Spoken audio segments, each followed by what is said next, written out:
Alrighty. So, uh, yeah, let's make it happen, right? So first, I just want to quickly get out of the way, like the main idea, though it's honestly super simple in comparison to like what we are usually looking for. We just need two different cards, two different playstyles for Dark Mist Inner Art that go. It's either gonna be or I guess it's all based on Dark Mist Secret Art Destruction. What we really want is a good Dark Mist Secret Art Destruction. Like either this one or this one, preferably with a Divine on top, or I guess multi-deck would work as well. And then obviously we either combine, not quite, we combine this one with the damage one, or the draw one with the multiple creation one.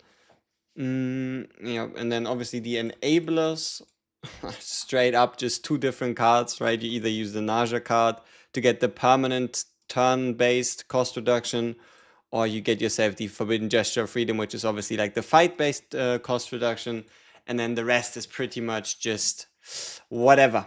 The rest is just whatever. And then yes, then we should be just fine. So I think we're still going to run RIN, NARJA, Veronica, but we're going to very aggressively sell everything that's not RIN. Because I'm not really looking for a NARJA deck anymore. I feel like I have the NARJA deck that I need already in the pocket. So we are only going to be playing Lab 0 or Blue Pot. Because if we're not doing Lab 0 or Blue Pot, we don't have a chance at the... let's actually do one refresh. We don't actually have a chance at the cost reduction one. Which would be very sad to just leave out. Let's try another one. We might as well, right? Oh, tier 14 Twin Star Shadow though. Not for today, not for today. So yeah, Blue Pot. I kind of want a Lab 0 run though, because I think we have like a better chance. Ah, there we go. Lab 0 tier 13. Right? You ask and you get. So we should probably, like, the cards we're looking for are going to be for the weapon, the 0 cost one. Because we really do want to pull off that 0 cost. Or obviously, like, it's Cthulhu weapon, 0 cost weapon. And then depending on the build, it's either the draw gun for the 40%, which would work, or we go with the 4 cards in hand 30%. So Lab 0 has a ton of weapons for us. Chess piece, if we can get the wing chess piece for the 30% damage upon getting hit, that'd be awesome. If not, we just go with any chess piece, like for example the change 3 if we don't get a mythic weapon. Or just something like the draw 1/1 damage reduction, rocket cape if we somehow run into that one. And then ring wise, the easiest would just be to go with the plus 30% or plus 25%. So that should be obtainable as well.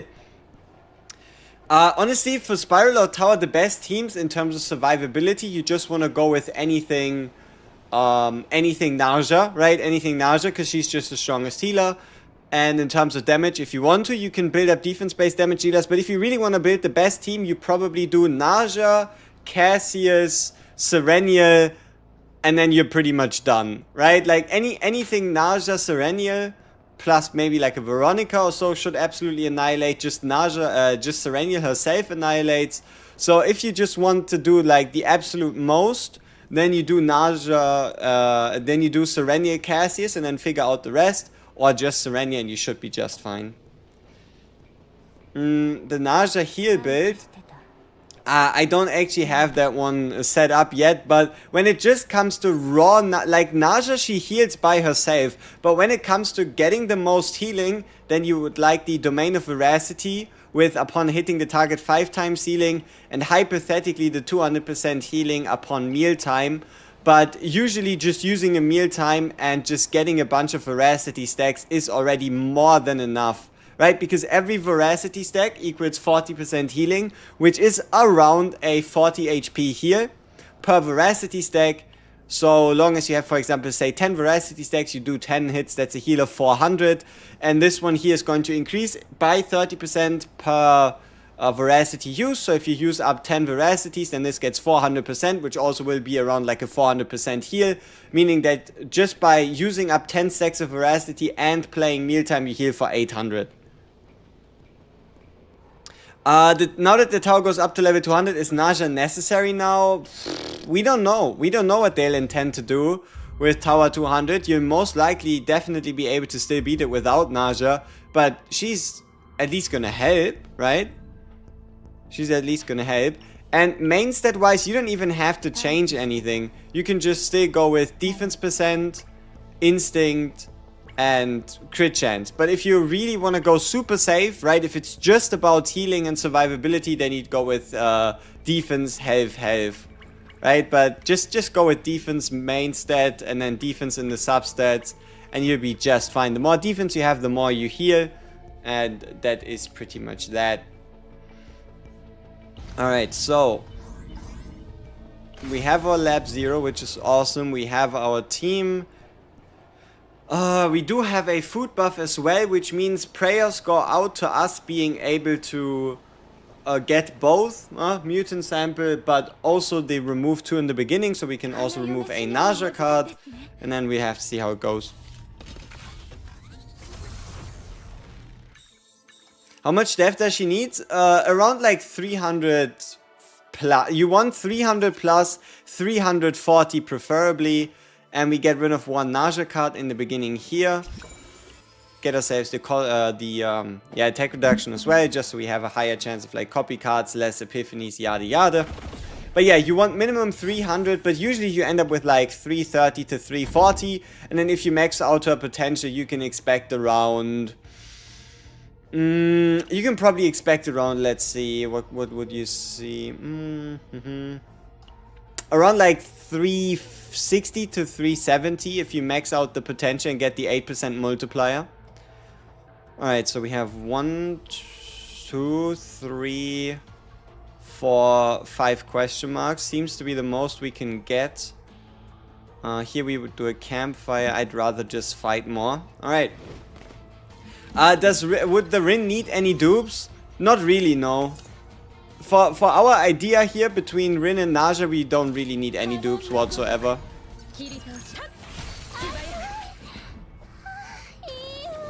You get like 500 defense in a fight or on your stat line? Right? There's a difference, right? Is it when you go into a cave? Oh, okay. Okay, don't mind if I do. Also, isn't it crazy how NARJA and Veronica, they have the same role, and at least as of this moment, does God play dice, huh? But as of this moment, the most important roles do seem to be the Veronica / NARJA roles, the ones that you really want to hit. So yeah, good start. Good start to a run. We got a 1 removal, we got the mutant sample. Obviously doesn't mean much, but means we have like the base ingredients. 500 attack, 400 defense, 500 AP should be fine, right? Yeah, definitely.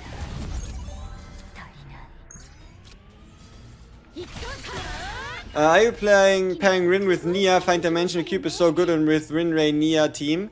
You could probably just, if you want to use NARJA in that team as well. Ooh.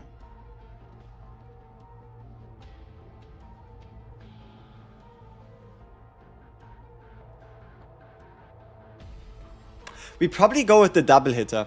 We probably go with the double hitter here. But, yeah.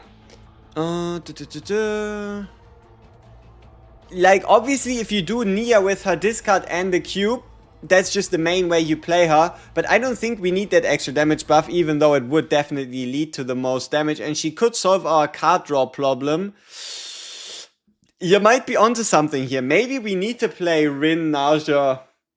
Maybe we need to play RIN NARJA Nia. Yeah, RIN NARJA Nia could be nasty, but it also means I need a 1 additional exploration level on blue pot to get the cube in the first place. But no, so the whole entire game plan is 2 different approaches, right?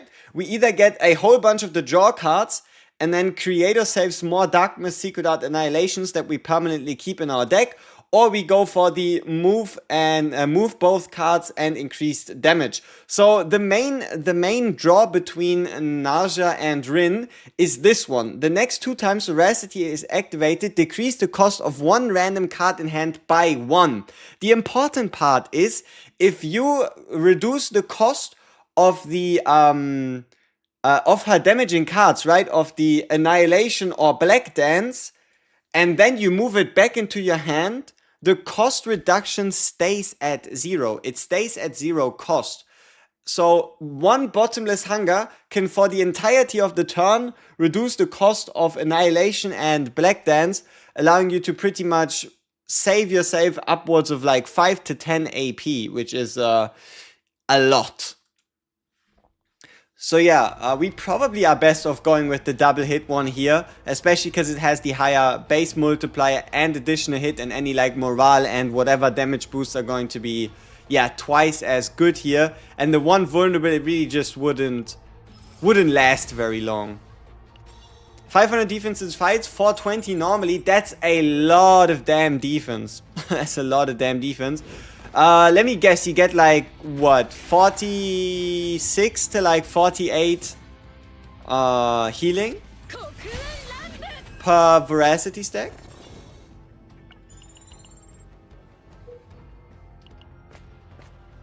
It depends on how you would like to define best one, because keep in mind, the 0 cost upon, if you are in stance usable one, has 480% base damage, meaning that if you, for example, get the RIN upgrade card that multiplies damage by 50%, you take 50% of 480, meaning that a 50% multiplicative damage bonus is actually 240% additional damage, taking it from a 480 to a 720% damage dealing ability, which is definitely something very scary. Alright, sure, let's get rid of voluntary control, why not?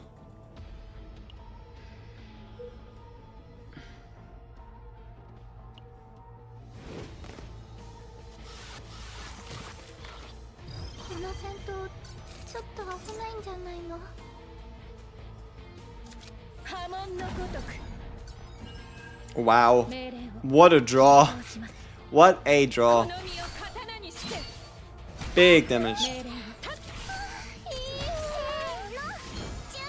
Yubu, good day, what's up? Yo, JG, what's up? In the City of Mist, you can get the Contaminated Helm, which is only 6 defense lower than the purple armor. No, it's the same value. They're both 12%. The Contaminated Helmet and the Cthulhu armor, they all both had the same value, which makes it at least a interesting piece of equipment to pick up. Alright, let's get ourselves the Bottomless Hunger Epiphany. Sure, why not? A bit of Veracity, never hurt nobody. A bit extra here, a bit of the meat stance retain.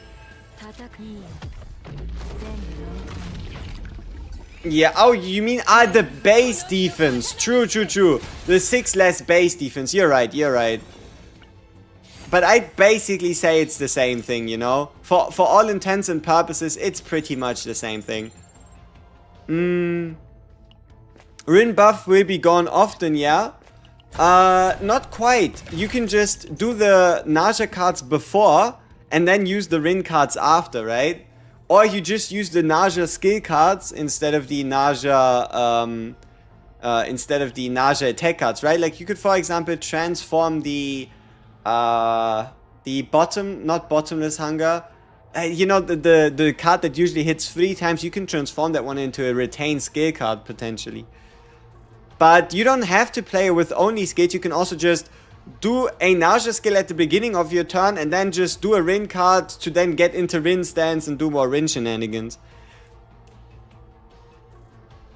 But there's a better place in the Fortitude Ruins because of the 15% defense corroded core ring slot. Yeah, but the problem is if you get a Cthulhu chess piece, you can only have one purple chess piece per run. So the best one would actually be a stage where you can have a non-chess piece defense increasing item that isn't legendary, that isn't mythic, right? That is legendary at the max. That's really what you want to get instead, right?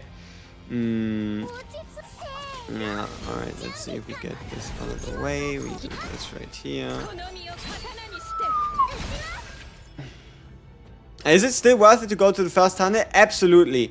Like, just the raw value that forbidden cards give you, the fact that you'll most likely encounter 1 or maybe even 2 divine events, absolutely. I'd always go for the forbidden tunnel in the beginning. Kirito shimasu.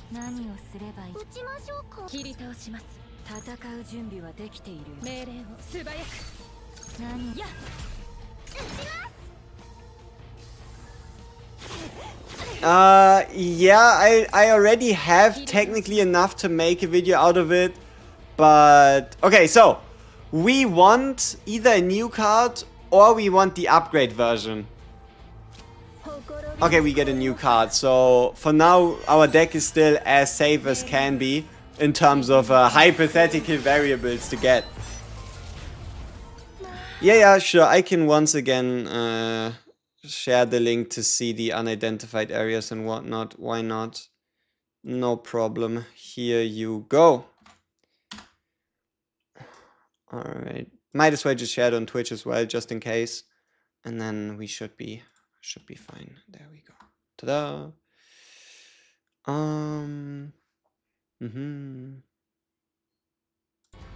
Alright. So we have this out of the way, we can get ourselves some healing, and let's go.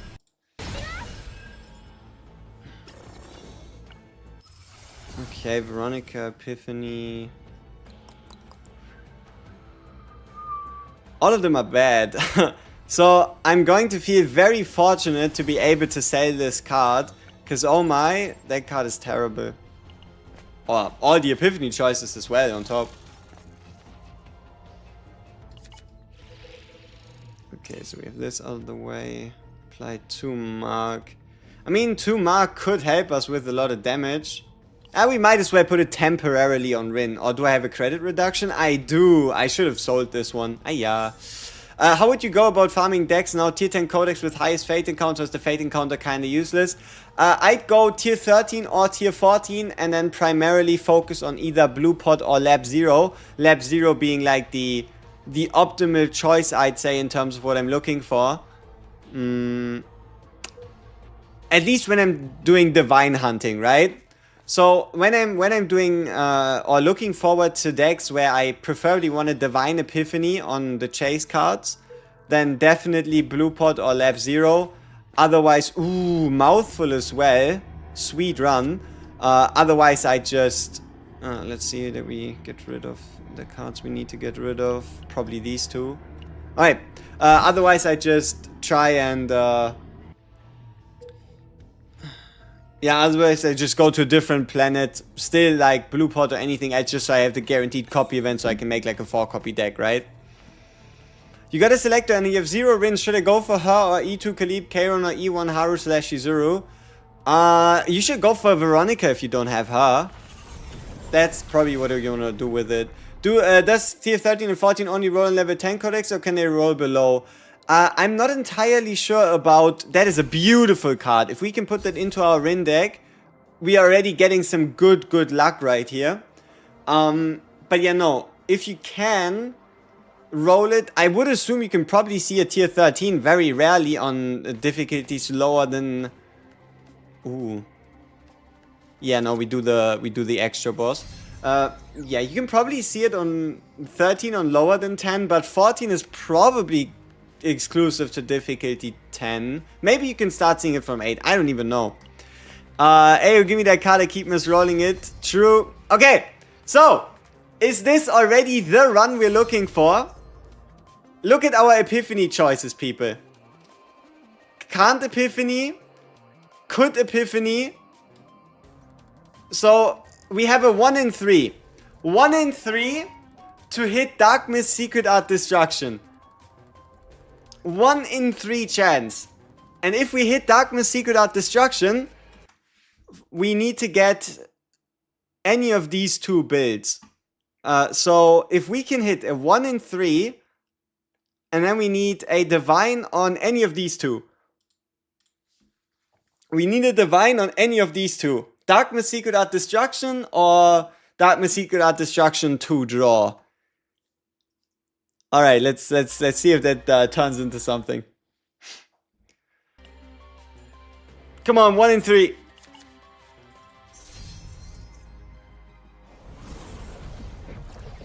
No! Yikes. Yikes. Alright, whatever. It's at least going to make our remaining run a little easier. Sag. Tis what it is. What can you do? Robbed. Yep. I knew we should have sold off the barrage creation card. Is RIN tedious to build? Would she be tedious to build? She's really friendly in terms of memory fragments, right? In terms of getting a good memory fragment build from her, she's really friendly. Because she just has a incredibly high amount of base crit chance, so long as you bring her to level 60. Let's see. Otherwise, deck-wise, I don't know. There's, I think, 2 approaches. But realistically, probably maybe only one. And that is the move card approach. That's probably like the build you're aiming for.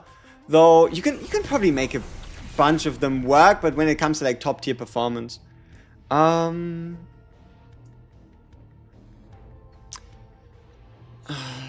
Okay, so ad break on YouTube. Hey, no problem.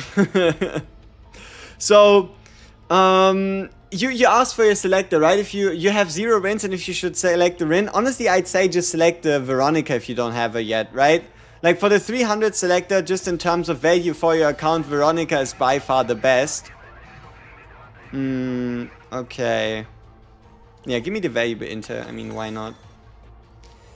The stance, this is destruction with AP is huge. Yeah, honestly, any variant. Draw 1 AP, which are the only 2 divines it can get, right? But yeah, oh, 0 cost, huh? 0 cost Amorphous Cube, don't mind if I do. And for card removal, we only have 1 non-unique card that is now gone, which means we are guaranteed to see RIN cards in the selection.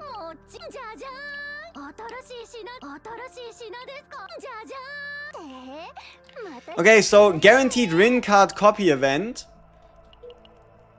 Let's see if we can maybe get an epiphany before we copy, which would be awesome. Okay, we're not going to be playing the... if we play the Veronica card, our copy chance isn't 100% anymore. So, to avoid that, like as you can see, we have a unique card here, unique card here, unique card here. We're not going to be playing the shield the entire fight. Ooh, and we can... Okay, let's see. One of these is going to give us probably the last remaining card, and one of us is giving us the epiphany. So... We're probably going to make use of the time skip or the time reverse so we can see which card does what.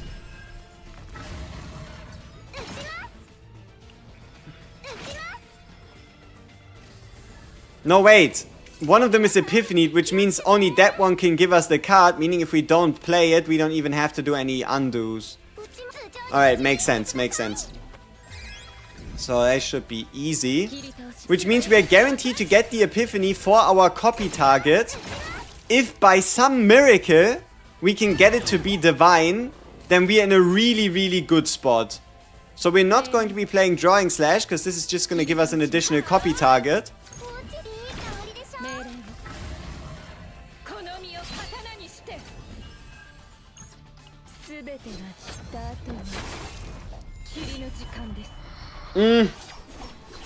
What do you mean they don't even stack? Are you sure? Like, I know I heard about it, but I just assumed the devs probably fixed that by now, that the 50% by 50% upgrade card should stack. Okay, this is guaranteed Epiphany on Dark Mist Secret Art Destruction. We need, reminder people, reminder, we need one of 2 different ones, okay?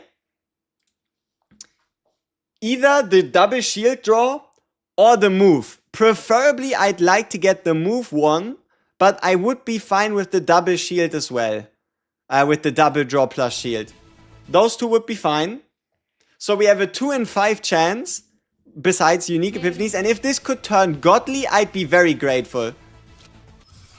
Okay, let's see. There's no way, huh?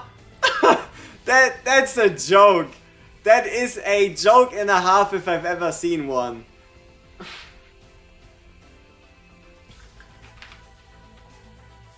That is...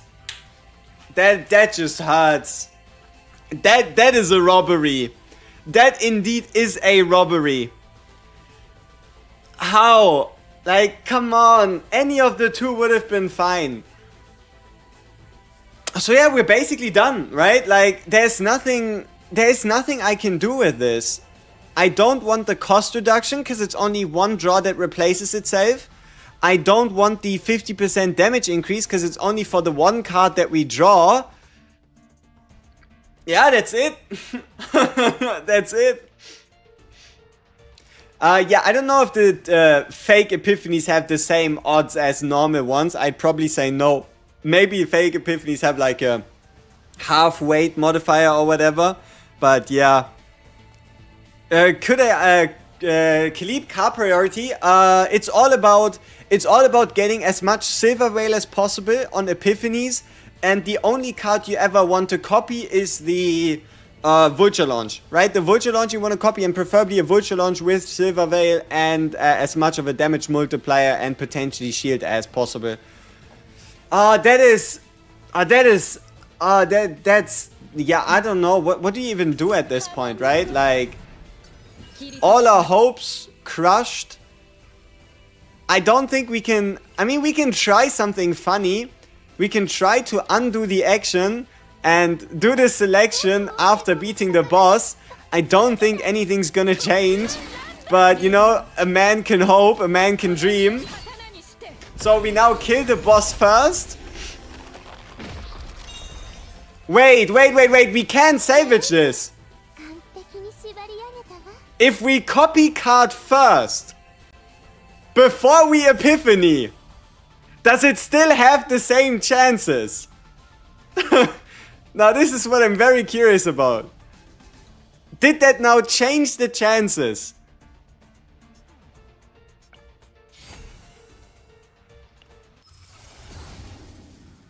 It did not, but at least we have an additional card out of the way. But they're kind of useless, regardless. So, yikes.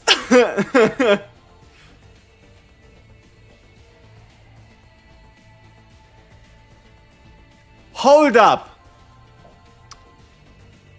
What if you draw one of the damaging RIN cards? Does this damage boost go away when you play the card? Or is it still there when it comes back to your hand through the move epiphany? I don't know. Very curious about that interaction. So we're now going out on a massive stretch and a massive copium section.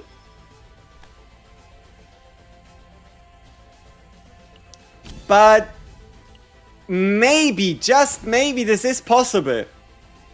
Which would make it, instead of hyper terrible, only a maybe pretty decent.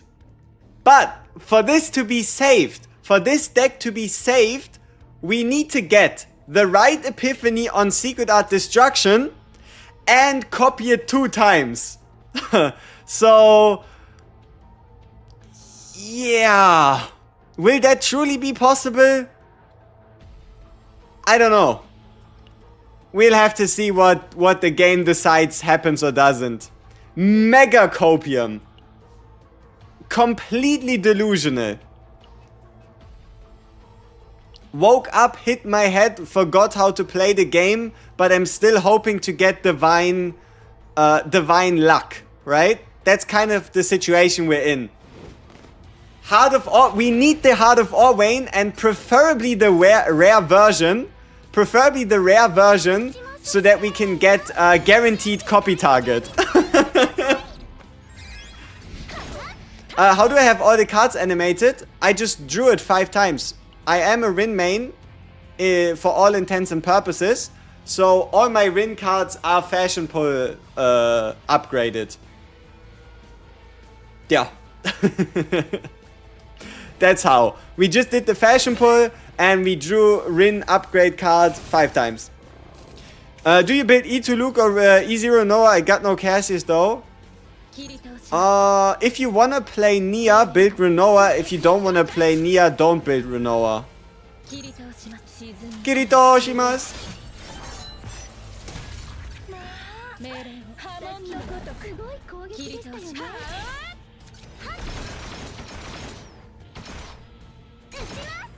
I should have just played the poison bomb.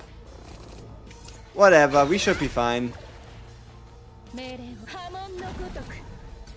Okay, what do we get here? Draw 2. Perfect, we can then sell that at some point, hopefully.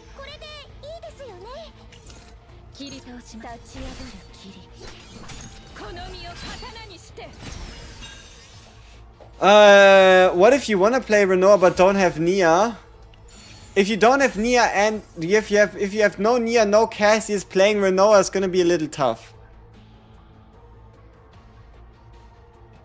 Yeah. It's gonna be a little tough. Alright, who knows? Maybe this run will still end up being incredible. The only way I could imagine this happening...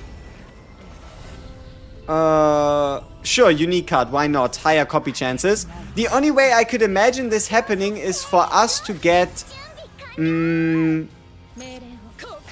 let's see, perfect. And then we just attack here. So, the only way I can see this still working is we need to find the event, the Explorer of the Void. And because we only have one card that is not Epiphany, it should guaranteed hit the card. Okay, display of this event is just useless, right?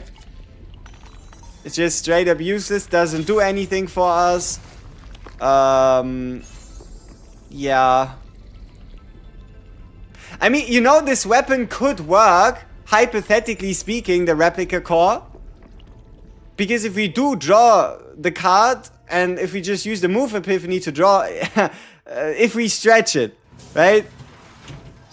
Get an affiliate link for this, it looks fun. No, I don't have an affiliate link for it, but you can just download it. Chaos Zero Nightmare, it has a stove client, but you can also just download it. Google Play, BlueStacks, whatever you desire. How to get Veronica? 300 guaranteed summon on the standard banner. That is your best chance at getting Veronica. Okay, so how are we looking copy target wise? We have no copy targets on Veronica, nothing on NARJA, which means it's only RIN cards. So the chances are already as best as they can be. Now the question is, do we buy Mutant Predator Spike? I don't know. Not so sure yet. Otoro no shishi no whatever. Yep. Okay. Surely this is a Heart of the Orvane, right? I mean, what else could we do here? There's another shop which we could move down, move up, go in. Let's see what we get. Memory Archive would be good if we're looking for specific cards, but every card we add is another copy target, which just, I don't know. I don't think it's that smart of an idea, though I would take like 1 or 2 belligerences. I would take 1 or 2 belligerences, they'd be quite awesome. Let's see. Oh, ads are done, you can hear me again? Oh, ad break. Yeah, no, I don't have an affiliate link, but you can just download the game anywhere. Google Play, App Store, iStore, whatever the hell store. Official client through Stove, if you feel like that from the official website. You can just get the game wherever. Belligerence doesn't work with Veronica, though. I don't really intend to play the RIN outside of Chaos with Veronica, right? So it would be more like a temporary setback for our current run, you know? But that should be fine. Cthulhu! Okay! Come on! Give us something awesome! We hit Cthulhu, we found them, like... It's so unfortunate, we have so many things in our favor, right? We found a crap ton of, removal events, which means these decks, there are no more cards, right? Look at the save data cost. 120 points. We removed everything we could, We removed all cards on NARJA, all cards on Veronica. We have double uniques. There's nothing more to do. We found the mutant sample. We found the port to the Fury. We got the copy tag. Like, we had everything in our favor going so far. Just not the copy target. Alright, so we draw, save the cards. We get the multiplier in, we get the hit in, we get this one in, we do this one here. And then we just see how it goes. Except first copy, robbed. Yeah, we are getting robbed in broad daylight. I agree. So, give me the veracity stacks, give me the additional hit. Domain of veracity, because why not? Maybe we can somehow sneak out a mealtime, cost-wise. I'm just not entirely sure where all this... there we go. So we can get 2 veracity here. A 5-hitter, which is too much. A 3-hitter would be fine. So we do the 3-hitter. So then we do the mealtime, so we get a big heal. Nice. Okay. What do we get? Announcement of catastrophe. NARJA chess piece. Yeah, we're not building NARJA, so... what can you do, you know? What can you do? Okay, which question mark are we feeling? This is 1, and this is 2. Whatever I see more in chat, we'll go with 1 or 2. I don't think we need to make a poll or whatever. Just whatever we see more. Both lead to the same thing, right? Both lead to the same thing, same outcome. A bunch of 2s. Okay. Sure. So, the best case scenario is for us to get Explorer of the Void right here. Okay, that's fine as well. Because we are guaranteed a Divine. Prayers. We are guaranteed a Divine on a 1 in 3, right? The Divine either goes here, here, or here. We want it right here. We need a Divine on Darkness Secret Art Destruction. But it's again 1 in 3. Let's see.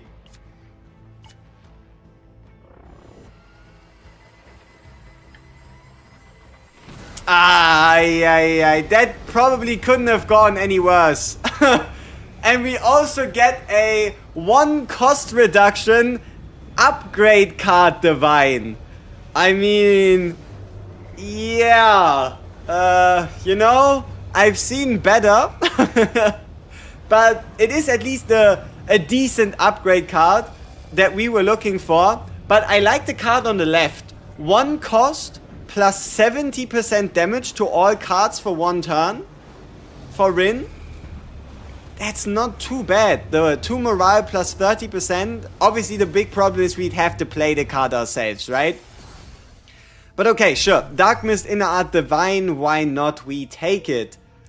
We still need a bunch of epiphanies though. What would I do at this shop? And where's the path? Where's the divine path for us to get the copy event? Where do we need to go? That's another one of our primetime issues. Surely we must just fight as many enemies as possible. So if we fight a bunch of elites, surely it's going to be the copy event there as a reward, right? Like if you fight elites, the game is just gonna smile upon you. That's what I know. Okay, current save data costs 60. We have 100 save data space still left.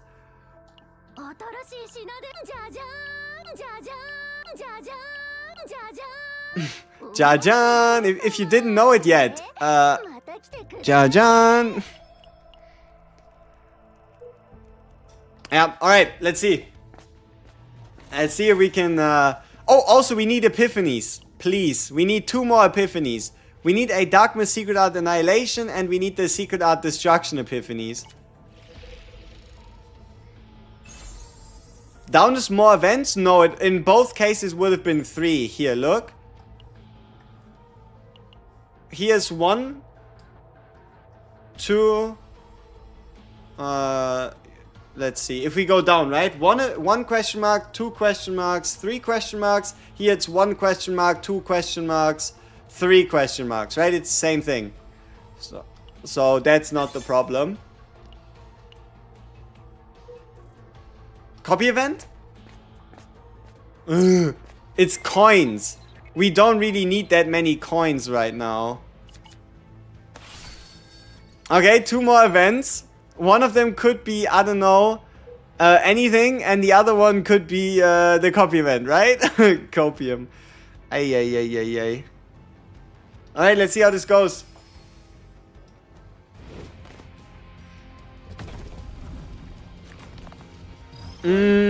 Yeah, the weapon that's in the shop is definitely technically more consistent, but we also still need to have the coins.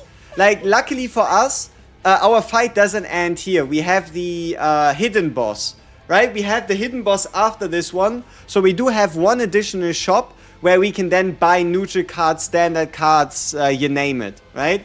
Okay, Epiphany 4, Darkness Secret Art Destruction. Okay, hey, if the game screws me 2 times in a row, I'm gonna be sad. I'm gonna be seriously sad.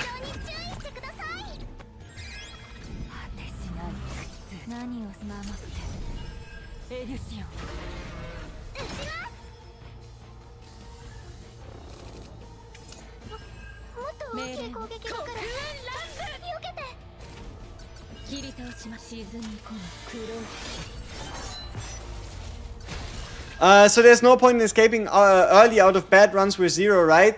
I mean, you can escape early if you're willing to spend the coins or seasonal currency, like the Chaos Orbs, to just roll new planets, right?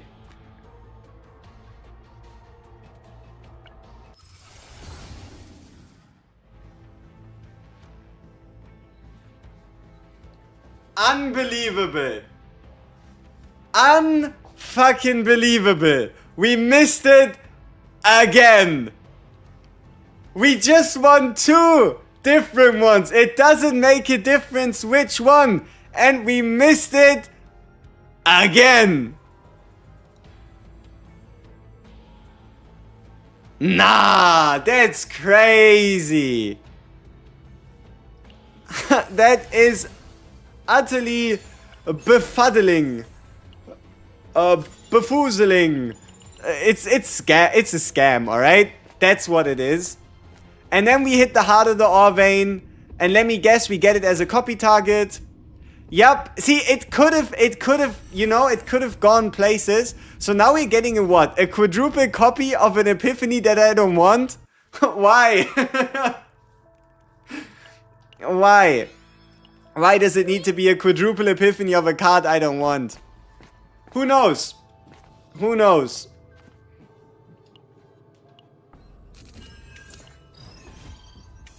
Oh yeah, and we're still missing an Epiphany on Darkness Secret Art Annihilation for no reason.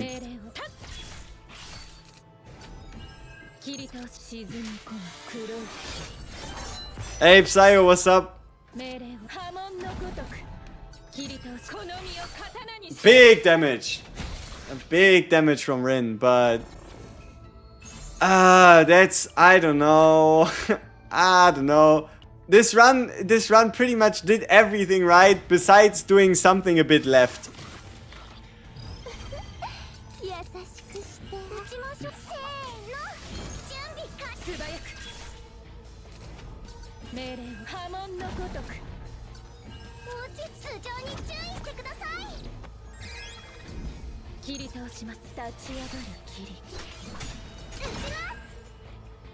When is season 2 gonna release? February 4th.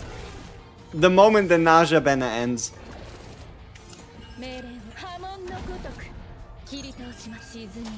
Just yesterday I saw the Shizuru plus 2 it secured me for the first time ever. Did probably at least 20 runs with her and never saw it once. You know, I thought about maybe we do you think we should do like a Shizuru tower attempt? And just try to find a deck combination where we can just stack as many Shizuru hits as possible and then just absolutely one-shot annihilate. Ah, that doesn't work, right? Because of the 7-hit reduction. Hey, they renamed the card. I don't think they made it much clearer, but at least now it's instead of -2 morale plus 2 morale, it's now called Morale Leech. It's now called Morale Leech. Why not? The boss has hit limitations. Yeah, but you know what I actually thought about? What if we just stack the damage increase instead of the hit? What if we just stack like plus 60% damage every time instead of stacking plus 2 hits, so we don't go over the hit limit? Yeah, it sounds silly, but hey, Morale Leech. Morale of the target -1, you 1 morale. Perfect. We're just not gonna take the card.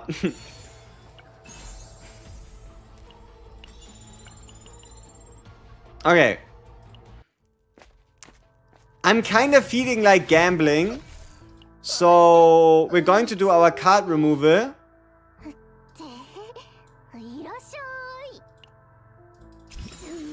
And if we find the belligerence, I put it in there.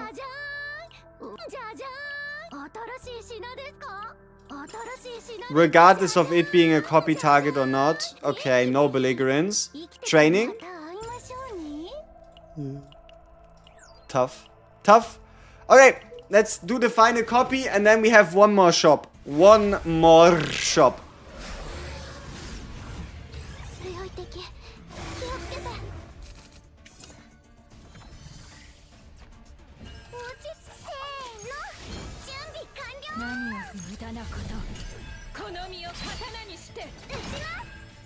Also, we barely have any HP.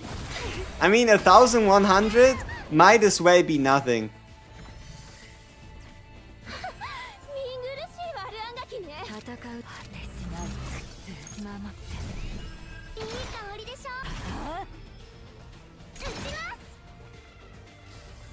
Oh, RIN goes into breakdown, doesn't she? Yep. Fantastic. Alright, let's see. 11,000 HP still left.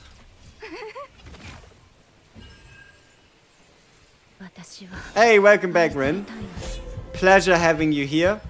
Now what? We could do this at reduced cost. Doesn't really help us too much.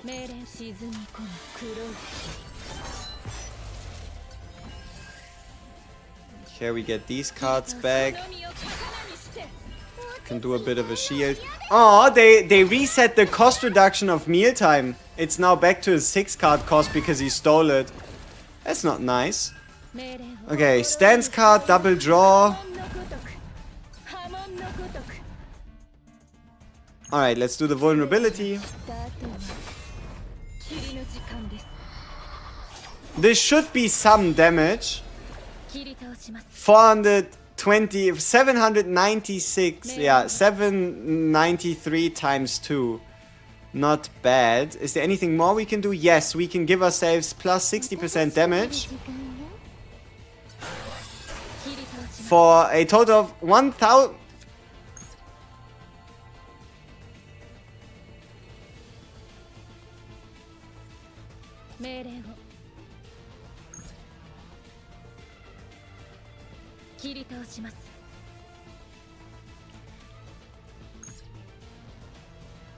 Is that how it works? I mean, this feels a little stronger than before. So we use the partner skill for plus 60% RIN's attack card damage. How did we jump from 700 to 1,000?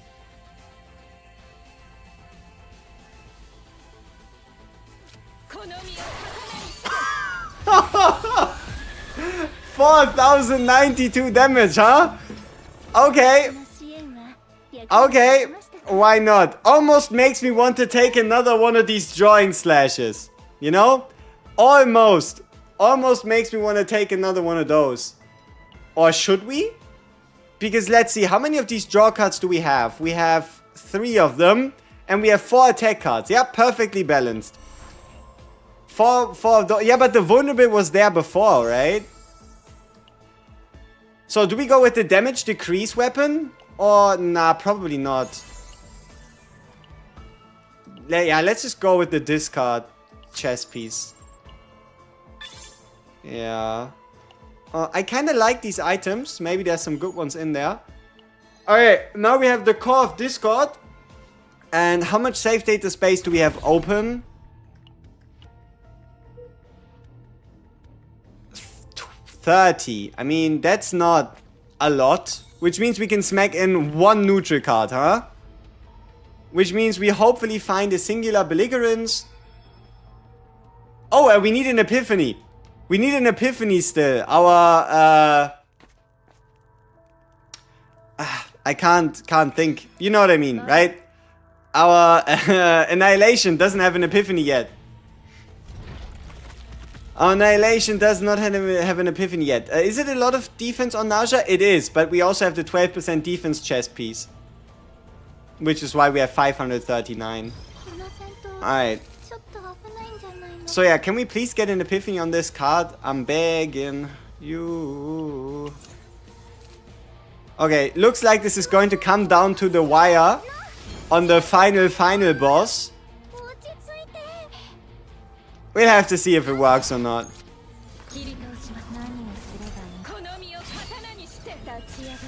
Can you manipulate the runs? Define manipulate. There's a lot of things you can do to RNG manipulate things in your favor, but I'm not entirely sure what kind of manipulation you are looking for, right? Okay, here we get an additional draw, which is nice. You can draw some more cards. And then there should be some sweet hits.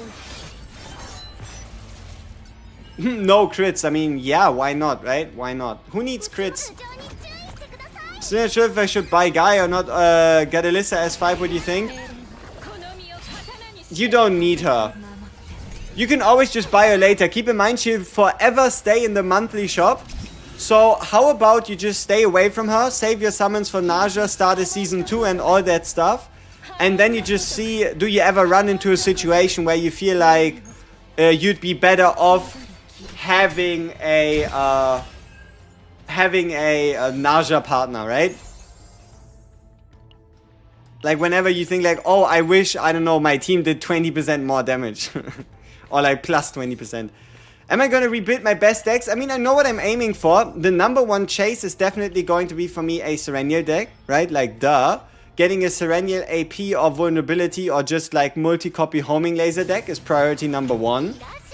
Priority number 2 is going to be probably building a NARJA. A NARJA for either draw or AP reduction. And then my third character to build is probably Veronica. So I'm just going to run like Serenial, NARJA, Veronica. And then build a deck out of the combination of the 3 of them. Because I can then decide based on the run which character I want to build. And I can also just have a ridiculous amount of unique cards. And then those are like my base characters that I'm going to be using for like the remainder of the season. Yeah, the Sheath Sword comes from the E2. Alright, so what we do here? There's no point to removing any of these cards, but we're gonna do it for fun anyway. So, Belligerence. No. No. No. Nope. Nope. Confiscation. We have to go with Confiscation.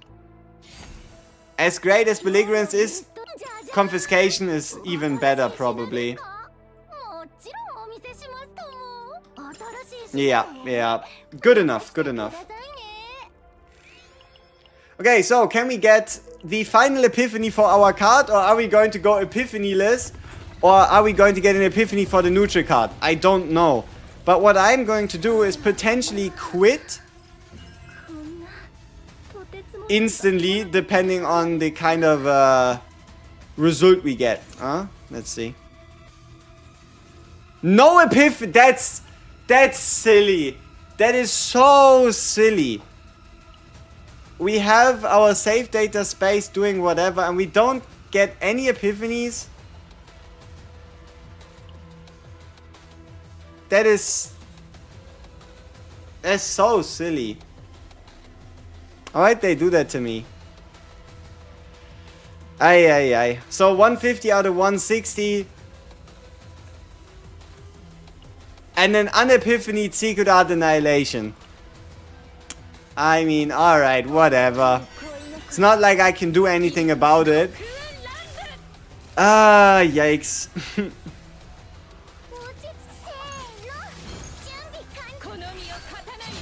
Decent run? Yeah, but it's the wrong epiphany itself, right? Lab 0 epiphany moment. True. True. Maybe we sold too many cards of other characters, you know? Okay, so we have a triple draw. Drawing ourselves a bunch of funky cards. All of these cards are boosted in terms of damage. This is an additional draw. 679%, huh?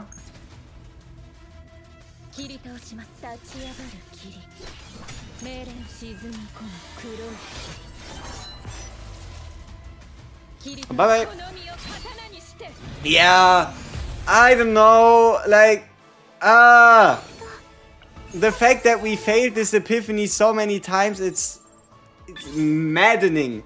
Maddening. You know what? We're actually gonna take a gamble on these pieces here as well. Might as well see what we get.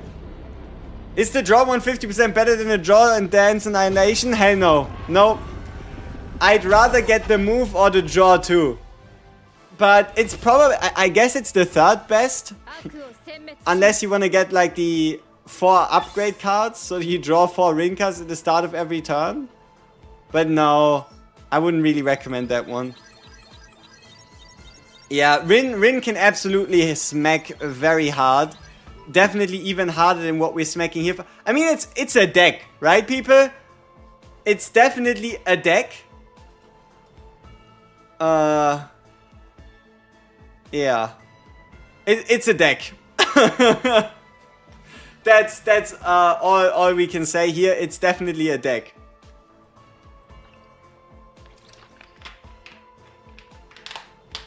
You know, I think it might just be us not getting an epiphany because we duplicated a card and then epiphany it, because keep in mind, we got this one, we duplicated this one first, then we epiphanied it, and only then did we continue with the run. So technically we hit the same epiphany twice. This is not the same card, even though it looks like it is, right?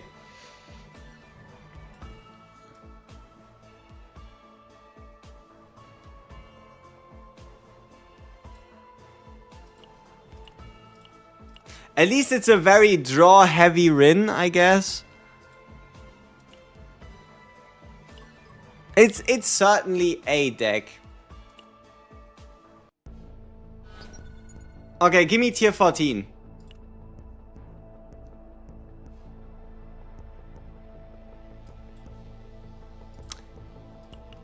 Where's my tier 14?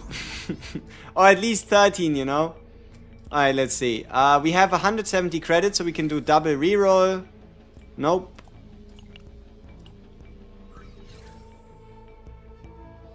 Tier 11. The insult. Okay, we do one with credits. City of Mist, tier 13. Yeah, no. Laboratory 0, tier 12, 40% rare fate. I mean, okay, why not? Better than nothing.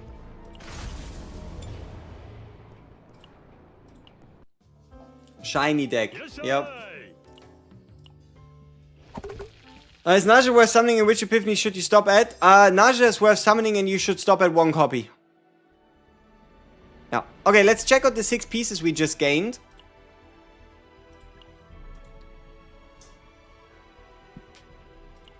Void damage. I don't know. Instinct damage defense. Maybe.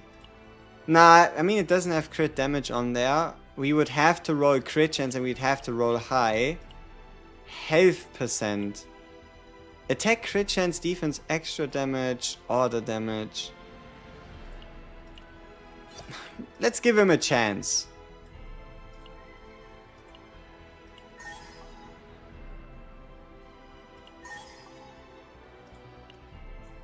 Yeah.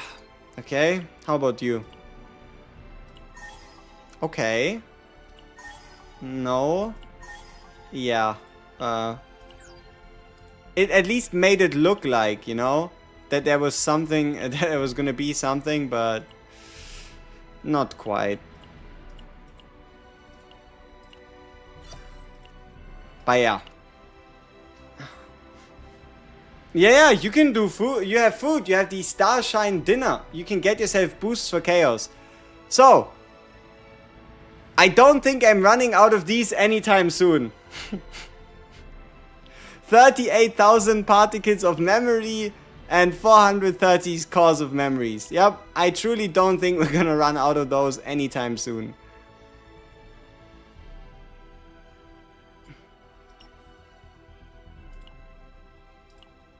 Alright, what's this? Roll a number larger than XYZ. One more potential here. But unfortunately I need undetermined ego crystals. Don't have any of those anymore. The problem is credits. Yeah, gear upgrading, it does cost a bit. True. Damn, how do I have so many of those? Gear farming. 70-10 the holy crit, yes. It's gear farming since release of the game, and I'm refreshing 4 stamina each day, right? So I'm spending 240 gems a day on stamina refreshes, so we're doing the 4 out of 8. And then I'm usually just farming gear stages instead of actually doing it through chaos. Was the reason that RIN was doing that much damage because she's E4? No. So the E1 is 20% more damage to Black Dance, but Black Dance wasn't the one that hit that hard. The E2 is giving ourselves a skill, but this skill does more damage based on how many RIN cards you've used this, how many RIN attack cards you've used this turn. But even that doesn't add up to anything crazy.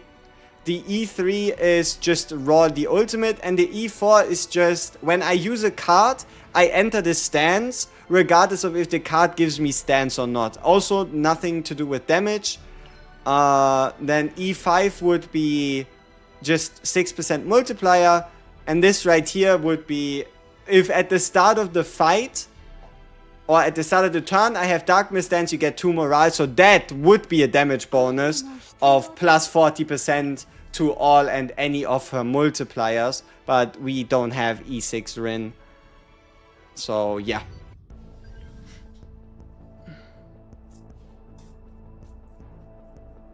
Yeah, I mean, the 70% crit chance just comes from her potential, right?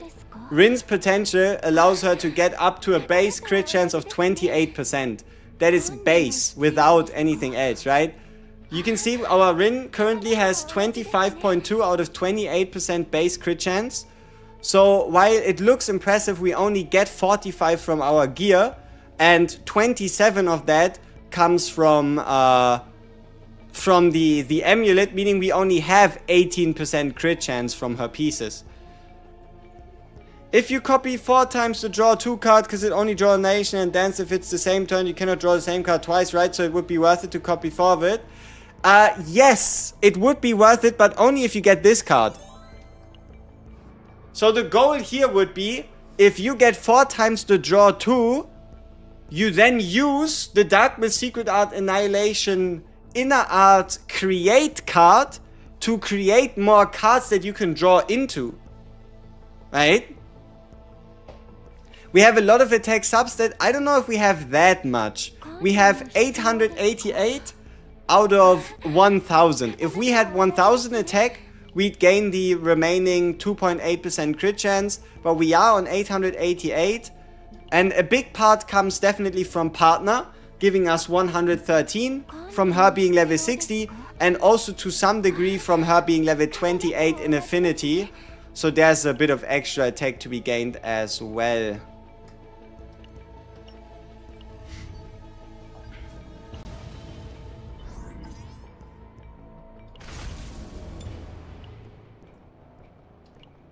Alright, let's see what we start in here. Law Accurate Affinity of RIN. Law Accurate Affinity of RIN. Is that a 5-star partner? Yes, that is NARJA. That's not NARJA, that's Scarlet. That was a Scarlet. So we start again with the same removal as we did last time, which means we can once again get rid of Shackles of Hunger. So we have one less copy target. Also one card that cannot unique Epiphany. And yeah, now the question is, will this run be similar to the one we had? Will we actually gain, I don't know, infinite luck? Forbidden Catalyst card appearing in training, which would allow us to reliably target the draw one for the forbidden card. But no, we probably just go here with the gear and then we sell it so we can get some more credits. This one we take, right? That's yeah, that's 3 plus 25 damage. Might just be the piece we end this run with. So now how do we get the most amount of question marks while getting to the question mark portal here? So that is 1 question mark, 1 question mark, 2 question marks. We don't seem to be able to get around going to a campfire, which means we just do the campfire here. Potentially do training. Nah, I don't think training is worth it, so we just skip it, I guess. Pico is a Renoa slash NARJA partner. Renoa slash Renial partner, and you can use her on other units to get the 25% crit chance, but you have to keep in mind you don't get any other benefits in terms of passives, right? If you use Pico outside of her class, you just don't get any of the passive benefits. Meaning that, yeah, you're probably gonna leave some damage lying around. Do you lose the Chaos Coordinates if you run out on a waypoint? If you temporary exit, no. But if you completely quit, then yes, you lose Chaos Coordinates. But no, temporary return, you can do that whenever you want. So you can just go back into the menu, do some gear upgrades, do some summons. I don't know, play the tower, whatever you want, and then you can just hop back in. Only a matter of time until a future character will feel unplayable without dupes. Then just don't summon for the character. Right? If that is ever the case, then just be strong enough to say, alright, if I need to summon 4 times for this character and it's unplayable before that, then just, you know, don't go for it.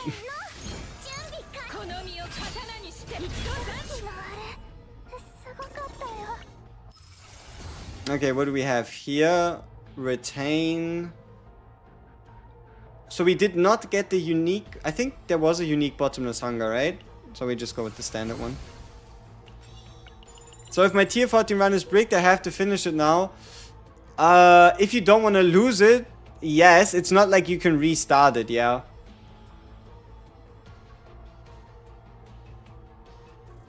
I feel like the devs could potentially give us 1 or 2...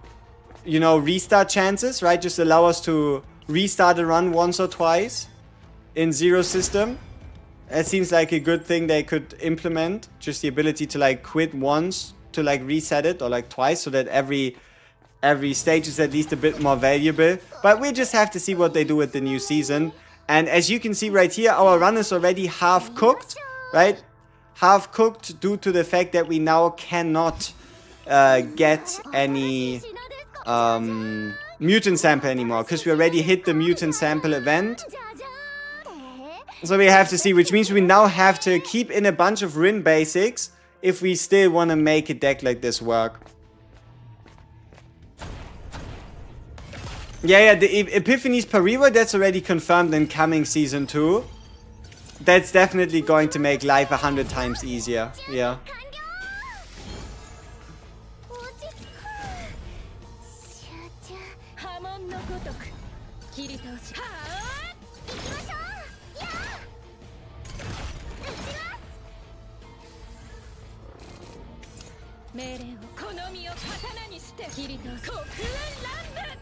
Run restart should be a proto skill for like what, 10, 15, 20, 5, 1, nothing, 0.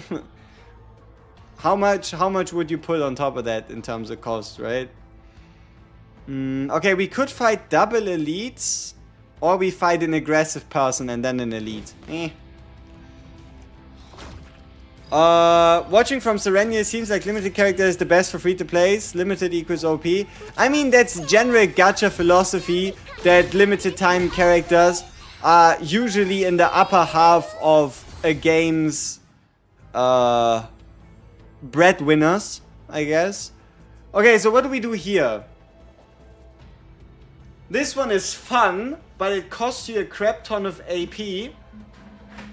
That one's fun, but it costs us a whole damn much. But it is baked in with a 50% multiplier. The middle one is kinda nice because it's a bunch of damage. Though the condition is a bit less useful for your average deck, you could say. Oh shit, I accidentally... Oh fuck. I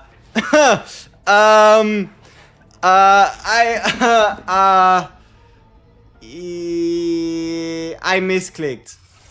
I did not want to do that.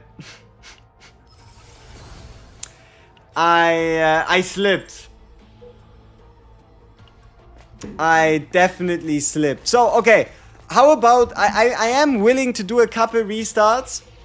I'm willing to do a couple restarts when it comes down to it. But I want to see what kind of divine we can get from the...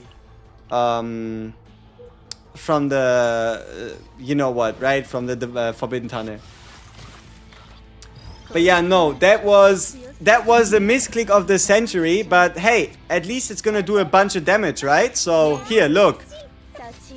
We kill this guy, and now the 688% base damage, no buffs, no improvements, drawing slash. Fantastic. What a card. It only costs your house. That's what it costs to play this card.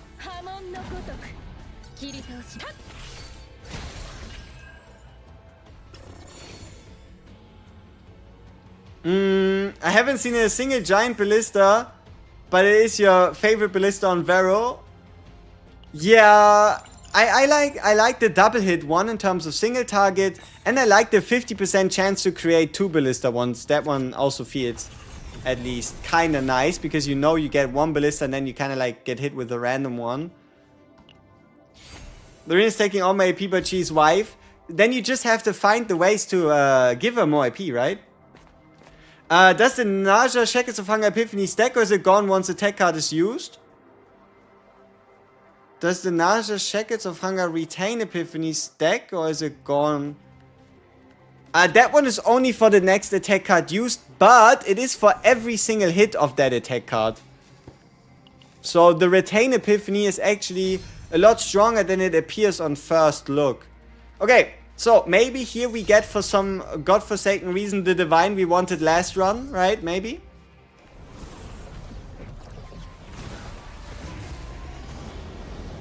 No, but we get the draw too. So we get the draw too, no divine. I kind of want to draw 2 times 4 deck. But what happens if we skip all weekly updates of tower levels? Can still play the next batch next week, or what? Yeah, you're going to have to wait a week, right? If you just don't play the tower, then you can only do 5 sets of 5 waves a week. Meaning that if you just don't do your attempts in a week, then you just have to wait a week, right? You had 2 AP divine for your 2-cost mistake, SMH. No, I don't need that. Okay, what's this? The cost reduction, secret art annihilation. Hey, we might be back on track.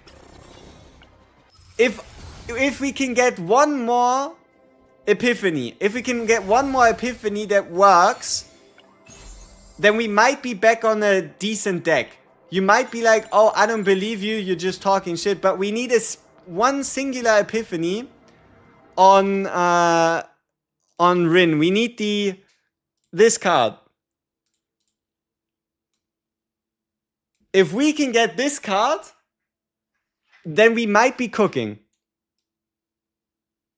So we need the Dark Mist Inner Art with the Create Epiphany. If we can get that, then we might be able to do something really fun.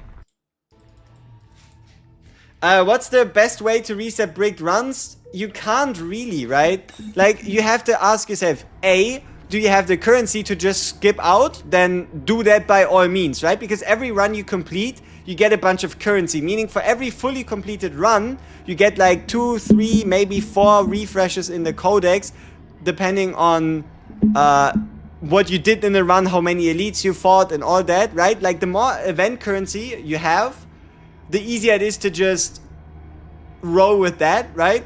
But otherwise, yeah, if you don't have the currency to afford it, you just have to play the run. It is what it is. I have a Shizuru guide, yes. But I still definitely have ways to improve this. Like, I still need to play NARJA Shizuru together as well. I have some ideas, some things I'm looking for, but haven't yet been able to make it happen. So, we get some pretty decent copy targets. We should have a, currently, a 100% chance to get our copy, so long as we don't get an additional card epiphanied. Perfect. So, we are guaranteed to get our copy target on the boss fight. And the reason why is because we can just ignore the epiphany until we beat the boss. And if we do that, we cannot get the card. Meaning, right now, we are indeed guaranteed to copy the draw 2. Not too bad. So, guaranteed draw 2. Which means we just need another epiphany to make something out of this. What's my favorite / strongest NARJA bit that I would recommend? Morale stacking. I really like... My favorite for NARJA is obviously this bit right here. This is the best NARJA you'll find. Negative disposable ego with double basic attack and 1 basic attack. It's the best. But no. My favorite is the 3 veracity, 2 cost reduction upon veracity usage, combined with a 1 AP or 1 draw epiphany. That's what I find to be the most universal. Okay, so we have our reduction here. Is there a point to us removing a card? I mean, we are copying a non-divine card, meaning we should be fine removing the shield. And then we could already buy a weapon. So what we're looking for is the gun. We want the 40% gun. Very nice. And thinking about like putting basics in or whatever, we can do that later. Was Laboratory Zero a permanent game mode? I kind of missed out because I didn't play much. Laboratory Zero was the chaos that was used during the season, but now it has been moved into the Zero system, so you can play... Oh shit, my mistake. You can play whenever you want. So, let's not play this card, because if we do, we ruin our copy chances. Keep in mind, at this point we are guaranteed 100% chance to get the copy target. Right? Because unique card, no card, 3 cards. We are guaranteed.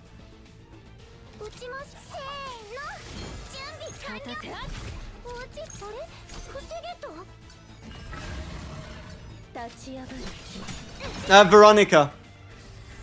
Definitely select Veronica from the selector. 100%.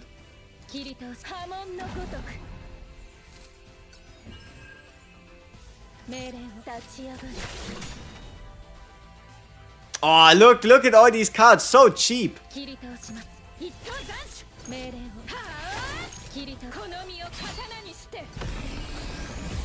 Is there a rule for copy targets such as every character has 1 chance to appear, assuming there are too many targets that can't be copied? I would be going with the more... like, a card cannot appear twice as a copy target, but the more copies you have of a card, the higher the chance of the card to appear as a selection. Okay, let's skip the latent epiphany and click on copy card first. There we go. We have our guaranteed selection. Right here. And then, yeah, do we need the chess piece? No, we probably take the coin. Do I want to gamble on a necklace? Probably not. Okay, disposable ego. Do we smack that into RIN? Probably. Okay, let's do the math. How much save data space do we have currently open? Give me the draw one. Draw one is OP. So we have 40 out of 150. The next 2 copies will cost us 30 total. Right? The next 2 copies of this card will be 30 total, pushing us to 70 out of 150, giving us 80 space, which means we could get either 2 Divine Epiphanies and 2 neutrals, 4 neutrals but none of them epiphanied, or more realistically 1 divine and 2 epiphany neutral cards. Or we spend an additional 30 to remove another basic. Like we could pay 30 to remove a basic, meaning we'd be 70, we'd be, yeah, 30, so we'd be 100 out of 150, giving us 50 space. Yeah. Not too bad. How will I get rid of the basics? We can just use the shop. And because we are also fighting Core of Discord, so it's a bit hard to like think about, but the Core of Discord event in Lab 0 is incredibly overpowered in terms of removing the basics. And that is because you can do the final copy and then get a shop after you do the copy to then spend the coin to remove the final basic. So you could use the shop before the boss to remove a copy target, do your copy, and then remove the card after. Alright, give me Unique Epiphany. No Unique Epiphany, okay. I guess we go with the 2 morale for now.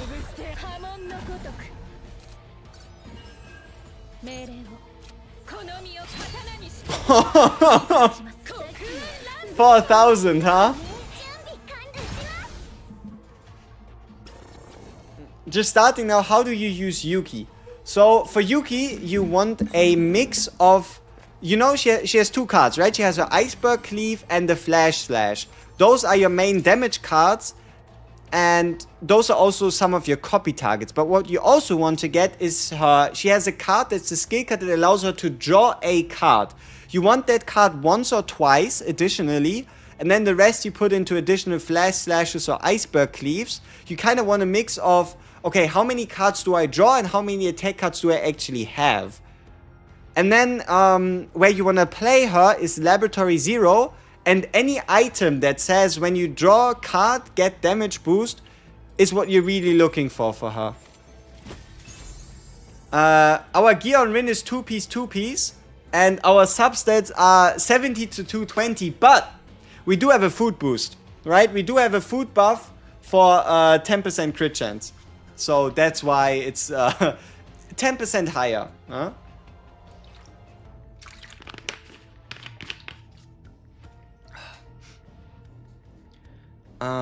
Wonder if they could make a system where there's like an increased chance of you getting the cards you want. I mean, the devs are definitely working on it. We just have to wait for Season 2, because there will be a skill tree that allows you Divine Epiphany refreshes, like not Divine, like Epiphany refreshes, copy rerolls, and also changing cards after the run is finished. So the future is looking bright, but at least as of this moment, it's unfortunately still only the future, right? Do I have a video about Yuki like I do with the newer units? No, I don't think I do. Wanna know why? Because I spent, I think, 30 hours of just testing Yuki to try and see what does and doesn't work, and try to like figure out how you can actually have her do like those crazy numbers of damage in comparison to everybody just saying she's trash. So I basically spent like 30 hours of just raw gameplay for like the first 2, 3, 4 days just to trying to make her work and trying to have her shine instead of actually just doing like a day 1 review and rating. But I will definitely do what I did for the last few units going forward, right? Ah, come on. Why is this so annoying? Can we please decide where you want to go? I'm sorry. Left or right? Pick. Shit, it's kind of in the middle. Whatever. Do we know Nine's element? No, but I would say passion if I had to take a guess. Maybe do one when they change Yuki's epiphanies? Definitely I will do an updated one when they do that. Okay, so we get a new card for our RIN. Which is the... Okay, this is the most important card. When this card epiphanies, I need this epiphany. I'm going to tell the game in advance. Right? In advance. I need the create a Dark Mist Secret Art Annihilation. Please. Please, I need this epiphany. Otherwise, our whole plan is kind of worthless. I need that epiphany. We need it badly. Yes, Yuki is getting an update with the release of Season 2.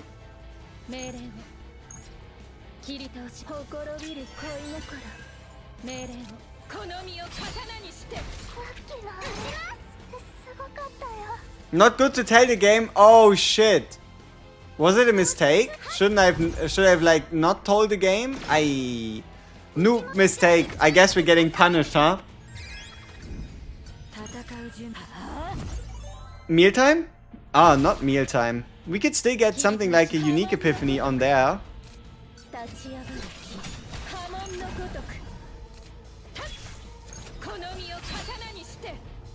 Cthulhu! Okay. What do you have in store for us, big boy? What can you give?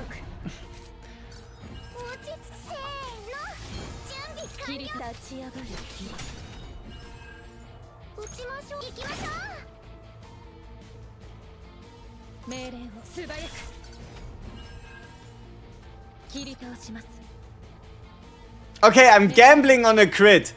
Come on, 70% chance that he gets one shot. Ah, come on. Come on.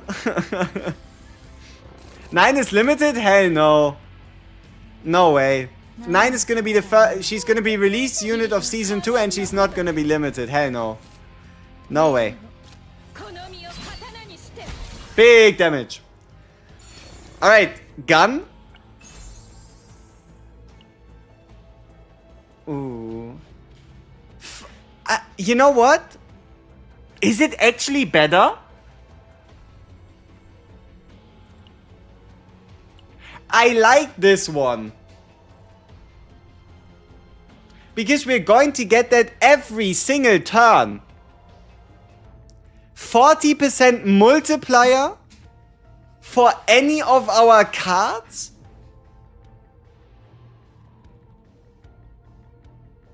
Because we're getting that every single turn. And with the base, like, look, for example, think about it like this. This card just instantly goes from 432 to like 700 something. It's not morale. It's not morale. Look, it's buy. It's multiplicative. It's multiplicative instead of, it's not to morale. It's not plus 20% on draw. It's by 20%. So for example, the higher the base damage, the bigger the effect. Let's say this card right here. We take, calculator. We open this, we swap the display. And then we do, right, 432 times 1.2, right? That's just one draw is already 80%. But we actually do 432 times 1.4 because it's 40% on base damage. So we actually get 100. We get 9.5 morale stacks. Temporary versus permanent, but we get it every turn, so it's not really temporary, is it? Can we check next fight what the amount says? We can go back in time, right? Because this is live, so we can just go back in time and check it out, right? We have the draw, we can do the math in our heads, and it will all make sense. Because if we do it next fight, then we miss out on the Cthulhu gun. So we now need to do the detective work right here. Right, we need to do the detective work right here, which means let's see what happens to our multipliers, right? Did we have a draw card here? We do. Okay, look. This card we're going to play is going to draw us 2, right? We play these cards as whatever, right? This draws us 2. So it triggers the effect twice, right? Look at the side. We get the gun, right? Dopamine injector activated, we drew 2. Here we drew 4, because why not? And look at the damage. 362%. 362% on Darkness Secret Art Annihilation. After drawing 4. Right? So this card at base does... This card at base does 216. And we went up to 362. So if we do... If we do our 216 times 1.4, we arrive at 302, right? And then the 302 gets buffed by the partner, where we had a plus 15% times 2. Because we played other cards before. I don't know if we played attack cards before, though. I don't know, but there's no way we went up to 362 without it being multiplicative.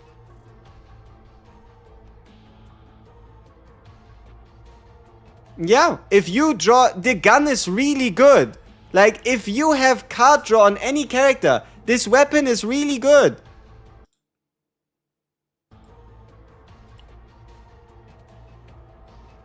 This weapon is really good. Like, really good.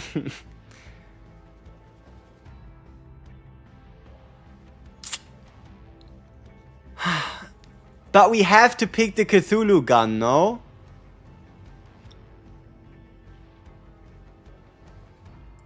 We have to pick Cthulhu gun. Because it is the Cthulhu gun.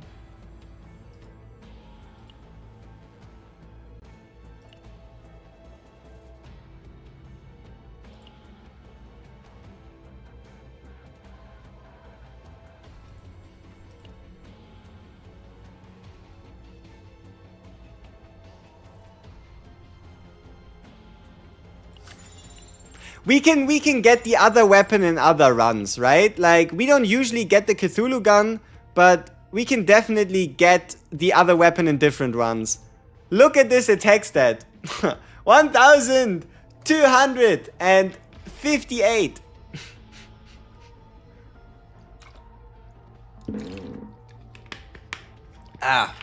That is a good defensive stat. Good attack stat, yes. Good attack stat. We could get it later, by the way, from shops if the gun is better. But how will we figure out if the gun is better? By looking at the damage numbers and seeing if we can still do a 3,300 crit? I mean, I guess that works. Now, do we take the removal or do we take the question mark? Probably question mark. What do we get? Explorer of the Void. Okay, guaranteed divine. Okay, Lord have mercy. Give me the right Dark Mist Inner Art. There's nothing... Okay, there is a voluntary control. Okay, give me Dark Mist Inner Art or unique voluntary control.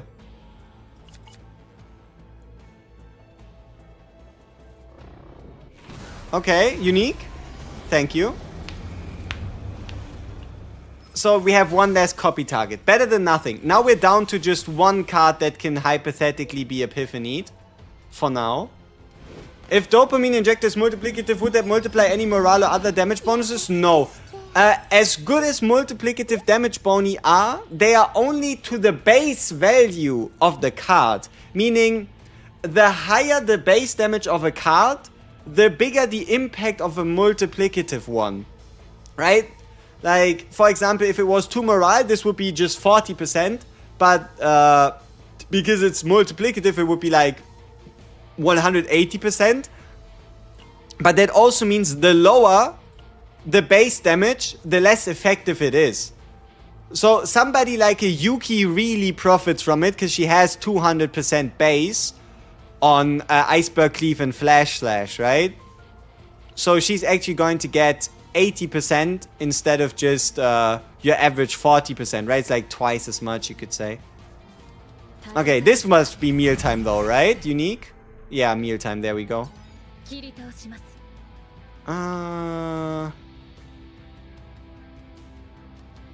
Yeah, let's put it on something we can't draw. So, we draw our cards. Now let's see. Does this deal 3000 damage or not? On crit.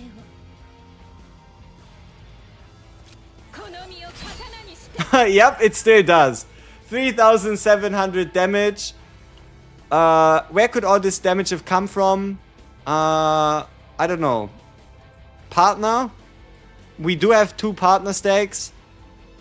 I guess. I don't think the focus was active. We actually gained focus with the last one. So, if we want even more damage, we do this card first to gain the focus. Yep, and now we have the 20% focus damage bonus. And if we crit, 4200 damage. Yep. The question though is, could we have done that before as well? Right?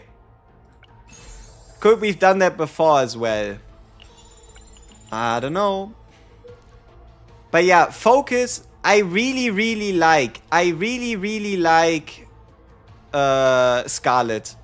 Right? I'm a big Scarlet believer, big Scarlet fan. And it is very tempting not to buy additional copies of her. Because trust me, her bonuses get insane.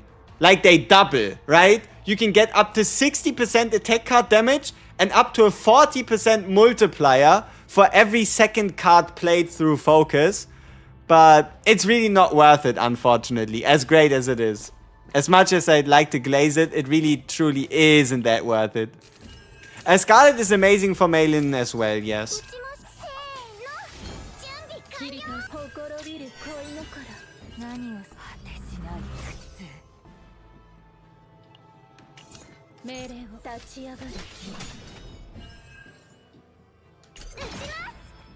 But yeah, damn. Very intimidating, huh? This card here, so we can once again draw into the drawing slash.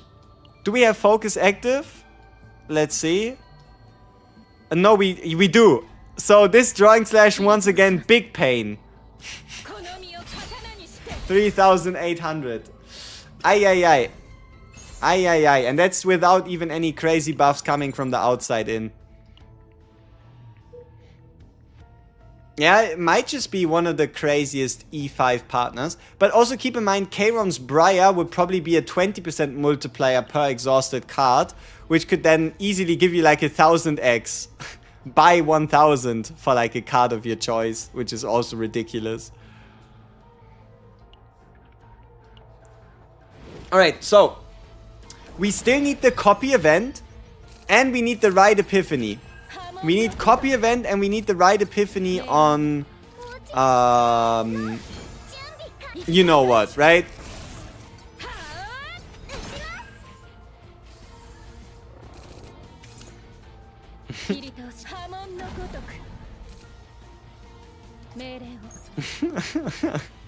Look at this. My guy has 40% damage reduction.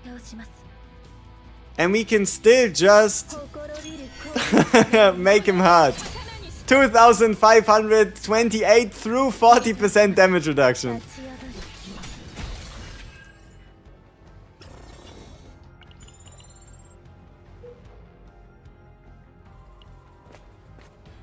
Alright, what do we get here?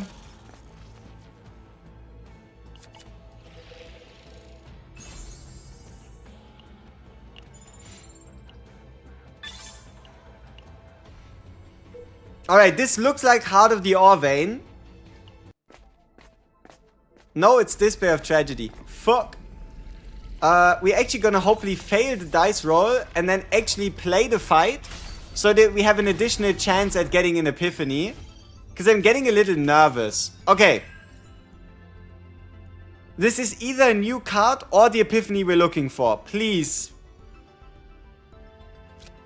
New card. Okay.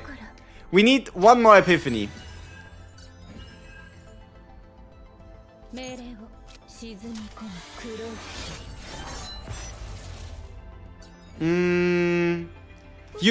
have 300 and you could buy it. You know, if you want to be the smartest with it, you'd save it for a dupe, or you'd save it for a limited dupe or a limited partner, right? If you really don't think you're gonna get a bunch of that currency coming in, as great as Scarlet is, it would still be better to just save it for the future, you know? And that's kind of just the reality of things.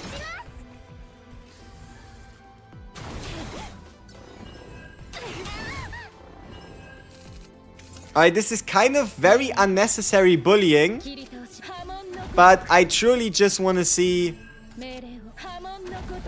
I just want to see some numbers, right? Okay, do we get focus here? Focus removed. Okay, which means we need to play a card to get focus. Focus +1, okay. Crit, come on, crit. 6,100, huh? High tier bullying.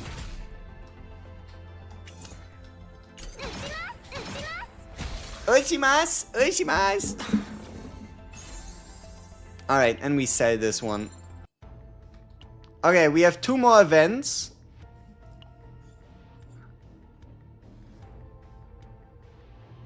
Would it be in our best interest to do double market?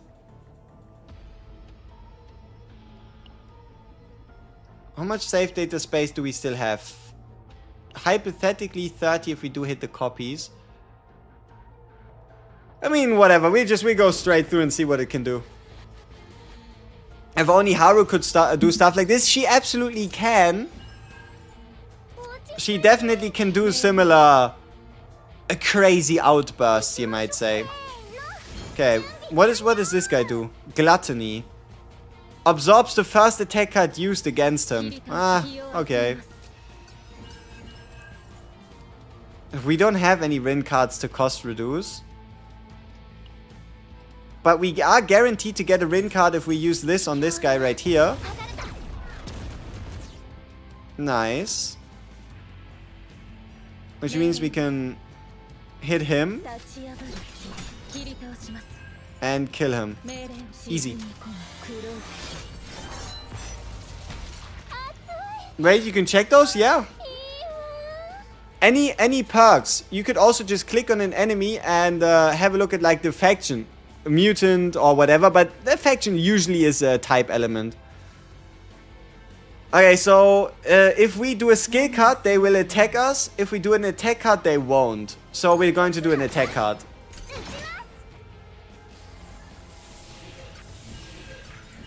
Yeah, so now if we keep them above 70%, they won't attack us. Which is very kind.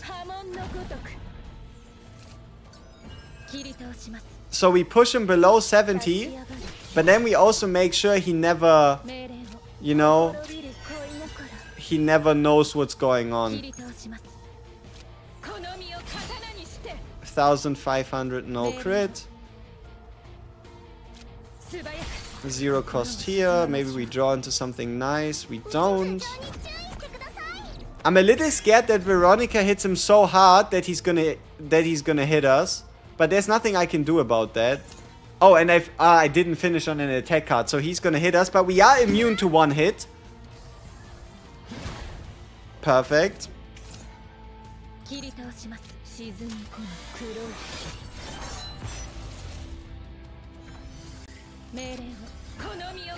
Nice, there we go. Okay. This should be copy event. Heart of the Orvane. Give me the... It doesn't really matter. How would be our odds? Let's see. What would be our copy odds? Unique, unique, unique, unique, which means it's a 1 in...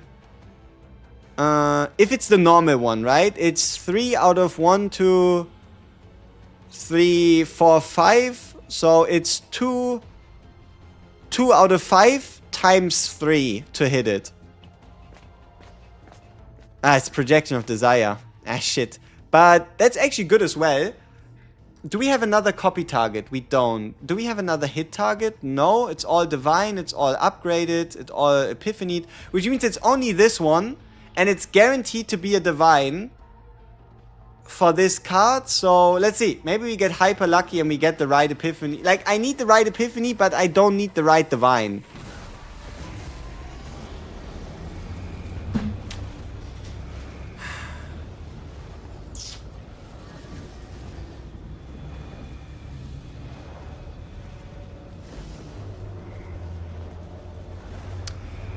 Ah, sad. So that means our build is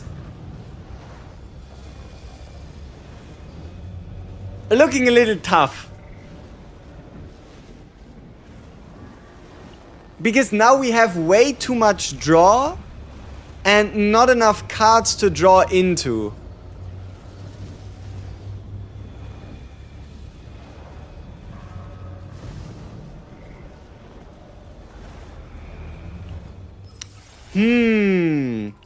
Maybe we can stuff it with a bunch of neutrals. What do you think?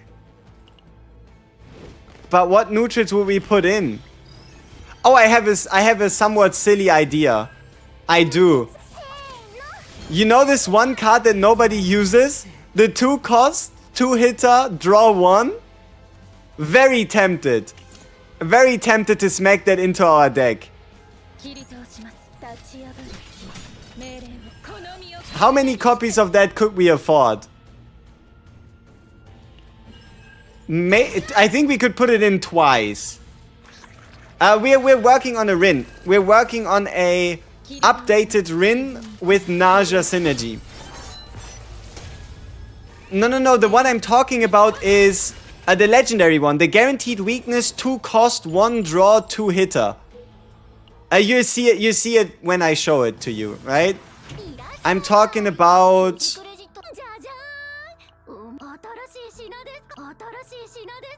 Come on. Come on. No. No. Shit. Okay, we didn't get it this shop, but we have 3 more shops. We have 3 more shops before this whole thing ends. One of the requirements, though, is that we get the copy event right here. If we don't, it's gonna be a sad day.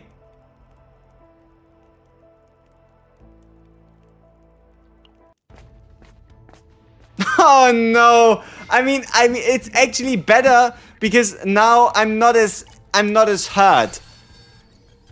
Because of the deck not working as intended, I'm not as hurt by not getting what I'm looking for. Okay, come on, give me the card. I know you have it. Give me the card. No. Give me the damn card. No. No. Hey! Okay. It's playing hard to get. It's playing hard to get.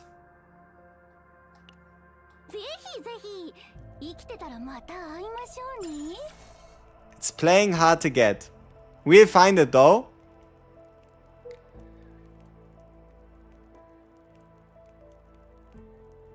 We'll find it though.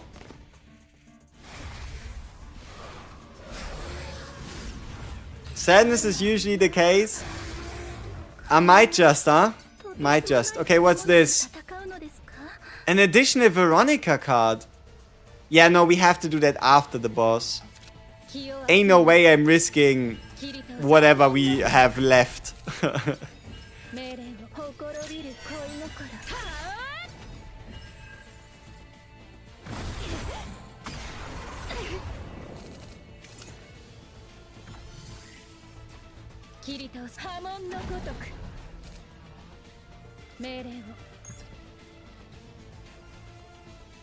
Okay, do we have focus active right now?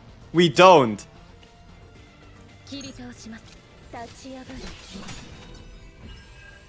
1000% base? 1257. Wait. Did we now? Oh, focus removed. Then why was the damage the same? Mysterious. But yeah, no, we're still doing good damage. I don't yet have my NARJA build, my Haru build, to enough of an investment level, you could say.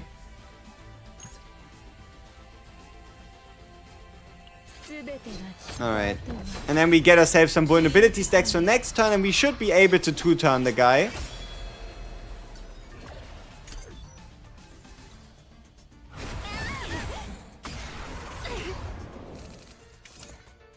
Okay, come on. Make it worth my while. 1700%. Can we somehow increase that a bit more? If he doesn't die here, we should gain the focus state. Dark Mist stands yeah. If he doesn't die here, we get focus state. There we go. 1887%. Give me a crit. 7768 damage on a singular card. Oh, and we even missed. We even missed the copy. Oh, that's unlucky. We even missed the copy. Wow. Okay. I guess we go with the highlight of this run. The big damage epiphany.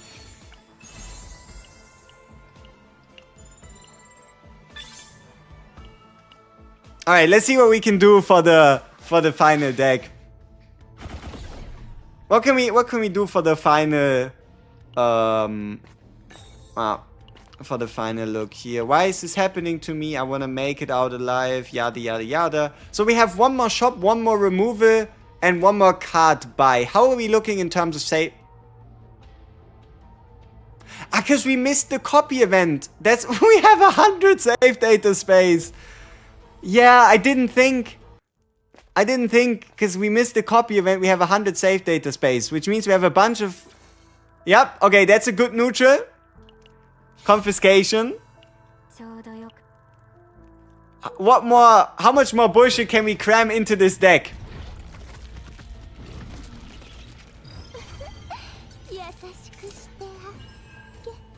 How much more can we do?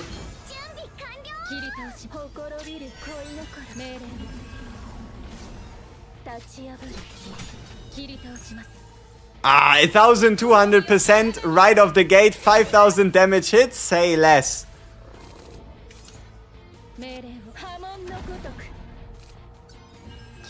Give me another one. 1257, but we can actually lead up with this to trigger the focus to get the same thing. Ah, shit. Yikes. But big damage. Maybe we could have done the epiphany on Kowalski, but I think it will be alright. Oh! Confiscation epiphany. Maybe divine. Okay. What do you think? Just take the 1 AP because it's that good? Or take 1 morale. Probably take the AP because it's that good, right? No real reason not to. Yeah, sure. If this was morale plus AP or like mark plus AP, that'd be crazy. So, how much save data do we have left? 50 space. We still have 50 space, which means we can put in 2 more neutrals. We can definitely make that happy. Make that happy. Make that happen. So, we have 1 more shop. And we can have up to 50. Let's see. We have so much space in this deck right now. So the options that we have is put in a 30 for a base removal or 2 neutral cards. If we get 2 neutral cards, Ooh.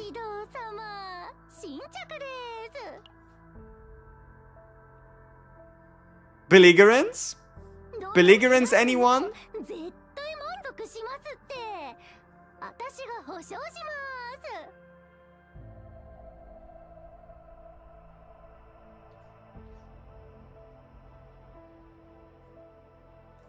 Belligerence is definitely one of those I would judge as being worthy to be put in. So let's put in Belligerence. Gearback, no, it's irrelevant. Anybody feeling like a forbidden algorithm?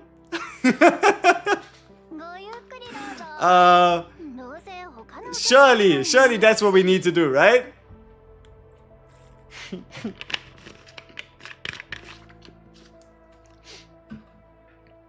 Okay, let's see what the training gives us before we pick it. Okay, training is shit. We still have 5 more refreshes. Maybe we can find something else.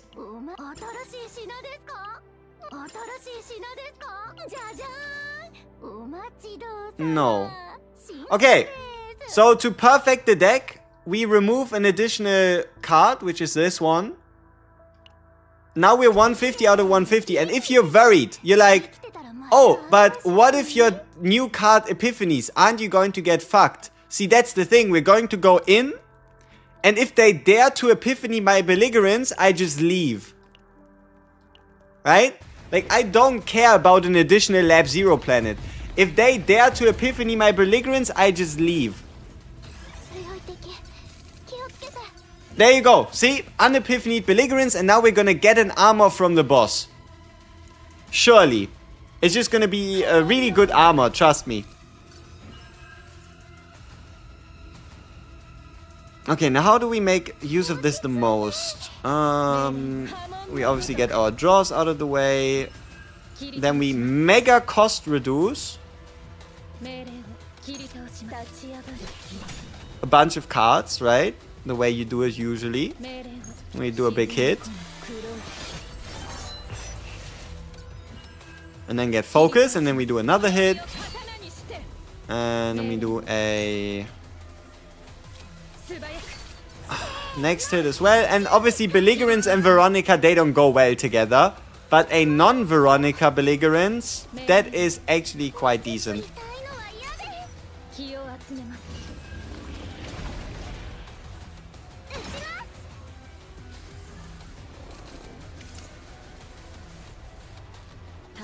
Okay, give me Predation for, I don't know, this one?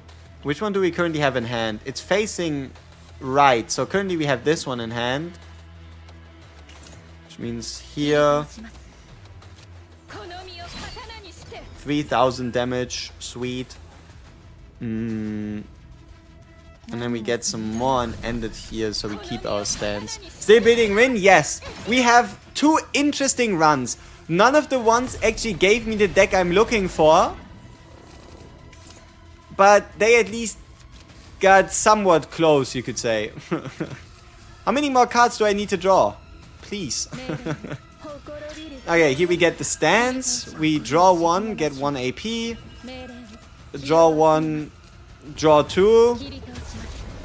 Don't have the space, so we just draw 1, I guess.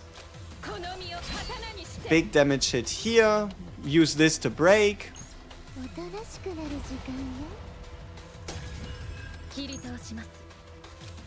Do this for the cost reduction on mealtime.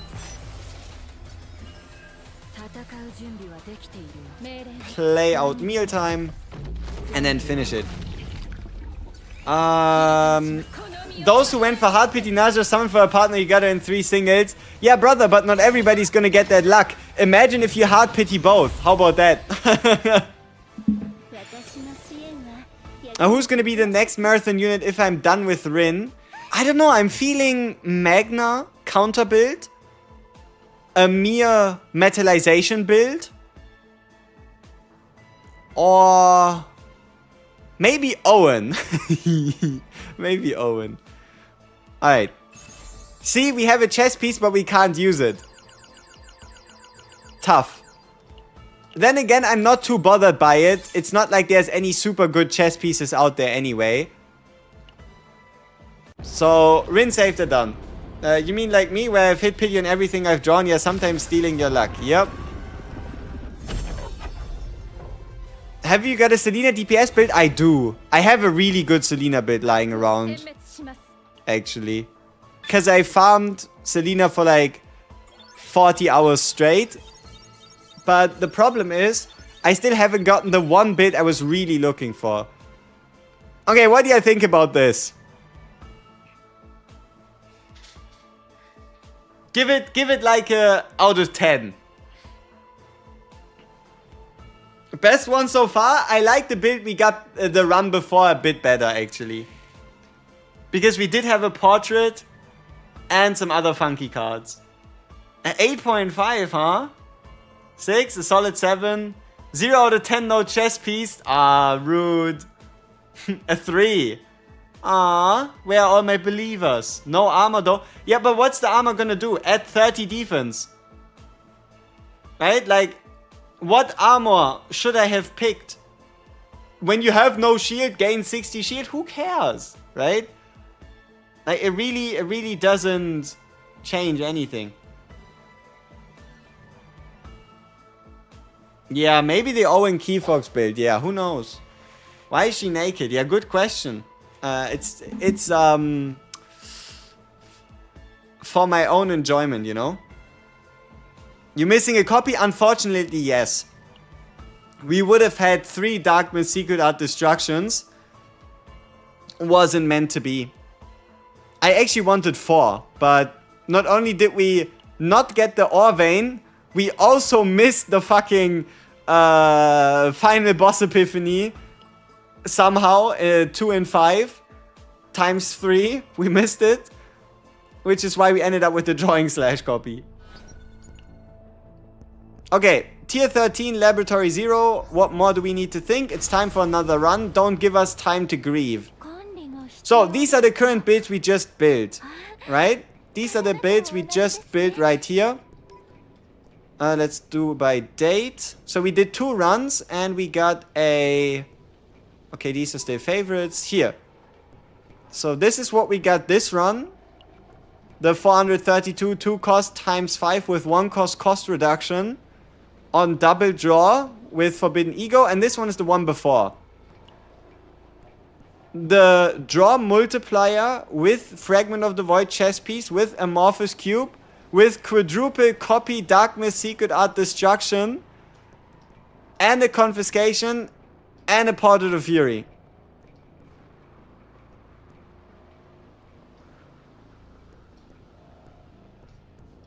Yeah.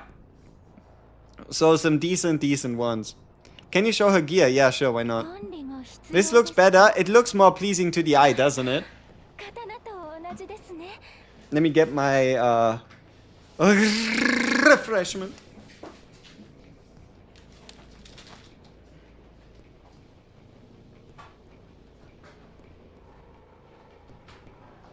I drank enough water today, which is why we need a bit more sugar. Build Owen? No, I'm still not happy. I still haven't gotten the deck I'm looking for. You need to see substats. Close your eyes, hide your wife, silence your children. But no, sure, we can go piece for piece, right? So this one's basically perfect, besides how you split the roles. So this one's perfect in subs. This one's perfect in subs, period. Depending on how you want to split the roles, you can get more or less crit chance, couple higher rolls, but there you go. This one is pretty much close to perfect in subs. It has crit chance, it has crit damage. It rolled 3 times into it, could have been 4. But the only thing I guess you're missing is like attack flat. This one is almost perfect in subs. I guess the only thing here would be like attack percent, but that's irrelevant. The only thing you could change is like the values and the rolls, but we have attack, crit chance, crit damage. This one's perfect in subs. The only thing you could again change is the values of what rolls where and hypothetically how high do they roll. And this one here is it has some interesting rolls.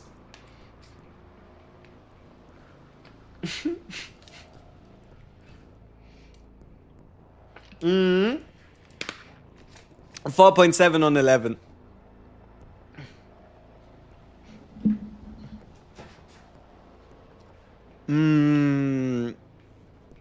Yeah, some good fragments. I agree. You could call them half decent.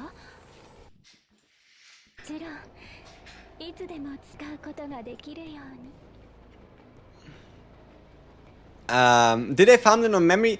Half, but I did spend the majority of my time farming. You know, like here, look at my storage. You see, the majority of my pieces are actually the new Ravage set, the crit damage set, and the Void set. So I'm mainly farming the Void / Ravage set dungeon and the crit dungeon, with the occasional defense piece farming. But I have like a couple good pieces on a certain slots, so I don't really need to look for too much else, you know? You only want crit chance substance, then you're out? Yeah, but that's where you go back in, right? First you make sure you have everywhere crit chance, then you make sure you have everywhere like crit chance, crit damage, then you make sure you have everywhere crit chance, crit damage attack, and then you make sure the runs roll, right? It's just a gradual process where you just start improving wherever you can, whenever you can. Yeah.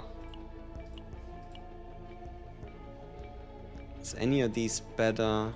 Extra damage, bunch of attacks on crit damage, 3%, 3.8% on 2.9%. Yeah.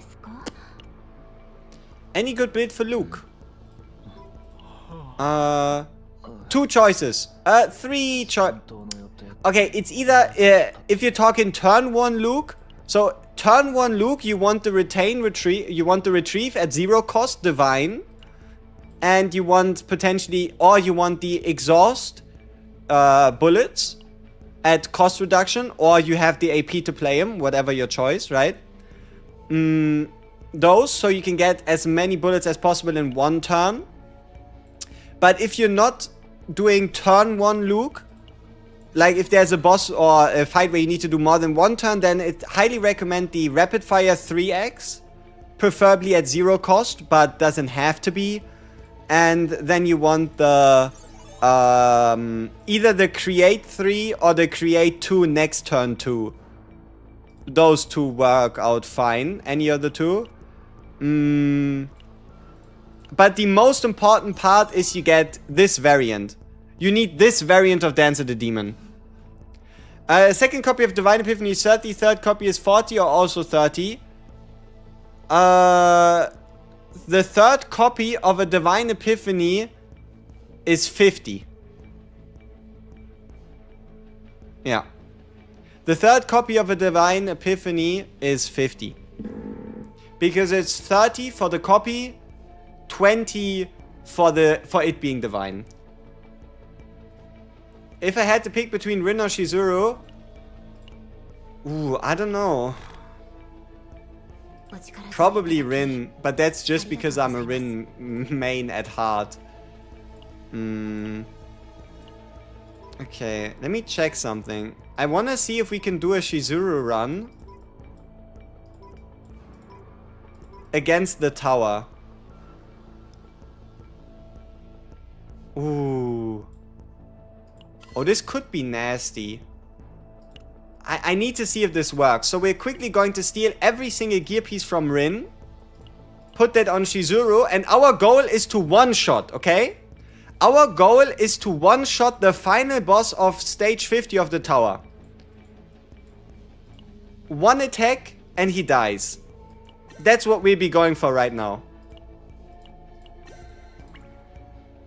Let's see if we can make that happen.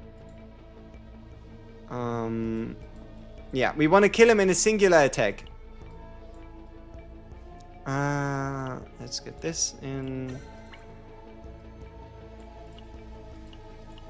This one over here, and this one as well. Okay, so simulation. High Spiral Tower of Screams, stage 40 to 60. I want myself the... So we need a bunch of card draw. We need a bunch of card draw. And we need a bit of AP. So let's just try Veronica. Try NARJA. Yeah, I think our AP NARJA should help to some degree. And then we do like a draw Veronica. And let's see if we can make it. Okay, auto register. Delete everything that's below 26,000. Thank you. Alright, let's go. Do I have a video explaining card costs? I might need a bit more help in terms of what exactly are we looking for, right? Like, what kind of explanation would you need to help you with whatever you need help with, right? Like, what with card cost would I need to cover? In terms of like how you reduce card cost, or how you make sure you can like afford cards, or what exactly are we looking for here? Also, we can't get a different hand. I just realized we have 5 initiation cards. We legit cannot get a different hand. There won't be any new characters added, so there is technically no reason besides making sure that you are guaranteed to get a new character from it. So you could go to it, you could pick Veronica, which is obvious, or you just wait until you're missing 1 or 2 characters and then you pick whoever you like, because keep in mind, every time you fail a 50-50, you could get a new character, but if you pick early with the 300, you could end up getting a duplicate. How items interact with card costs and epiphanies makes sense, because items only interact with the card cost at the time of playing the card. Okay, so let's use these cards later on more important cards, because this run is going to take a bit longer. So yeah, give me the upon using 4 cards, draw 2.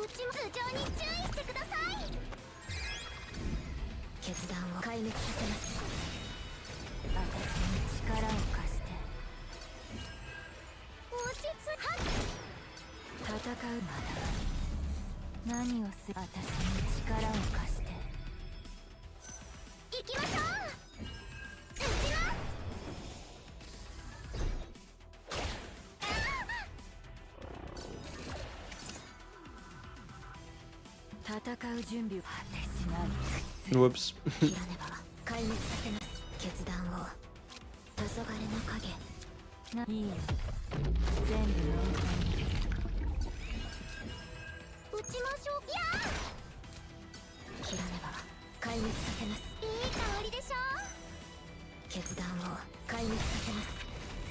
Okay, we beat the first enemy.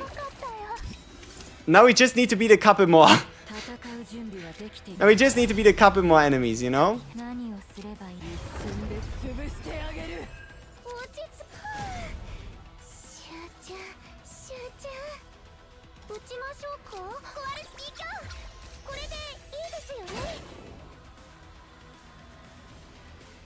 Okay, is there a way for us to kill him early? I don't think so, so we just have to take the hit.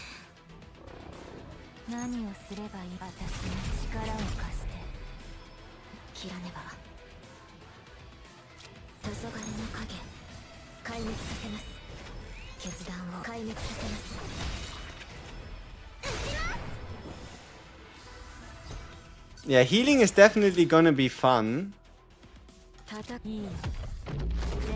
But I think we should be able to eke through until we get to the boss.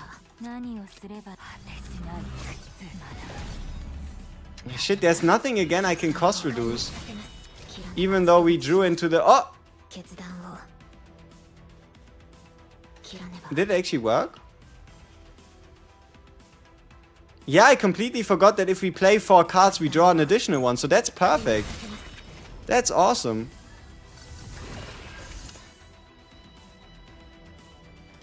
So give me another card that costs me 1.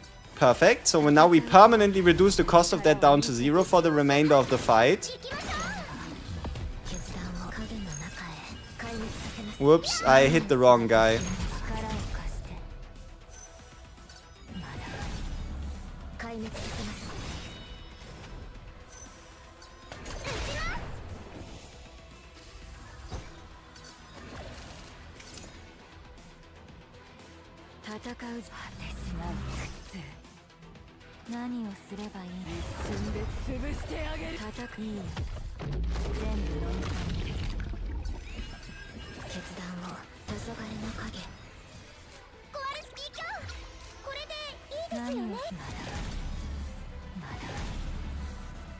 Oh shit.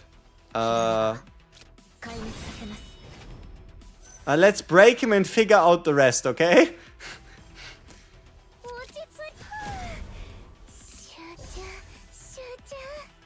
None of these have haste. Oh, this does have haste. Perfect. Okay, I think we're safe. Ha! Nice. Alright.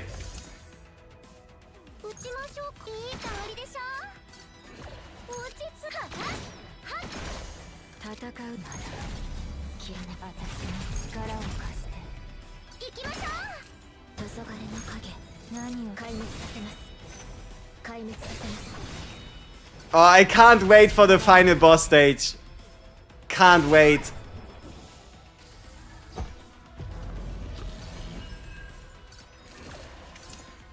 Oh, that boss is so not gonna be ready for this. Oh, faint memory, save data. Yeah, I'll make an updated save data guide.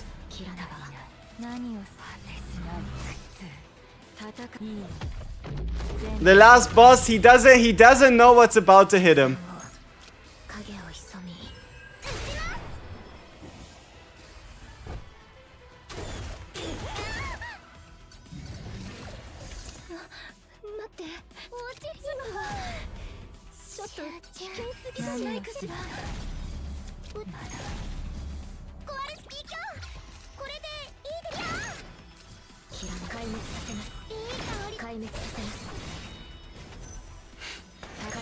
Oh, he does not know what's about to hit him. Oh.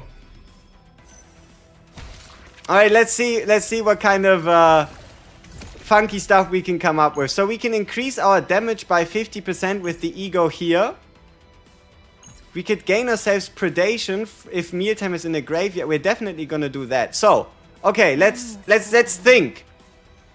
How do we get the most value here? So, Veracity plus 1 AP. 2 Morale.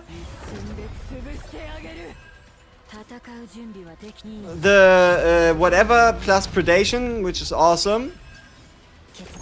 Additional hit. Okay, we have a couple stacks of Predation left. How many stacks of Predation do we have left? 3. Okay. So give me the 3 morale.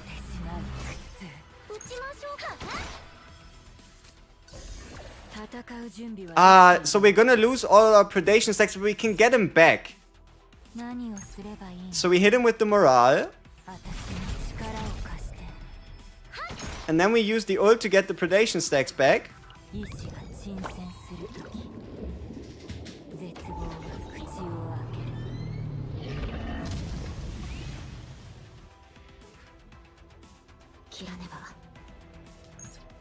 Ah, we're not even close! Oh no! All this stacking for what? All this stacking for what? We're not even close! Oh no! Oh no! Oh no! We're not even close! Shit! How many of the Oni hunts did we play? We get 6 stacks per. Ah, shit.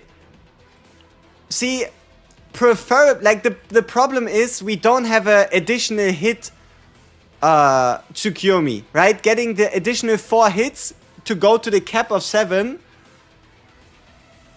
would have been the way to go, but unfortunately we don't have that here, right?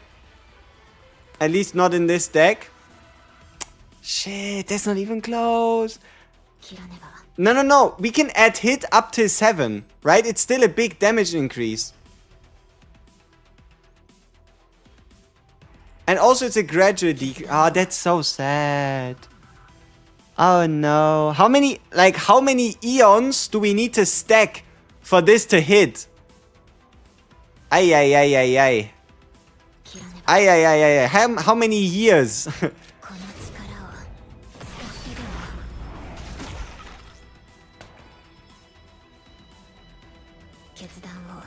Yeah.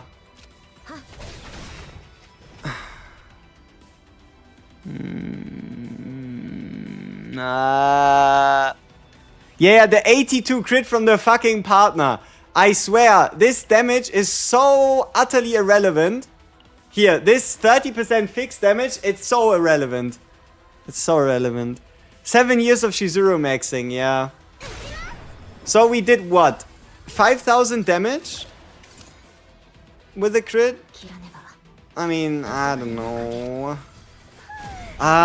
So much like investment for barely any visible payoff.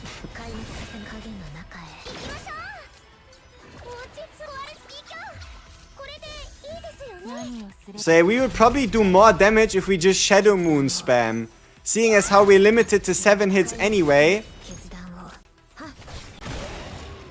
Yeah, we'd probably just do a ton more damage if we like Shadow of the Moon spam him to death, you know? Now he's invulnerable. I mean, we can beat him, but ah, man. Sadness. We just tried to one-shot. We tried to one-shot the boss with Shizuru, and yeah, it just looks like I don't have the right build, right? The only way I can think of for us to get that would be hypothetically with the 1 additional hit here. Like, this could work. Tsukiyomi could hypothetically work, but then again it's only 1 hit. But no, it needs to be this one at 1 copy and then 3 copies or like 1 version and then 4 copies of the damage stacking. So yeah, see, I almost got it. Look at this. It's not even epiphany. Like, this basically could have been it, but it just didn't epiphany. Ah, shit.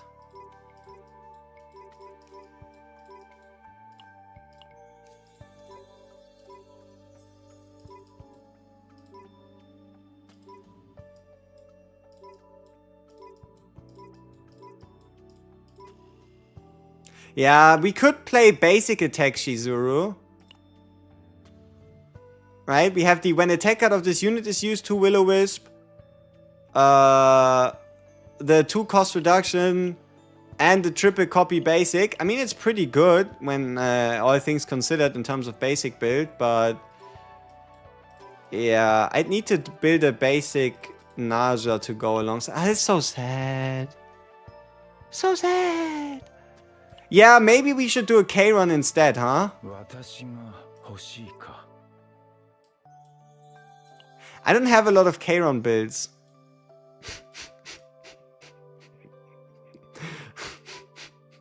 As you can tell, yeah. I don't have a lot of K-Run builds.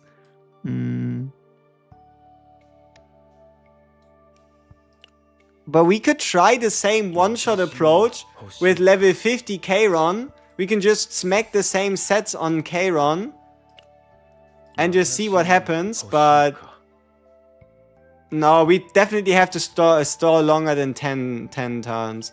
Nah, we need to go back. So, we need to forget about what we just saw. We need to forget about what we just saw, and it's time we see, now that we've shown the game that we're willing to, you know, devote all this time to making Shizuru work, now RIN is jealous, right? We made RIN jealous because we played Shizuru, which means that this RIN run is now going to be unbelievable. Like, this run is going to be peak. Because RIN is a jealous waifu, so this should work. This should work. We've made RIN jealous, which means now this run should be peak.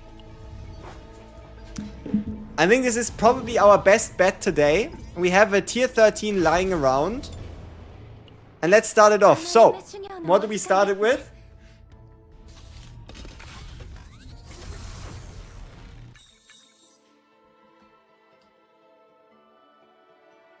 Double removal event. So far, so good. So far, so good. Double removal event in the bag.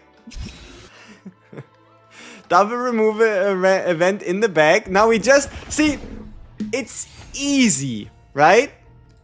For this to be the perfect run, I'm just gonna list a couple of things that are easy to get. Right? It's not even a question. So, we need to find Cthulhu and get the Cthulhu gun.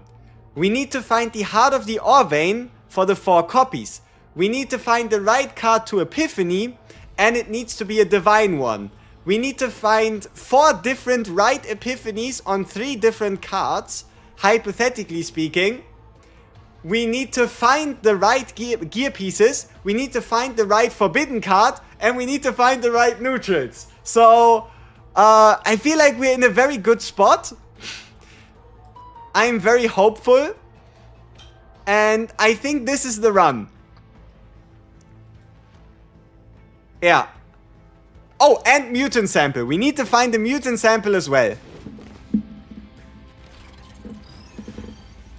We need to find the mutant sample as well. Easy peasy lemon squeezy. Exactly. Would the Tresser be worth it to bid for a second team, which would be a Khalib and a Mika? You could slot her in there. Half decent synergy. You might just run into issues in terms of card draw. Basically, we still needed tons of hopes and wishes? No. We don't need any hopes. We don't need any tons of wishes. It's just gonna happen. Watch. Right? So here we get Guardian of the Boundaries, whatever, right? So, Bone Cutter. No, we're gonna get some more coins, right? Free coins. Everybody likes free coins. Requirement step 1, remove 2 cards? No, no. You can build the perfect deck even with just a remove 1. Absolutely. You can still build the perfect deck even if you start out with a remove 1. Okay. Alright, so far we haven't failed any of our requirements yet.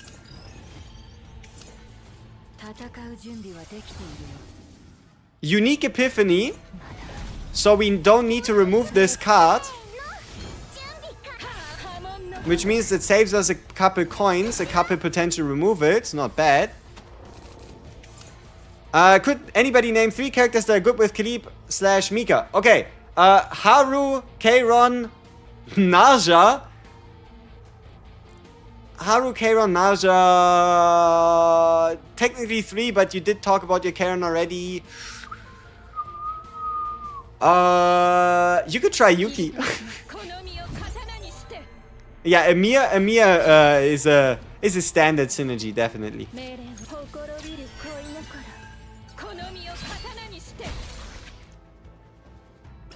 Alright, so far so good.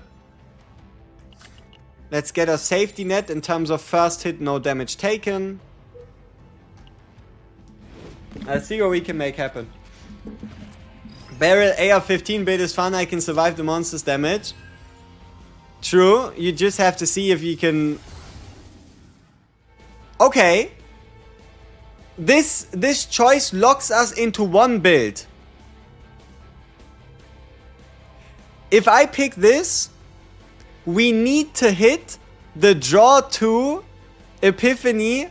We need to hit the draw 2 Epiphany on Darkness Secret Art Destruction. Easy, right? So now we only have one Epiphany as a choice. And preferably we want it to be Divine as well. Because why not, right? Why not?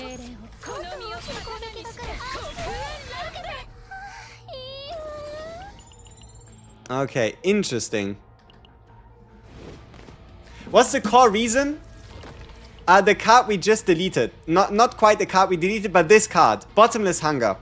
So, we're kind of playing a bit of off-meta RIN, but the best RIN build still, and most likely for the longest time until they change the card, is this card, right? The damage you gain from the ability to pretty much play Annihilation and Black Dance 5 times in one turn, right? The ability to play this 5 times in one turn. And now you might be like, okay, but where do I get 10 AP, right? Where do I get 10 AP? See, this is where NARJA comes in. This cost reduction, this one cost reduction stays for the entire turn. Which means if you cost reduce an Annihilation or a Black Dance, even if you get it 5 times back in hand, it costs you 0 every single time. And now if you do that with both, then you're paying nothing, getting 2 cards to play for nothing, which means you're going to be able to play in total 10 RIN attack cards for 0 cost. So the only other thing you need to figure out is where do you get the card draw and how do you get yourself the damage, right? Damage could be like Morale 2 on Annihilation or just like in a really good damage Annihilation. And then card draw could come from, for example, you could for example get the move 2 plus 1 draw Divine. But your RIN uses this 35% crit damage set. I was never a fan of that. Like, the moment through any interaction you reduce RIN's card cost from 1 to 0, you're cooked. Right? I was never really a fan of the 35% set. If you want to play 35% set, play Renoa. Right? Like, if you want to play 35% set, just go and play Renoa. Barry become God mode when there's infinite turn. Every character can hypothetically become God mode, so long as the devs don't decide that you can only deal damage with 7 hits per with 1 card, right? Okay, I think this one is giving Mutant Sample vibes.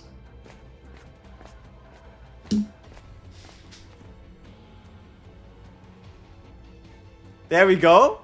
So we hit another one of our RNG checks. We found our mutant sample. You are sold now on NARJA, thanks. No problem. Alright. So, RIN so far hasn't disappointed us yet in the slightest. Which means what we now need is a little less egregious, right? A little less egregious in terms of how hard it is to get.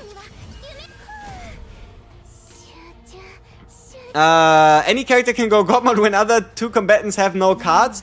It depends. Like, most characters cap out at like 8,000 damage a turn, which, while seemingly great, only takes you so far. Okay. If this is not a new card, then make it divine. Okay, okay, whatever. And we're done. It's over. Sag, it went so well.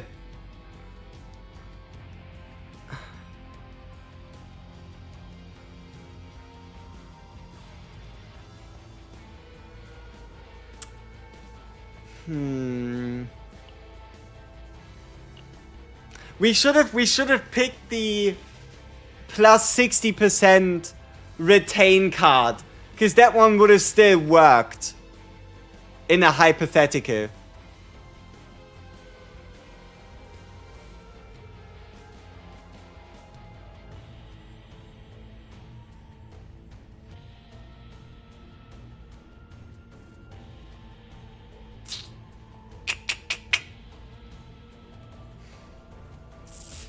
Because having the move card and the create card at the same time doesn't work. Right? Like, they kind of go against each other. Because now we create more and more annihilations, but we only ever draw a singular one.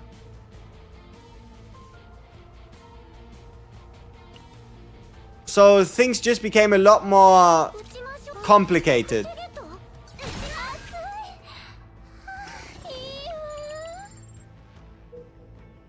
Oh, and also it's not divine.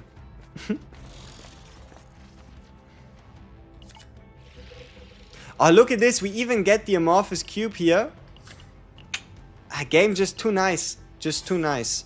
But unfortunately not nice enough. I still go and check what the divine copy station gives us, but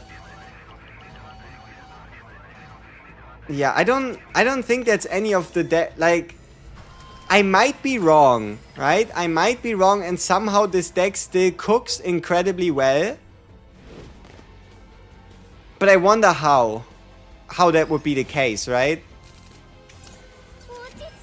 Because the main ways I see is either you have the draw 2 combined with the create 1, or you have the move combined with any of the damage increasing versions, right?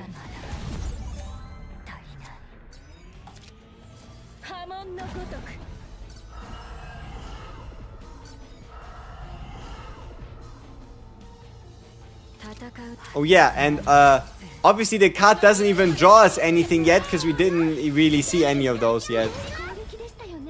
Cope harder. Maybe, yeah, maybe that's all that's left, you know? Maybe that's all that's left. The ability to cope harder.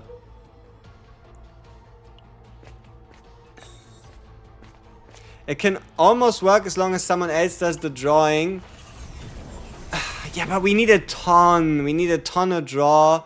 Ah, but look, Portrait of Fury. So we found the mutant sample. We started with the double remove. We get the select, choose your own divine.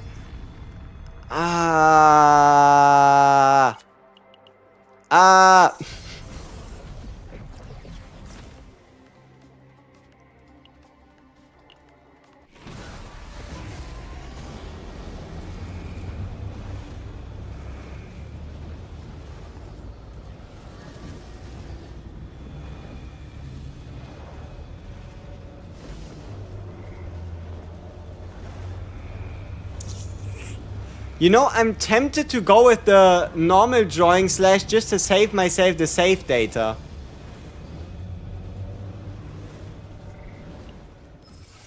Because if we can really cook with this somehow... I'm still trying to think how do we cook with this?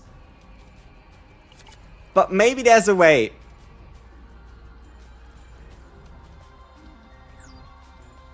Maybe there's a way. It's all gonna be decided by the first copy choice from the boss, right? If the copy choice is like completely disappointing, then that's like all hope lost, you could say, right? We have to see. Bro looks so done. I mean, it's unfortunate, but I gotta be honest, we are still getting 3 usable runs. Like, this is our 3rd RIN run today, and we already built 2 decks before. Obviously, none of them exactly what I'm looking for. But if you're looking for, like, exactly something, odds are tiny, right? Or, not tiny, but they're small, right? Chaos Zero Epiphany. Yeah, maybe. But we should have a ton of save data space for this deck. And we might just be able to make something happen.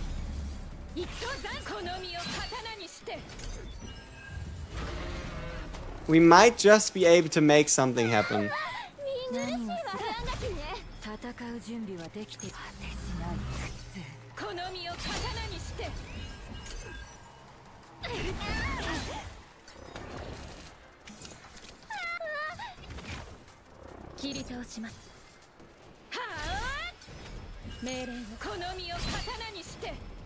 Okay. Bye bye. How hard will you think they nerf Cassius? I don't think it's gonna be anything too big. Maybe it's gonna be a limit to the amount of... Like, maybe they just turn his create an additional quest card reward into a unique card, so that you can't copy it 4 times. That would already, like, put a damper on him, but he'd still be pretty strong. Or maybe they just put, like, some type of cap to, like, prevent infinite scaling while still having him retain a lot of value, you could say. Okay, so we have a copy event in front of us. What do we do here? So many... Oh, it's not looking too good in terms of choices. Jajan. Jajan. Zehi, Zehi. I'm curious on the player retention every new season, so we need to farm decks to be usable for the seasonal events. Yeah, I mean, it depends on how many season events we get and how many game modes we get that come with the season, but that don't require seasonal save data, right?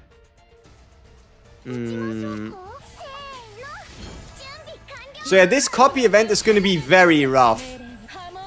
Like, our odds of winning this one here are tiny. Because we have a ton, like, what even is this? We have, how many different RIN cards? RIN cards, we have 3 different ones. So for RIN, it's a 1 in 3. 2 additional ones from Veronica. And 2 more from NARJA. So it's a 1 in 7.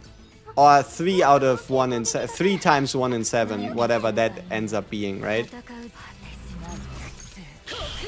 Who knows? Who knows? I'm still new and have like 4 decks I need to farm. Should I wait for season 2 for min-maxing or just go for it? See if you're able to beat the current content in the game, right?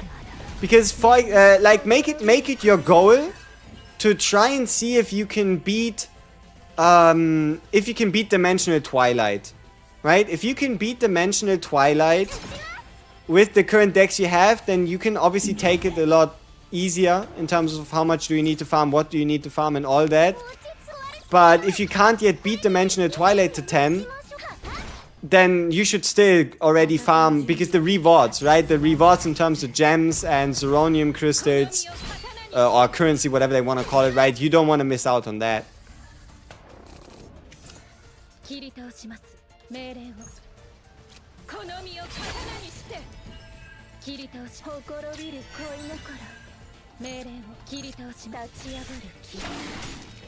Ooh, close. I should have just attacked him. I let him heal for no reason. I'm playing with my food, you know. Okay. Give me the move. Give me the move, otherwise this is hopeless. Okay. Okay. Okay, okay. I can half work with this.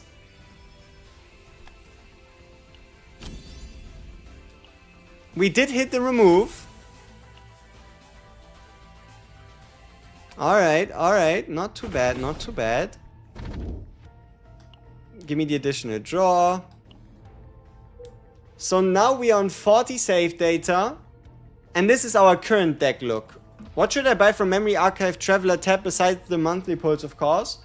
Character XP, potential materials, because they can save you stamina, or affinity materials if you're just looking to ether, right? It can save you ether, or affinity if you're just looking to push affinity. But I'd probably say potential crystals, and then like character XP, and then maybe even the level up materials. But the potential crystals are decent value.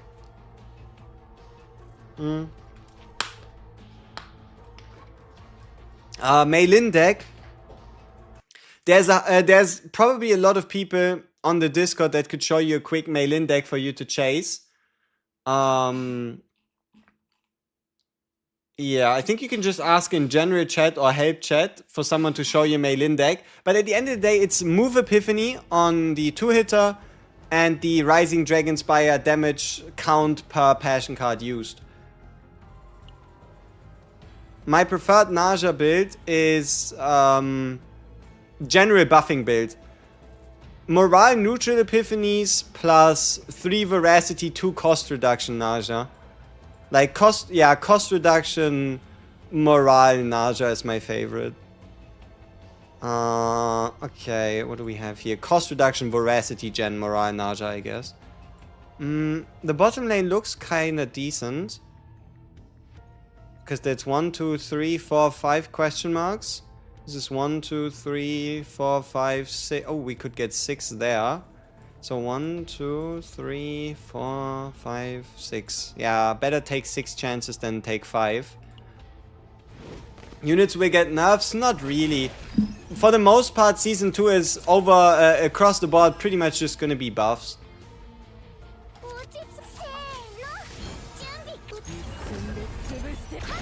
I heard NARJA subbed Optimal. Is it true? Who said that?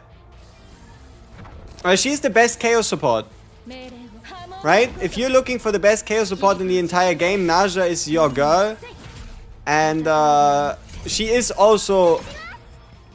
I'd rank her as at minimum equivalent, if not slightly better than Veronica when it comes to making sure that you get the cards that you want as copy targets for deck farming. Like, she's really, really good for deck farming. And outside of the chaos, she has so many variants. You can use her as a counter. She's the only unit in the entire game that can, outside of morale stacks, reliably buff counter attacks. You could use her to... so you can boost counter attacks. You can get massive AP value out of her in terms of the cost reduction. You can get AoE damage. You can get... you could build her as a DPS. Like, you could do whatever you want. There's a lot of ways you could handle her as a unit.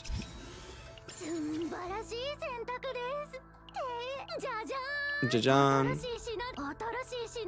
Otoro no shishida desu. Or whatever. We picked the chaos. Okay, so we picked the core Discord, which is good. Where did I want to go in terms of... Okay, yeah, here and then up, right? So we can get an additional question mark, yeah. Jajan should be a seasonal limited 6-star unit. The shop lady.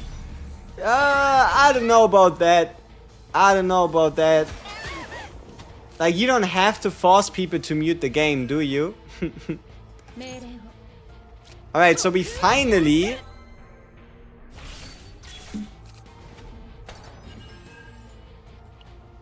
You know, I really thought we were gonna get the missing blue card.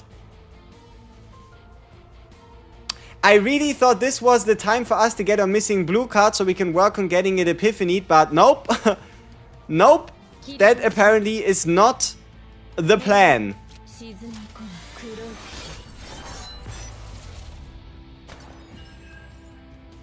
Don't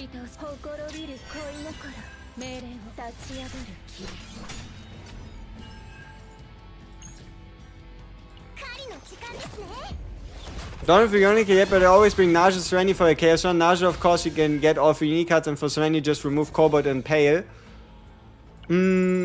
Yeah, because you could also just get unique variants on her cards. Yeah, Serenia is definitely third best if you just need to... Like, if you don't have Veronica running, NARJA Serenia is just incredibly solid for deck building. Especially because you can pretty much strip everything out of a... Ooh, Divine Epiphany. Especially because you can strip everything out of one deck and still get something useful. Unique? Ah, so we have to remove it. No unique. The Rift rankings was a mistake. Prop the reason some units will be nerfed. No. It would have happened with or without. Maybe the timeline got accelerated a little bit. But also, you know, for example, what they could do is just be like... when they introduce like that chaos mode, you know, the survival is key, just survive chaos mode. They could probably just revert those, whatever they do. And, yeah, nobody would probably still pick Cassius, because Cassius really doesn't feel too good to be played in, in Void. Or in Chaos, you could say. Unique, there we go, not bad. But yeah, honestly, I don't think any of you should be that worried about nerfs. Like, it doesn't help you, it doesn't help anybody else. Just see what they do for Season 2. Most of the things they've announced are Yuki buff / adjustment / rework. Healing buffs to everybody that's not named NARJA and Mika. Overall potential overhauls of underused epiphanies. What's the dream build for RIN? Probably a Divine Epiphany, Darkness Secret Art Destruction move version. With either draw or AP on it. And then, yeah, some type of really good annihilation. And also preferably,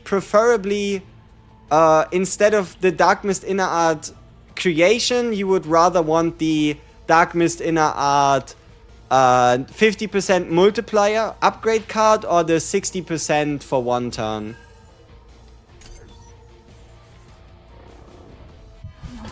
Can I one-shot the Tower Base with the Shizuru deck? I just pinned it to you. Let's see. The question is in how many turns, right? Surely you'll be able to, but in how many turns? Okay, what kind of Shizuru deck are we looking at? No. Wait, maybe? 6-hitter, dual 60-hitter. Could be possible. The problem is, past using 2 of these Tsukiyomis, they turn dead. Right? But if you can make sure you play these 2 Tsukiyomis out, maybe you should pair her with a RIN. With a Ray. And then you use 2 Tsukiyomis and then you exhaust them. So that you can't draw them again, probably. But yeah, you want to use 2 of those so you get to 7. And then you want to make sure that you use 2 of these Oni Hunts every single turn. And then you might just stand a chance.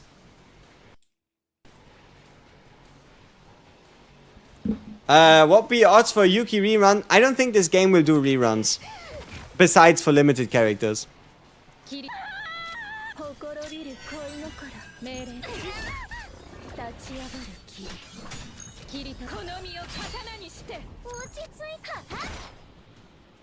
But yeah, maybe they will. Maybe they will. It would at least to a degree make sense, right? Without them being new and whatnot. Isn't she on standard banner? Yeah, she is on standard banner, but that also still means you have a 1 in 14. Or, I guess, 1 in 30.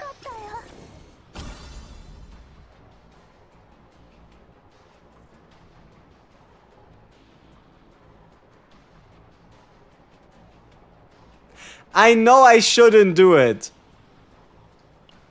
But this is my favorite monster card if you do not count the Key Fox. This is definitely my favorite monster card if you do not count the Key Fox. 4 hitter plus 3 marks.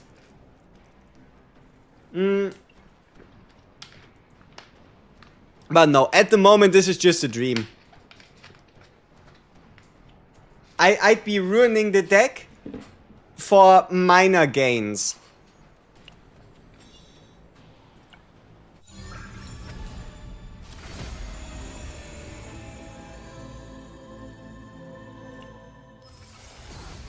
Yeah, 80. And, but it does look like that at the moment you don't actually pay additional save data so long as you don't get a divine monster card. Okay. Yeah, these out of the way. Give me this one. Give me the 2 draw. Where's my last RIN card? Like, if I get this fucking last RIN card on the final boss, I'm going to be pissed. Like, there's no way they can withhold that RIN card from me for so long. Like, that, they can't do that. This is illegal. They can't do that, no.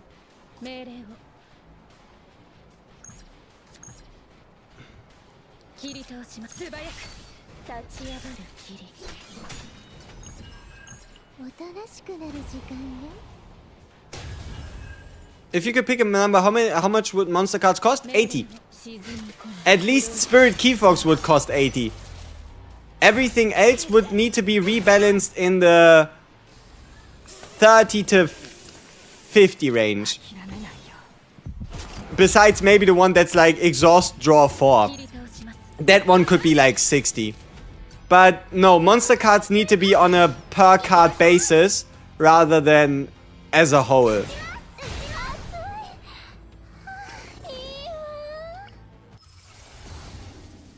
Okay, another unique. One less copy target. Oh, I forgot to take the path up, did I? No, I didn't. We are on the path up. Okay. Logic error. Coins, right?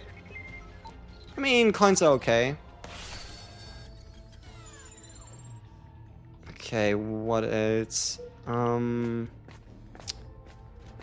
Yeah, campfire is alright. Superconductive protein. I'd probably just sell that. Like, we either win this fight or we don't.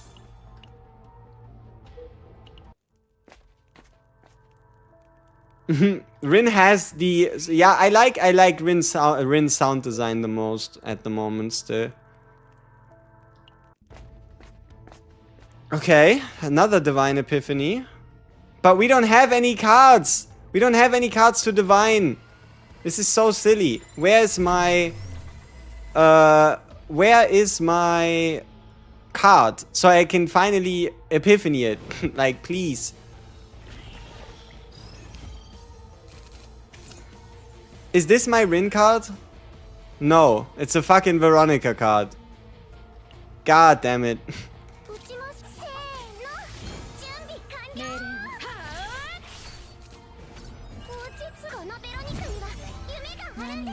Yeah, it doesn't look like we're meant to get the card. Heart of the Orwayne, please? Yes. We do need that one as well. We do need that one as well. Otherwise, we are in deep shit.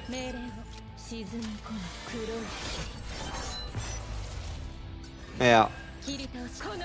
Otherwise, we're in big trouble.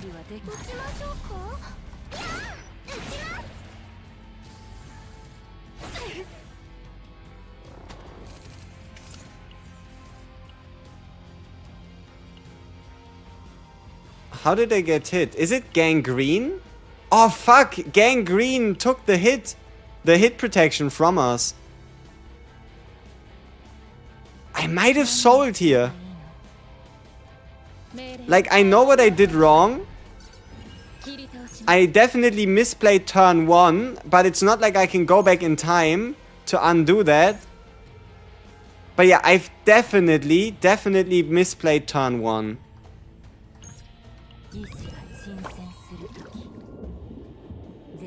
I should have used the card to create an annihilation so that I could draw into more annihilations.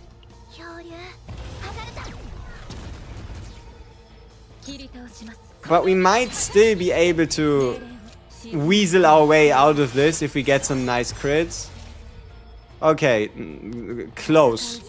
But we're free for now. Alright, there we go. We did not get hit.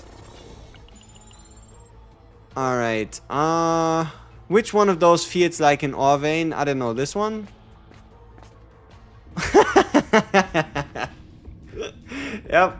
This really did feel like an ore vein. Okay. What are the odds? It could be Veronica.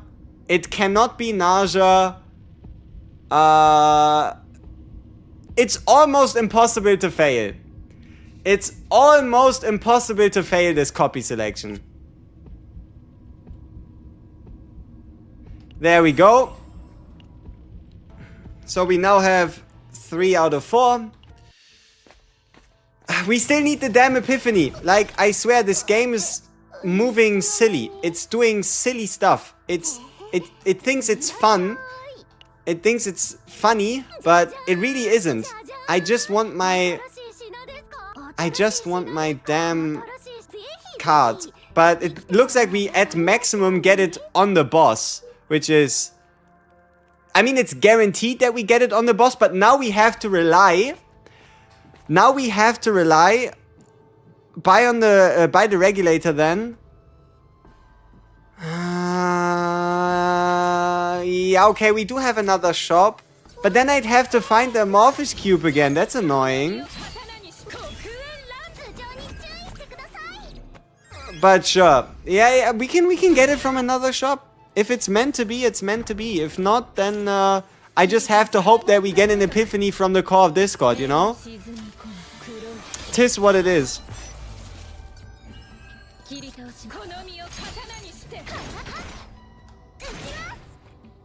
We could have gotten it here as well, but it just didn't happen. Alright, yeah, sure. This is gonna be annoying though. Trying to find another Amorphous. Luckily we have a couple cubes. We have a double shop as well still. Alright.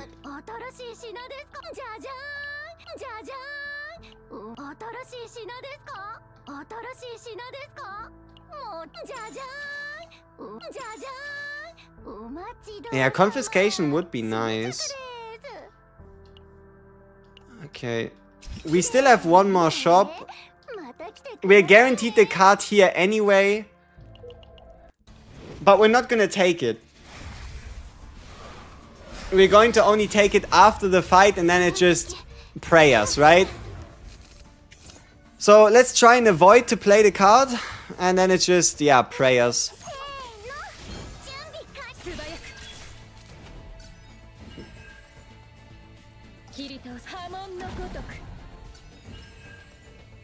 Oh, so he ate our card. Fucking bastard.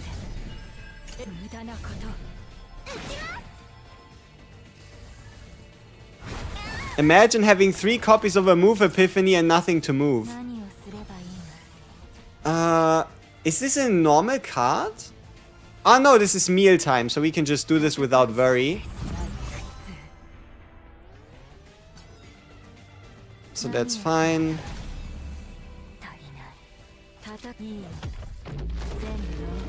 Will I be able to beat the tower using Shizuru with NARJA and Veronica? Oh no, wait, that's what I already looked at. Whoops. Okay,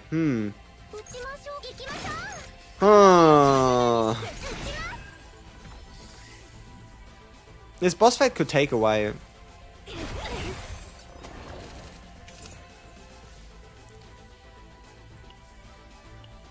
Okay, do I risk? Do I risk getting another card that could ruin my... Okay, what are our copy odds? Nothing here, nothing here. So it's only RIN cards. And the only cards that are going to be able to be copied are Slash, Black Dance, Inner Art, and then obviously we have our triple copy of Destruction. I mean...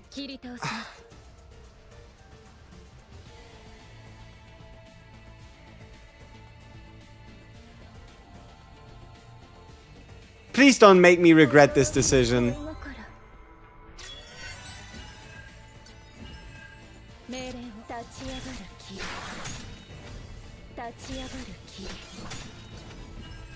No, you know, my thought process here is the odds are still pretty good, and if I have the card before the fight ends, maybe my chance is higher of getting an epiphany for it in the core of Discord.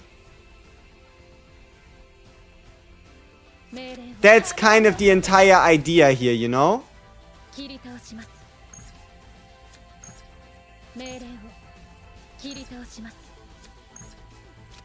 Just kind of like, yeah, but I'm hoping that if I get it early and it participates in a fight, that it like does something.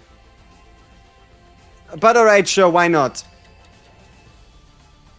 Okay, sure, we're not gonna play it, but also I'm a little scared we won't be able to beat the boss. That's the real reason why I wanna play it. Because we don't have a lot of cards to hit the boss with, you know what I mean? So I'm a little worried that we're just not gonna do enough damage if I don't play it.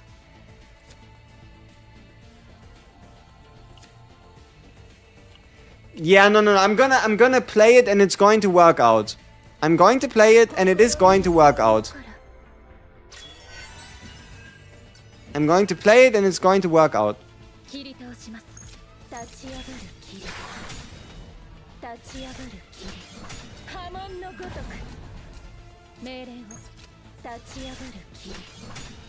It's all gonna work out just fine.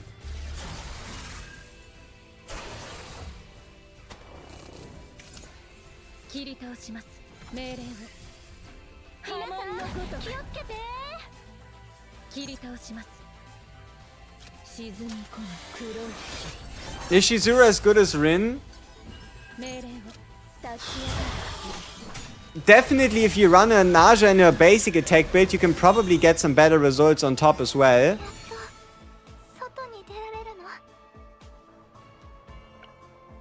Okay, perfect. Gamble paid off. Now, will we have these be 0 cost? Probably not.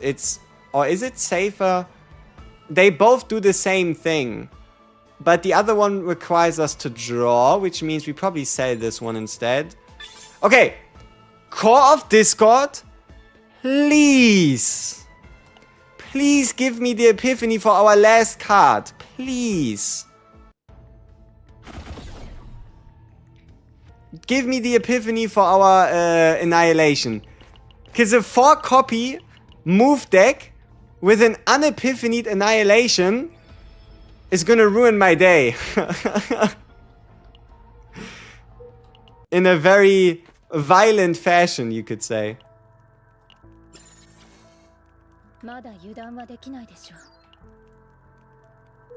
Like, come on, don't do that to me.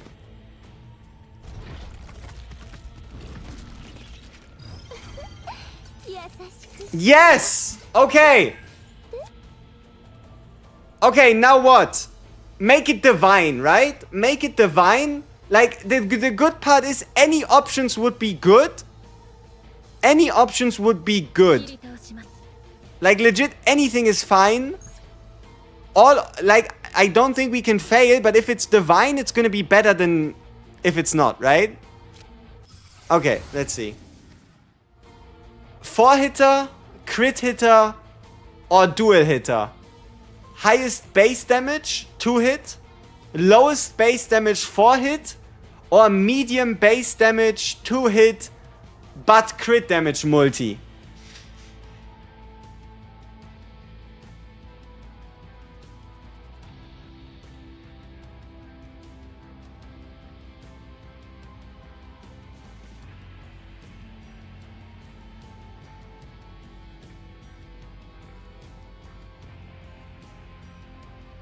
Yeah, but if we take the middle one, we're going to run so fast out of hypothetical veracity / predation bonuses.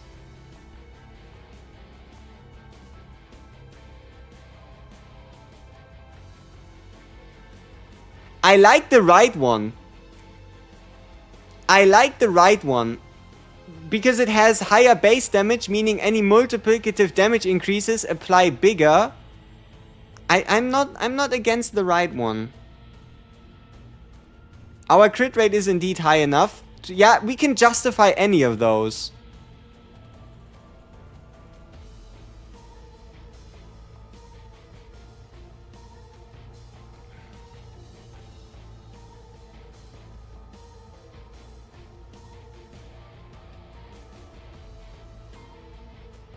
Yeah, the left one is kind of awesome as well, though, yeah.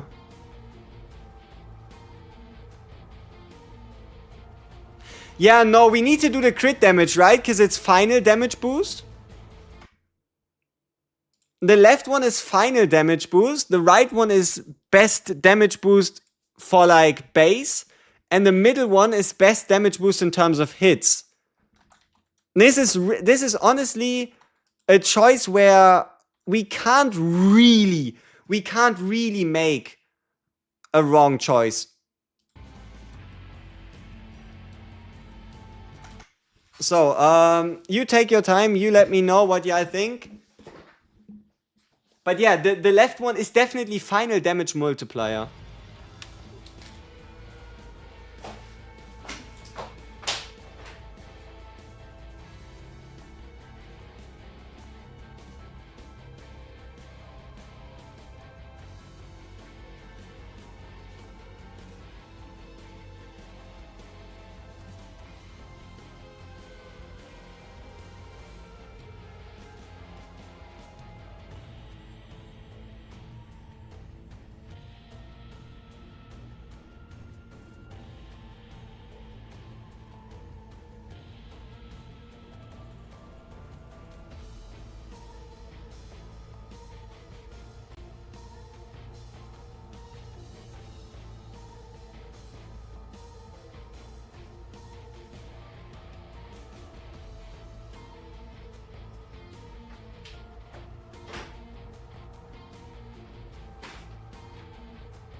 Alright, let's see. Yep, 70.7% is our current... The fuck? Hello? I'm not a vampire. I swear.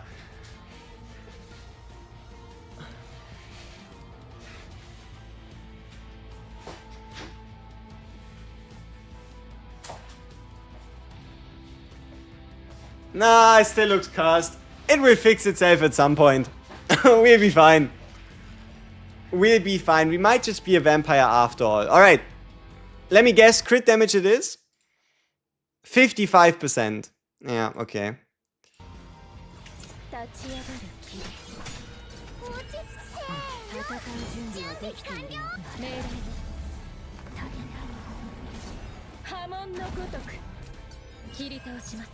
Kirito shimasu.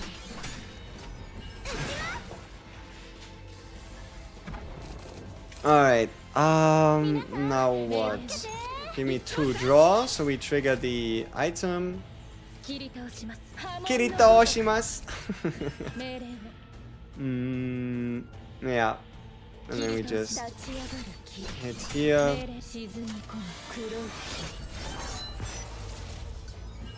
Hit right here. And hypothetically, we could vulnerability him, but I don't think that's necessary. Okay. So, our next step, our final step for refining this deck. Our final step for refining this deck is we need good neutrals. We have one more shop and we need good neutrals. One more shop, we remove the basic and we get ourselves good neutrals and then we're done. Yeah.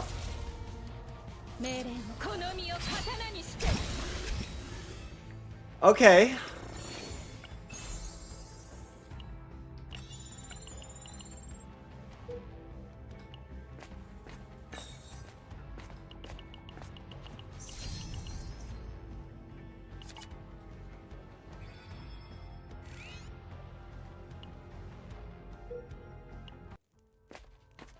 What if you get a divine epiphany? I just leave before the epiphanies. Right? Okay, so if we remove a card that is 30 save data, right? This first form costs us 30, meaning we only have space of 50, so 2 neutrals. If we only find 2 neutrals, that's perfect. If we find 3, that means we might just keep in the basic. Ooh. Pulverize or no pulverize? It's a decent neutral. That's kind of what I was looking for last round to show you. But it is also very costly. So we would have to try and get a bunch of AP. But with NARJA as a support, we can make it happen.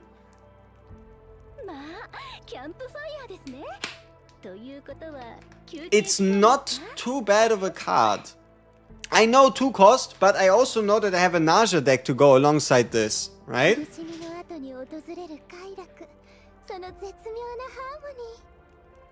Like the main thing I'm looking for here is the extra draw. But yeah, maybe we can get 2 confiscations. Or maybe confiscations or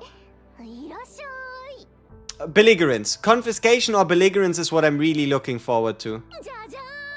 Let's see if we can get any of those.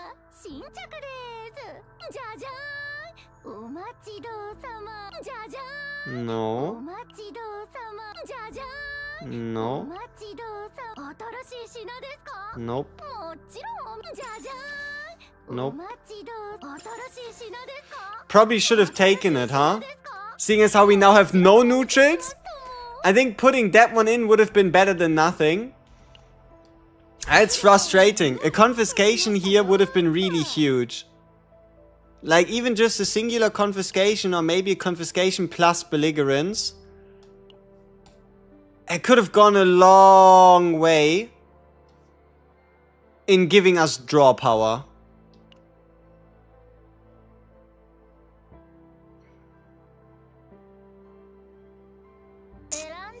Could have gone a long way.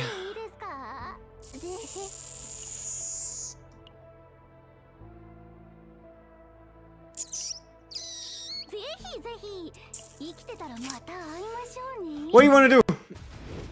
What do you want to do?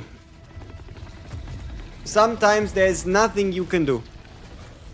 Is it okay to stop playing? I mean, sure. Just make sure you do your daily logins. So do your daily logins, farm some gear dungeons.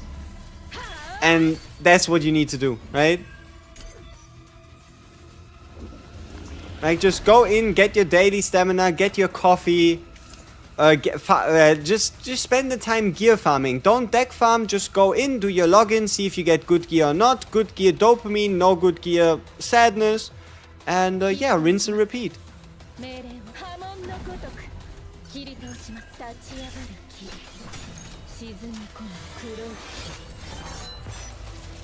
Is aggressive mutant not good?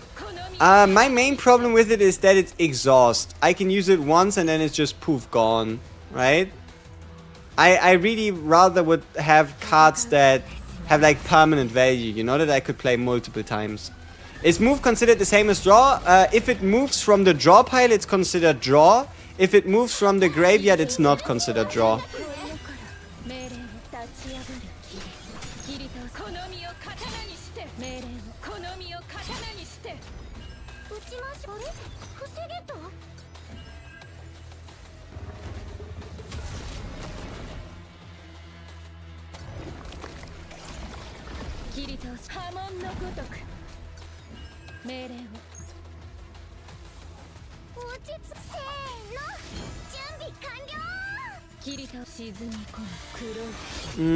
Did something happen today? So 2 to 3 playing with RIN. Did you get a buff or something?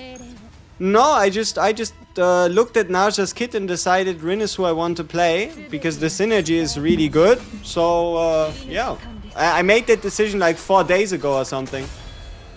I've been basically playing her since like day 1, day 2 of NARJA release. Yeah. What everybody else is doing, I don't know. I don't know what everybody else is doing.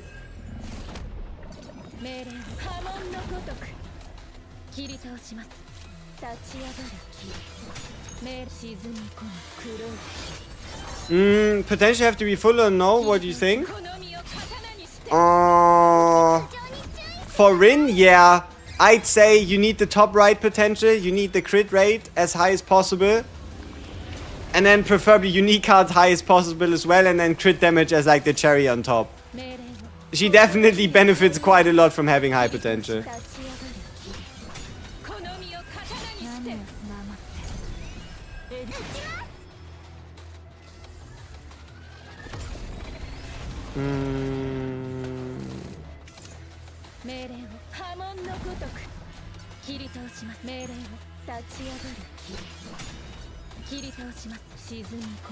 Can I use Hugo, NARJA, and Serenia? Yeah, I don't see why not. That sounds like a pretty sick combo. You would probably want to get something like something draw related on Hugo, like draw attack cards Hugo or something. And then you should be able to put in some work. Alright, give me the draw chess piece. There we go. Perfect. So almost something very, very nice.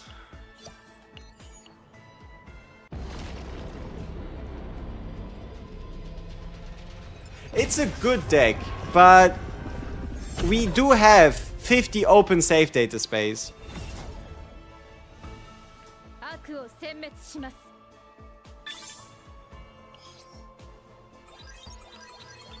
Yeah, with like maybe an additional confiscation or like a belligerence, this could have been even bigger. 110 points is criminal. 110 points is criminal for all the value we have in here.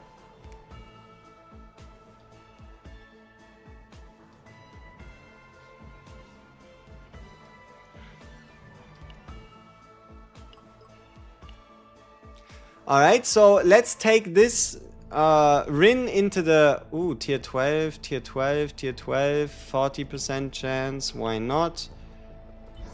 Okay, let's reroll here, see if we can get anything better. Tier 13, tier 13, tier 13, Swamp of Judgment, no. Let's do the next reroll on Lab 0. I'm looking for Lab 0 13 preferably. Or maybe a tier 14 map in general.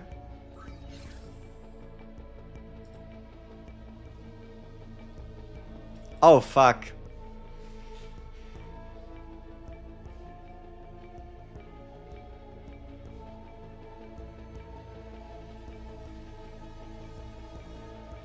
That's a deadly Lab 0 map. I don't know if we can run this with our current strategy of building RIN. Negative 50 HP, 40% attack. Like, the problem isn't the health. The problem is the attack. Tyrant for... Like, we could take out... We can do this if we take out Veronica and we put in Serenial instead.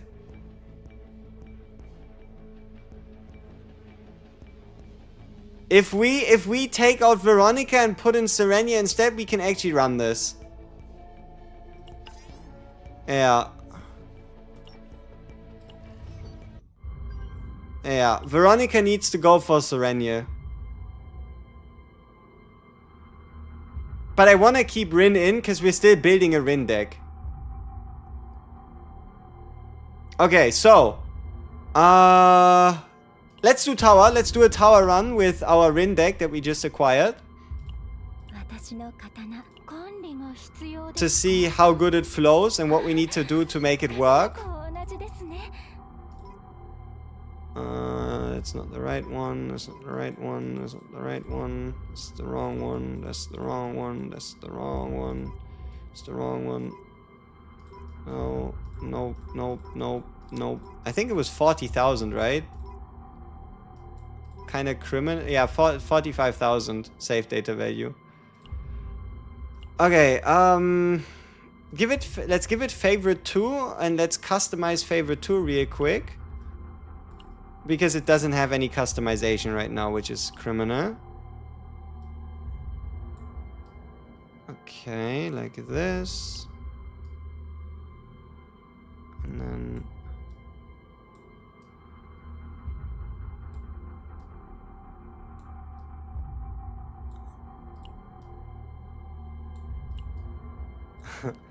Yep. And then another one here. Make sure it's sized appropriately.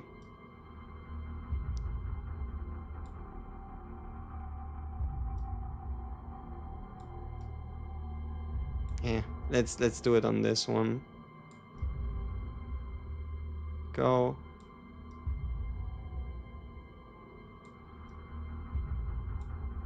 And then final one.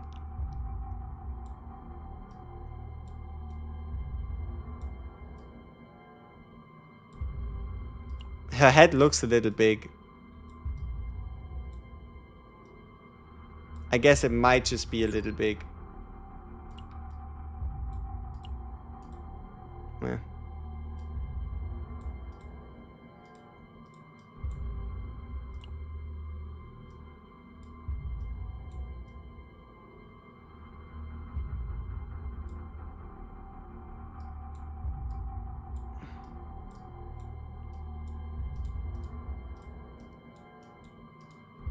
How do I drag this down? Ah, okay. There we go.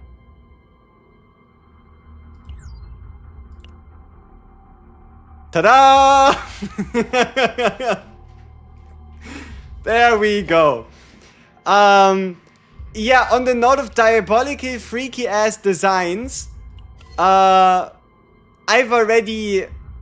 already some people like, let me show you the Amir save data that is currently going around, and then I'm just gonna speak to your imagination, okay? I'm not really gonna, you know, go too much into detail, but I don't think I have the Amir affinity though. Oh shit. What a mistake. I need to get Amir affinity. But, alright, let's make this a favorite, because why not? So, let's get ourselves X background. Yeah. So, people would use this if a Mir sticker, or do we maybe have a different one? I'm not sure. But yeah, there's some people that do some silly stuff with this one. Especially if you hide the rest out of frame. So, yeah. They proceed to hide this out of frame, and then look at this sticker. Yeah. There's going to be some diabolical Nia sticker combinations. Yeah. Or Shizuru. Yeah. I guess Mei Lin as well. Nobody's gonna be safe. Nobody's gonna be safe. Alright. So, let's see. Who do I run alongside of them? We need Draw. Yeah, let's try this Draw Veronica. Try our Veracity AP gen. Alright, see how it goes.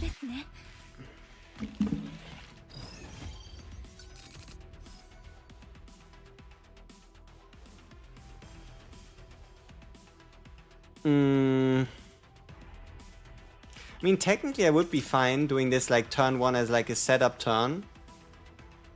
So, the goal here is we get this out of the way.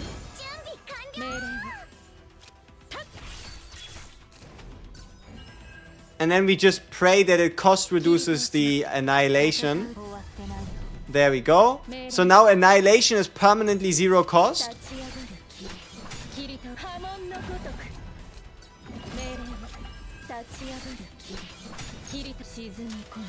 And then for the remainder of the cost, for the 1 cost of Darkness Secret or Black Dance, we just have to use her own cost reduction.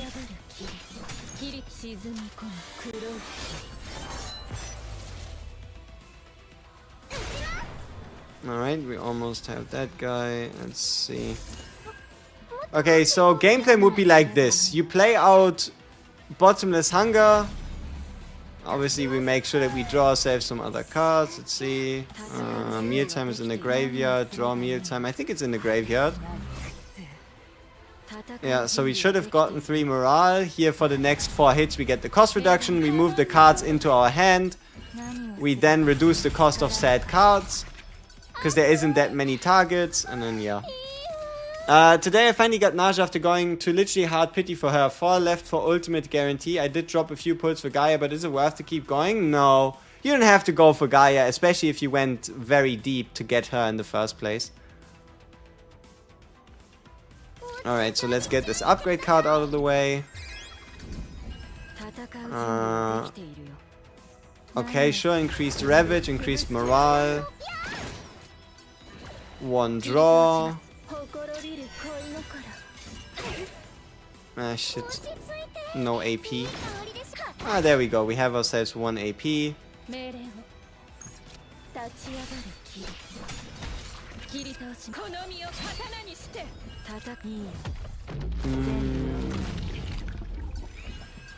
It would be cool if they had some type of training dummy. Yeah, you really start to miss the seasonal bosses, huh? We kind of took them for granted. So this is kind of how this combo would work, right? So obviously at like limited amounts of draw, but we get ourselves the Bottomless Hunger played out. Then we draw ourselves our 2 cards.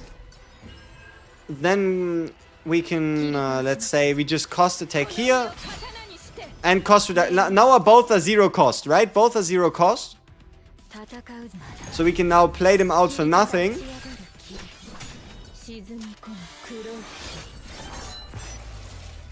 And then get them back. And they both will be nothing. Problem, right? The problem is we got the Dark Mist Secret Art Annihilation back, and now you wonder, okay, but how the fuck? Where does it come from? Because we create Dark Mist Secret Art Annihilations every time we use the inner art.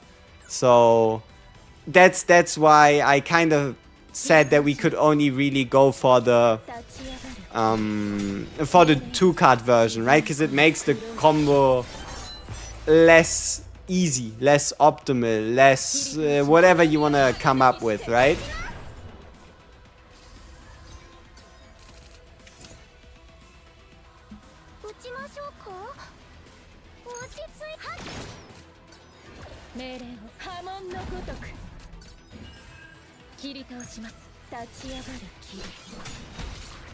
But yeah, no. So we beat this guy. We have this dude right here, where we can get ourselves the cost reduction, use mealtime to reduce the cost of, I guess, Shackles of Hunger. Use Shackles of Hunger for some morale. And cost reduction, get this one at 0, get some more morale as well. And then just hit him really hard.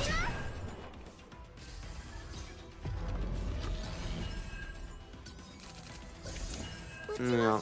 And then we have ourselves, let's see, 7 cards. We now draw 2 here. We are on 8, which means this card draws us 3. So, cost reduction active. A bunch of cards that could hypothetically become the target. Yeah.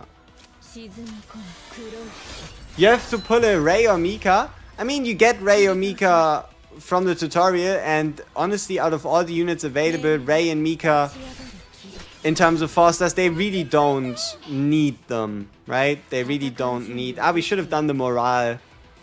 We should have done the morale attacks first. Definitely should have done that. Alright, and this one is again gonna have haste. And here... Damn, 14 stacks of damage reduction. Annoying. A lot of damage. But nothing really to be feared for the most part. So we can just more cost reduction. A bit of a heal. More AP. More draw. And then big damage. But yeah, definitely one way to improve the deck obviously would have been more draw neutrals. But we can change this card. I don't know when, but at some point we can use our save data manipulation ticket to hypothetically change this Dark Mist Inner Art from this Epiphany to a different one, which would reduce the amount of ephemeral cards we're creating by quite a lot. You know, this is kind of what I thought RIN would be. Like, it does say move, right? Imagine how great this would be if it would move all of them and not just one copy each. A save data editing ticket, yeah. Alright, so we get ourselves 2 cost reduction. It hits Dark Mist Inner Art, which we can now play. We can then use these 2 cards quite cheaply. Get the Sheath cost reduced. Get these cards back. Get some more hits in here. And obviously, to like make RIN work, we kind of need to work on our Veronica or whoever we're playing, and we need a higher amount of retained skill cards so that we can ensure that the Black Dance does as much damage as possible.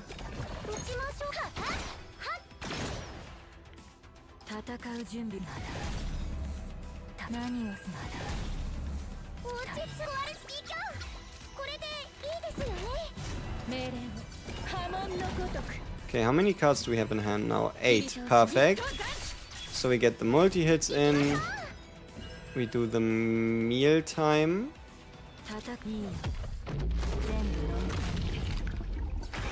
Then we get ourselves 3 morale for everything, 2 morale for everything. Play out Sheath Sword so we can enter stands. And then hit here, hit here. Do I hear a chance for Alea to shine? Supposedly in April. So again, 1 cost here, no cost here. Combined with, again, 0 cost here. And 0 cost here.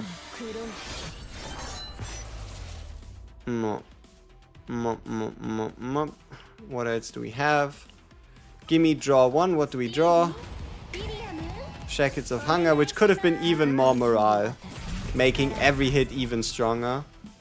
And then I guess if we go to maximum reload, we might even kill here, depending on how Veronica feels like. Huh? Let's see. Close enough.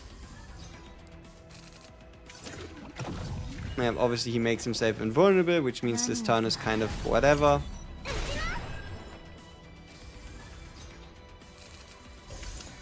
And then here, even more cost reduction. Get the morale. Get the guaranteed cost. Hit this guy. Yeah, there you go. So that's kind of the game plan, right? Oh, you mean for retaining? Yeah, the problem is card draw. If you want to make this deck as valuable as possible, then you want to play as many of these Dark Mist Secret Art destructions in a turn as you can, right? You really want to make sure that you're playing enough of them. I guess Cassius could help, you know, with like a quest card and then with like multiple draw quest cards or... What about a Cassius? What about a strictly draw-focused Cassius? Where instead of using the typical quest card of 000, we just use Full House instead. That could be at least a little bit of draw.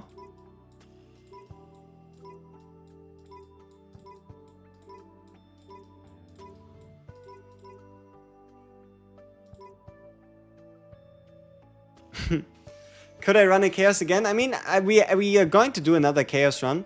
It's going to be RIN run 4 for today. 3 runs is what we did.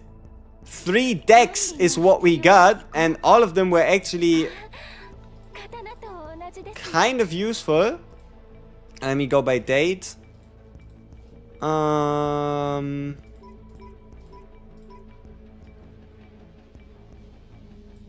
Yeah, so this one is also a 4 copy deck. We're going to save that to save data 2 state as well. I'm gonna change this one over to 3. Oh no, this one stays 2, yeah. And this 40,000 one can become 3 as well. Give me the other deck that we got today. Is it this one? Yeah, it's this one. So this one becomes 2. So these are the 3 decks we just got in a row.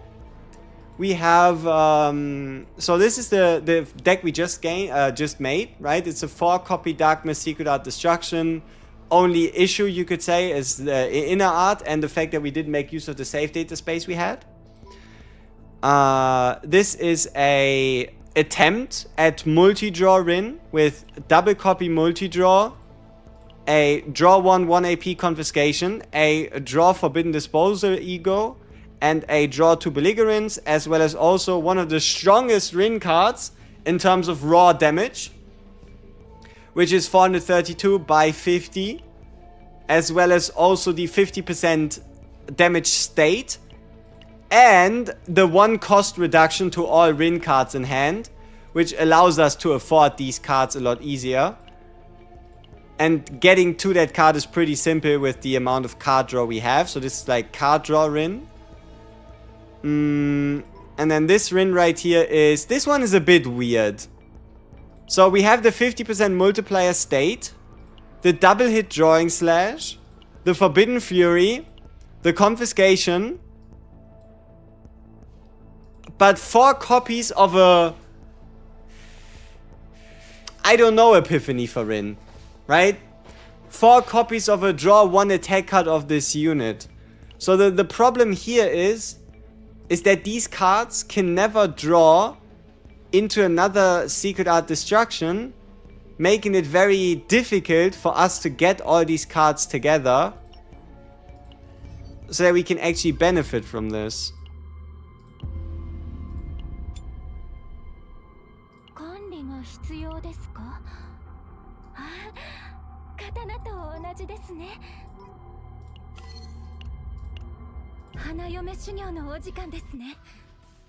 There's a question for you at 1707 on Rin's build.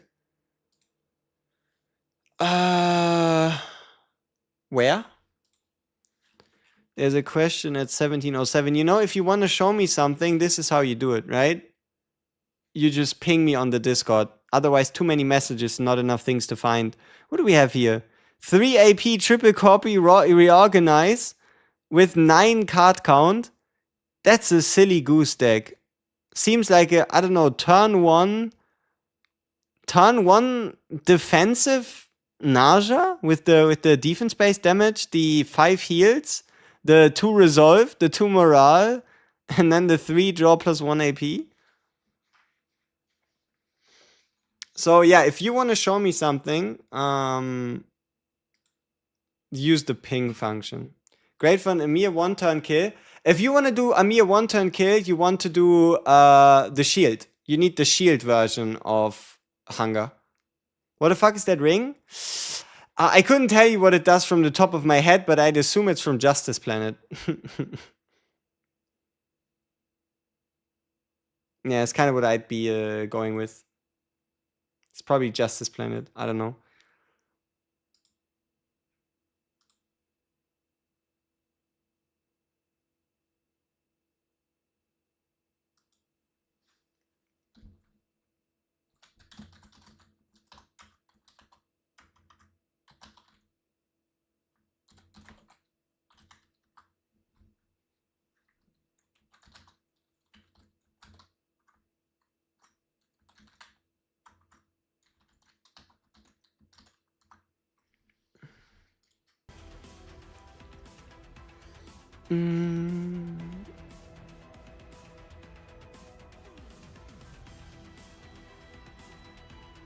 So, oh, yeah, I mean, in general chat, I mean, sure.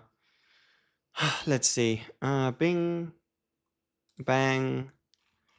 Generate chat at 1707. So that's flex with the ping. I think I got planned deck. I think I got your planned deck.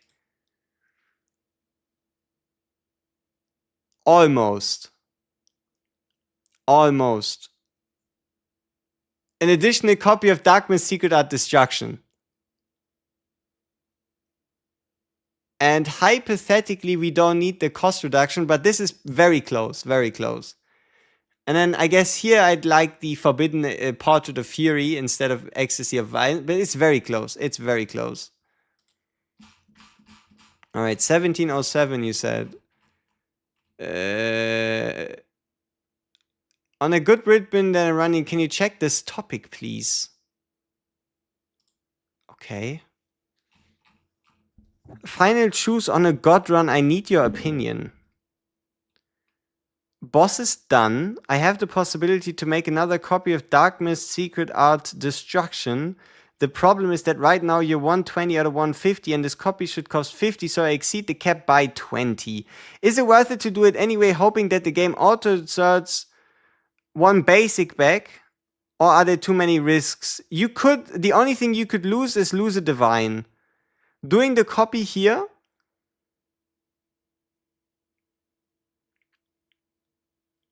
I'd do it.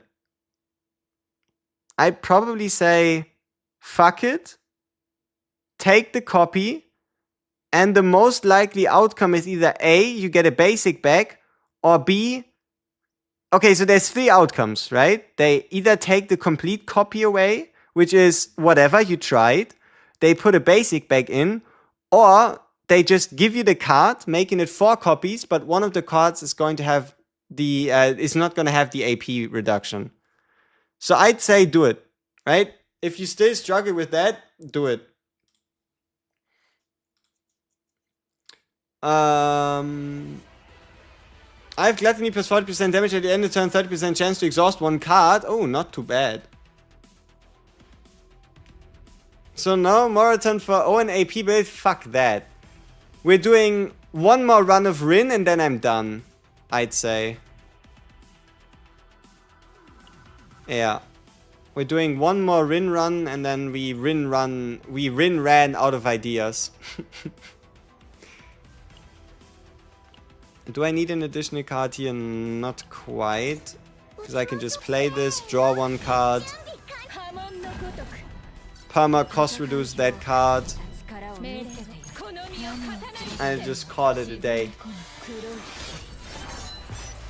What's the point of farming save data? You can use it for the tower mode. It's highly doubtful that the tower mode is going to require season save data. So if you want to farm something for stages 51 to 150, you can do that right now. For Hyperspace Basin, you can farm save data right now. And we still don't even know which kind of game modes do what and give what. So yeah, there's a lot of opens. But yeah, there's also a lot of questions still surrounding this, I agree.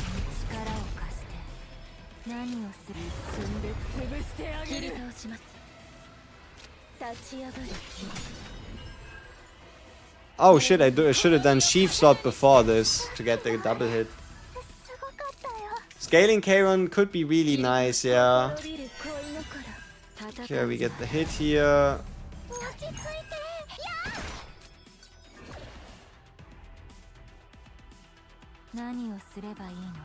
Okay, so we already have the maxed healing. Oh shit, I should have done this after they hit me. Because we're probably not going to be able to get away without getting hit.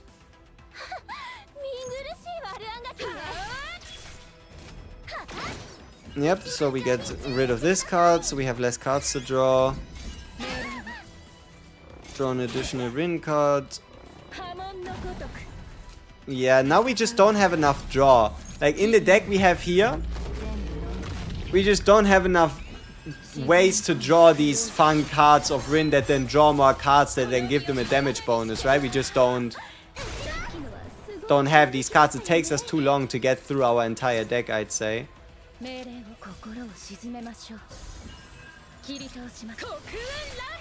Kokuelande, right? People, Kokuelande or whatever. Alright, give me the cost reduction, give me the morale, give me more morale.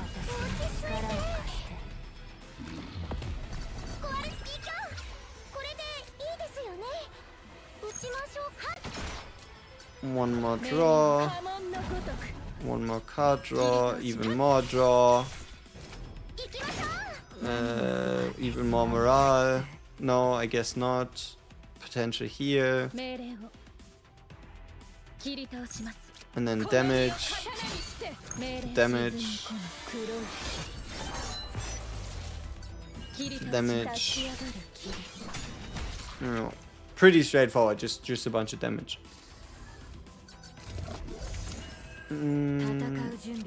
Okay, cost reduction. Give me the effect of the cost reduction. Card draw. Card draw. More card draw. See, this is a good turn, right? Because now we can make sure we get the reduction, get more, get a bunch of morale attack here. To then use this card to get even more morale. One more attack. More draw. And then 50% to this card. 50% to this card. And 50% to no card. Tough. 600 base, huh?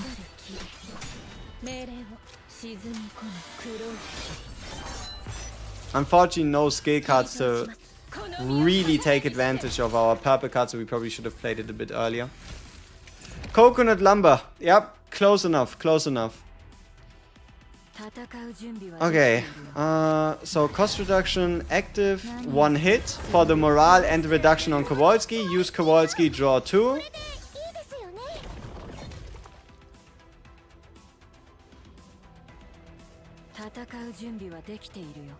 Draw a card. Use Shackles of Hunger for more cost reduction. Attack. I guess do the RIN card. Or RIN partner.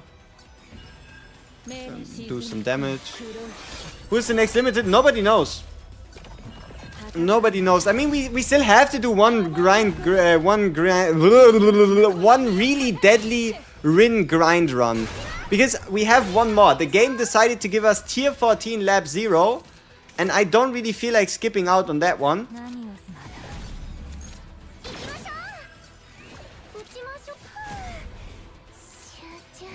So, how many cards do we have here? Not enough to draw a bunch, but I guess enough to draw a little. Get more here. Get morale. Get more attacks.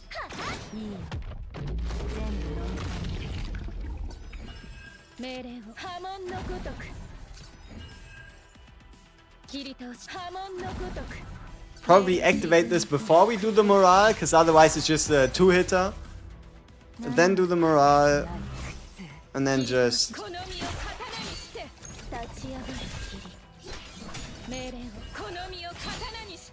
yeah, decent damage, but nothing too crazy. No, I'd give it a 0.0005% chance for 9 to be limited. Yeah, 0.005% chance. That's what I rate it as.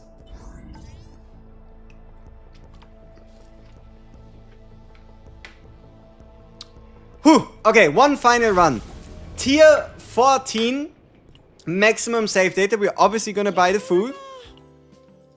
Is this going to be another good RIN run? Is this going to be the perfect RIN run after already getting a bunch of good RIN runs in a row? I don't know, RIN. You tell me. Oh shit, we're done. We're dead. I sold. Oh, this is dangerous. Oh, this is awful. We should have taken out Veronica for NARJA. Oh no. That's not a good, Veronica for Serenia. That's not a good start. That's not a good start. Oh shit. Oh shit. Oh, whatever. Maybe it works. Maybe it works or maybe we die. We'll have to see.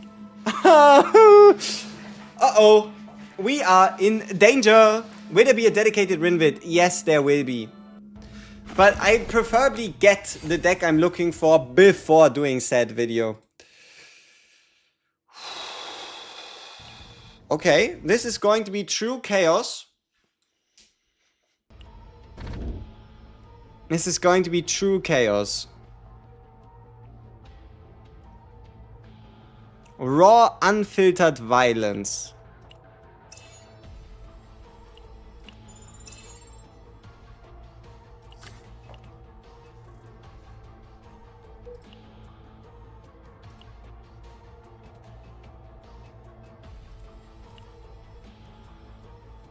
Okay.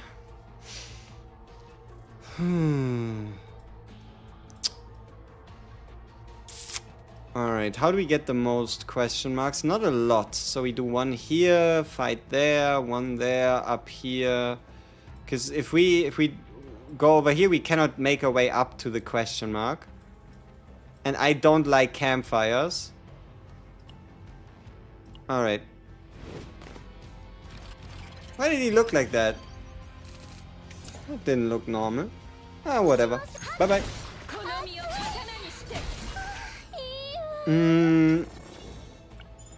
The best I could get for 0-card decks is 2 cards. You know, 2-card decks, depending on how good the cards are, might just be entirely superior to your traditional 0-card decks. Okay, Pendant of Resolution. Do we already sell this one, or do we sell Bottomless Hunger because we expect it to not unique Epiphany? Nah, fuck that. Pendant of Resolution is gone.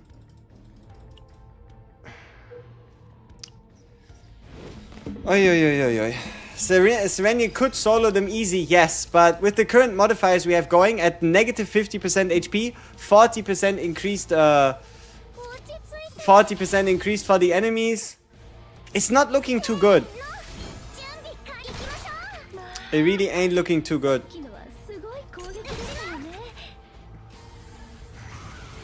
Especially if we have to go through the core of Discord.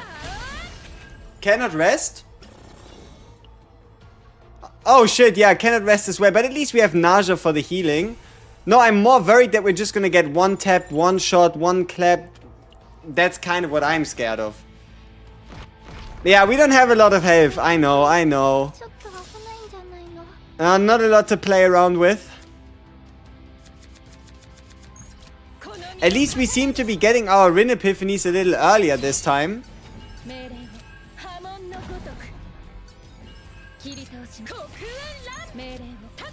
Kiritoshimasu. Whatever the hell that means. Huh?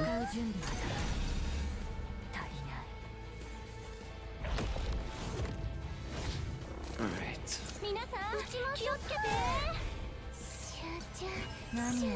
Boom.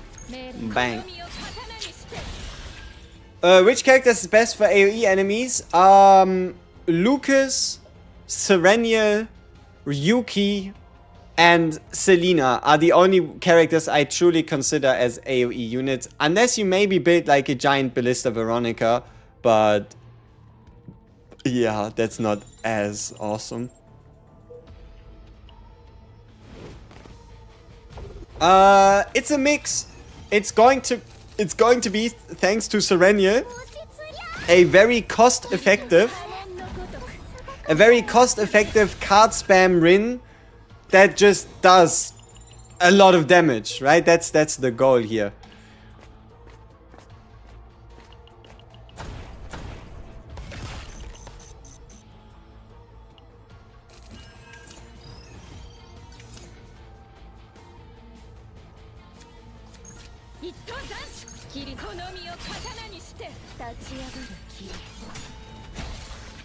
You kill this then? No problemo. Yeah, temporary alliance. I don't really know how to feel about that version, but I guess it helps us against the next elite we have to face whenever we do that. Khalid plus Magna plus NARJA, or NARJA Shizuru Ray, Nia Veronica, or NARJA Serenia support.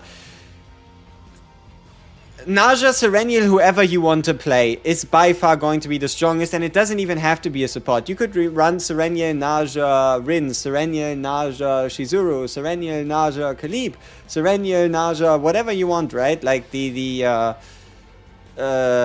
options are plentiful.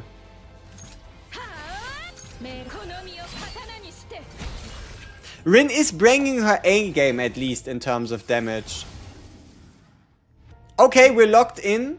We're locked into another Darkness Secret Art destruction attempt. Big problem here. No Divine Epiphany, right? No Divine Epiphany on it. So we'll have to see what the rest decides to bless us with. So we did get the move card, but we already have a move 4. We still need the ship. We still need the mutants.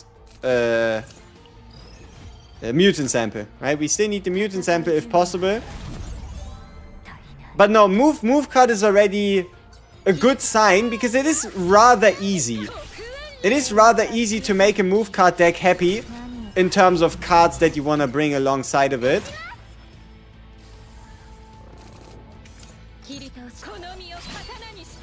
Alright, so yeah. Let's see what we can get. It'd be cool if there's an event that lets you add a divine line to an already owned epiphany. Cost. Most likely, you would not be able to take full advantage of it due to save data cost. You'd probably just end up looking at a card and then you're like, yeah, okay, my save data goes up by like 200 and then you're cooked.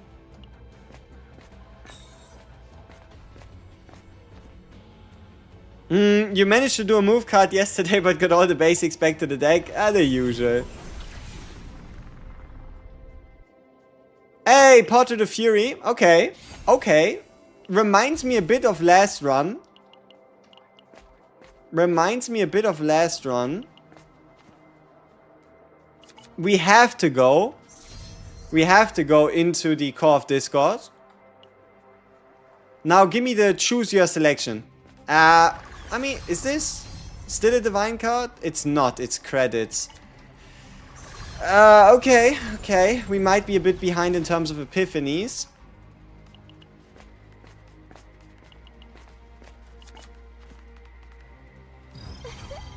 So we're still missing the mutant sample, and I don't know if we can still get it.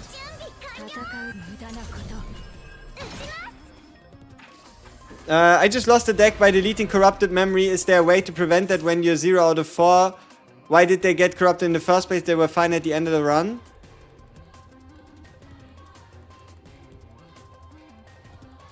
No, you just have to be very careful. Like, when your character is in mental breakdown, just counsel them out of it. Right? Like, there is nothing that you can do if you decided to delete or wipe a character's memory and then lost the deck for that.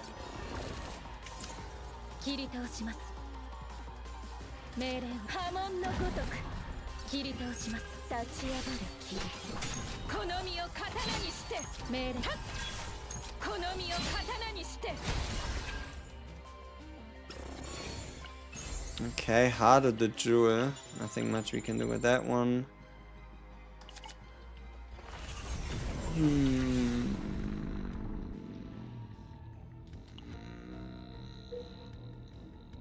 There's one final event. What are the odds that that fucking final event turns out to be a mutant sample? Very slim. But who knows? It's probably gonna be this weird like sensor tower thing. If I had to guess. If I had to guess what kind of event we're about to encounter, I'd say it's that sensor tower.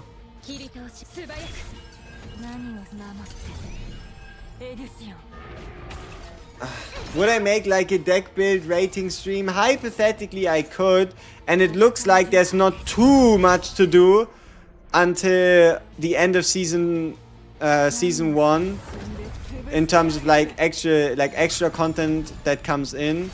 So yeah, we could maybe have like a competition where we're looking like find the most broken decks competition or whatever the hell, you know what I mean?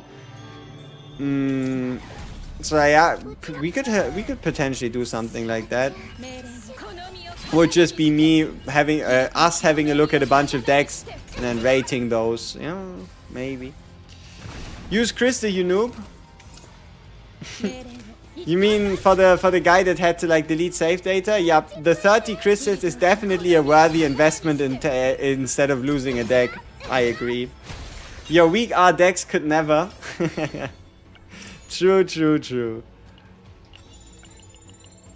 Alright. Come on.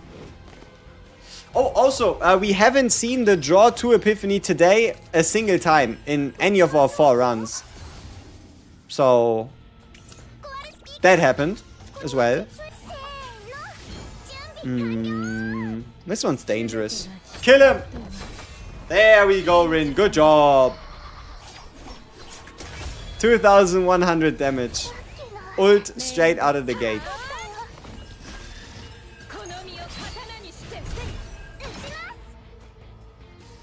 We've done so many chaos, I think okay, going to have to save to buy Rin from shop to complete all units.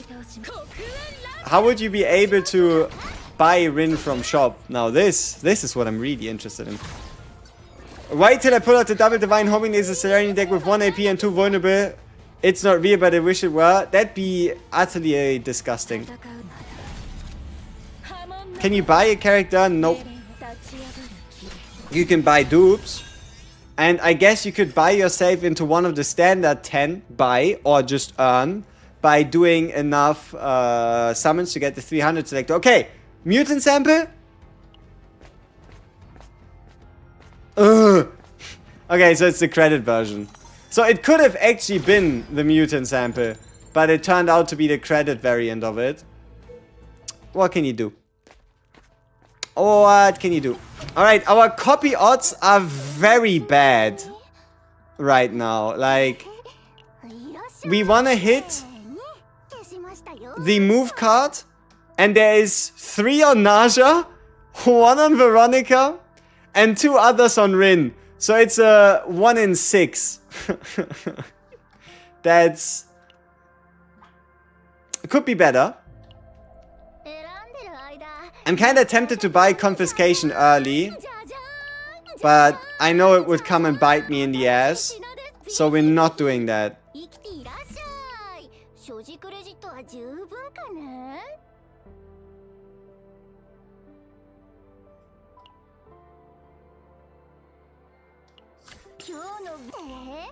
Maybe I should have just waited and bought the gun. I don't know.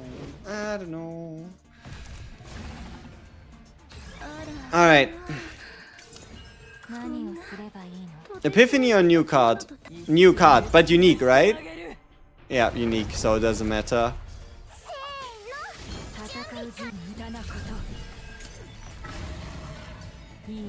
You've hit those odds before. I did as well, but will we hit him this time? Who knows, right? Who knows if we will.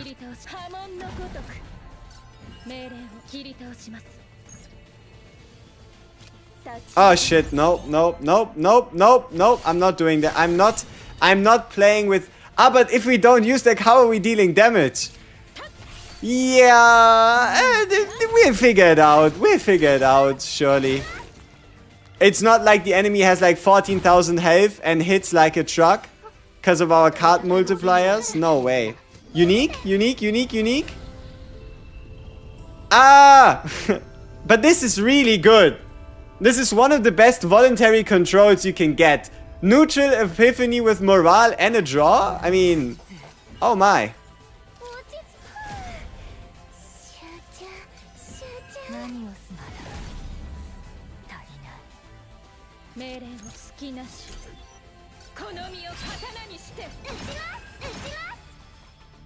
Just kill him before he kills me. I don't know, look, he's very good at killing us. That's the problem, you know? He's very proficient at making our making us suffer. There we go.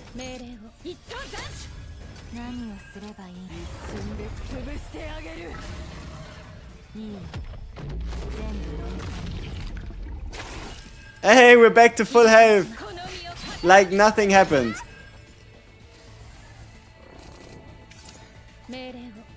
Yeah, I can't move any cards because the card we want to move is already in our hand. Yeah. Great. Fantastic. I love it.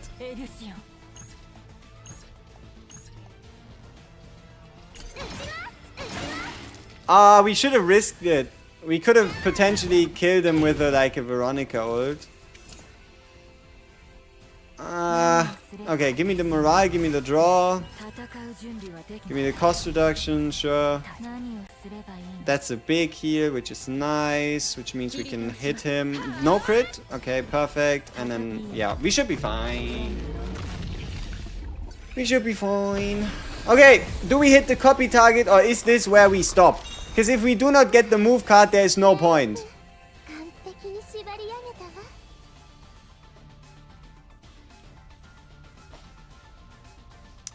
Yep.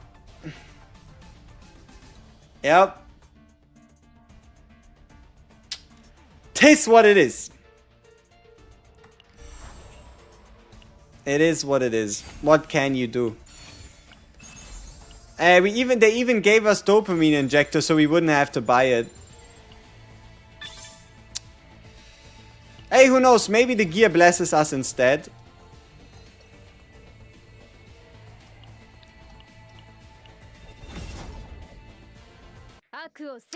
Bye bye tier 14 map. I didn't miss you anyway. Hurts. Sag, but what can you do? Maybe we got some lucky gear drops. Otherwise, we do a couple refreshes still. We have a bit of currency lying around. If it doesn't happen with like another lap 0 tier 13 minimum, then it is what it is.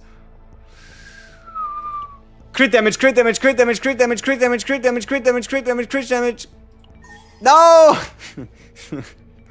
Alright. Okay, a lot of percent. Yeah, okay, fuck that. Alright, what else? Yeah, nope. Straight garbage. What are you? Health percent in the health set. You know what? Maybe. Maybe. Maybe we'll keep you around.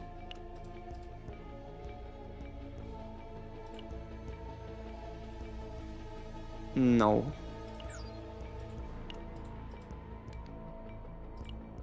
Passion damage on the order set. And attack percent on the... Yep. Yep. Perfect. Just what I was looking for. So we now have 50. We can craft. Let's do a bit of random crit damage gear. Trash.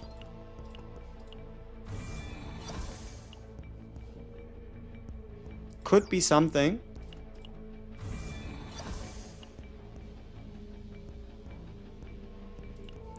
I'm willing to do a little bit of gambling on that piece.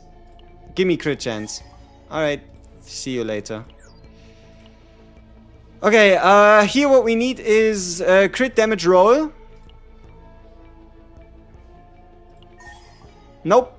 Maybe we roll into crit chance 5 times for some reason, or 4 times. Nope. Nope. Alright. Very nice. Was fun. Dismantle. And call it quits. Right? That's 30. Or do we have enough to do another one? Nope. We're 49. Alright. This is what it is. What can you do?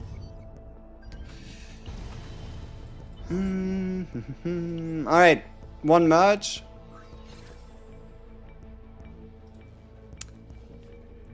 The game's fucking with us, isn't it? Look at this. 40% Tyrant 4, 3 gangrene, negative 70 credits. I mean, I did say I was gonna do one more run if we end up getting lap 0 tier 13, right? I did say that, so... I guess I'll at least have to hold true to that promise. What do we have here? 4.5, 2.9. Yeah. Yeah, I kinda want RIN to shine a bit more than Serenial, which is why Like this piece usually, this one right here is usually on Serenia. Yeah, I mean... okay. I guess NARJA gets the short end of the stick this time then. 223% crit damage.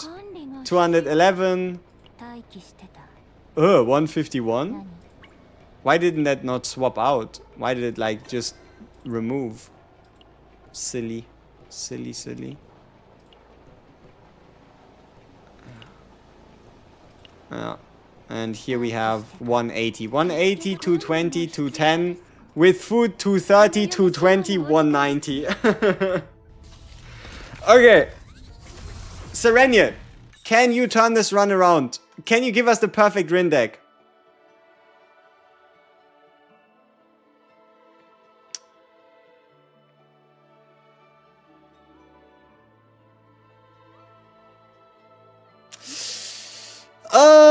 No card removal.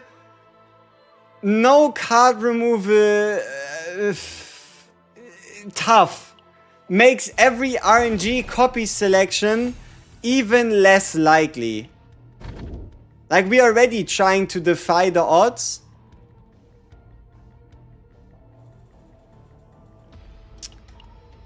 I don't know. That's yeah.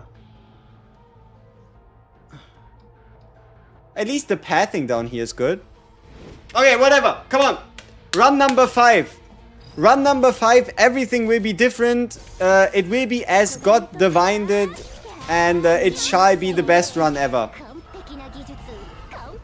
Serenial is here to save us with RNG and to annihilate bosses. NARJA is there to look pretty, and Rin is here to get hard carried. We can do this. In general, which cards to aim for? What I usually like to do is either A, you double remove from the cards, from the characters you don't want to build, unless obviously that card is a unique. If the first card of the character that you don't want to build, the cards that you want to remove, are unique, then you just remove one basic from the character you want to build. That's usually how I do it. If I have one removal, I remove one card that is a copy target that's not from my character that I want to build. Or if for whatever reason I'm unsure who I want to build, then I just remove a basic from one of the characters and then decide based on how the run goes, right?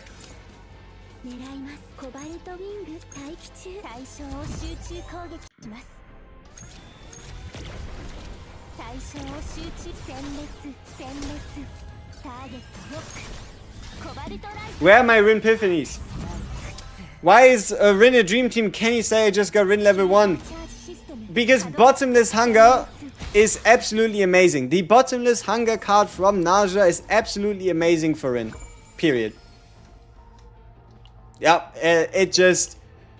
For Rin's best build, the move build, the ability to perma reduce the cost of the card for the entire turn, it just saves you a whole bunch of AP, and then you just have to get a bit of draw, and then all of a sudden you are cooking very hard. Alright, there we go.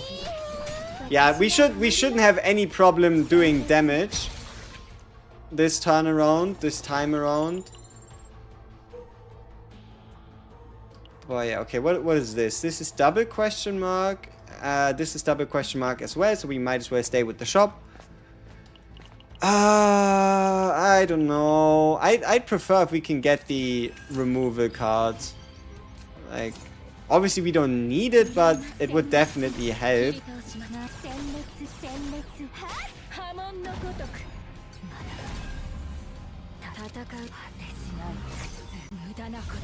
Mudana Nakoto, whatever. Okay.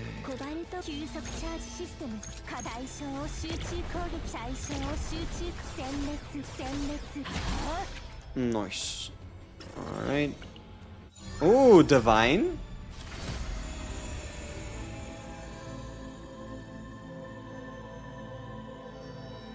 I mean, it's a...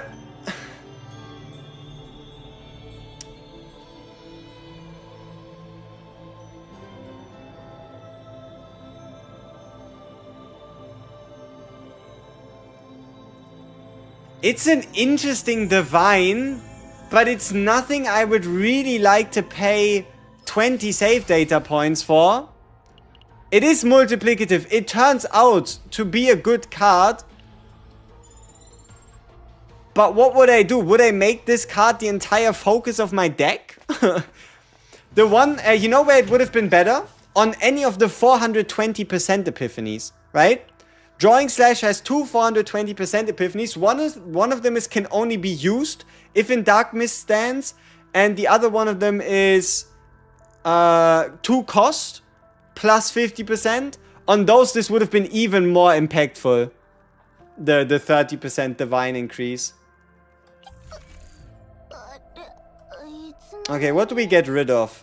A card that can hypothetically not become unique, which means Homing Laser needs to go. So that we potentially get more uniques through epiphanies.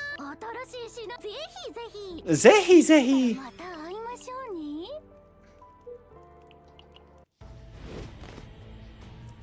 Yes, I can switch between standing and sitting down at will.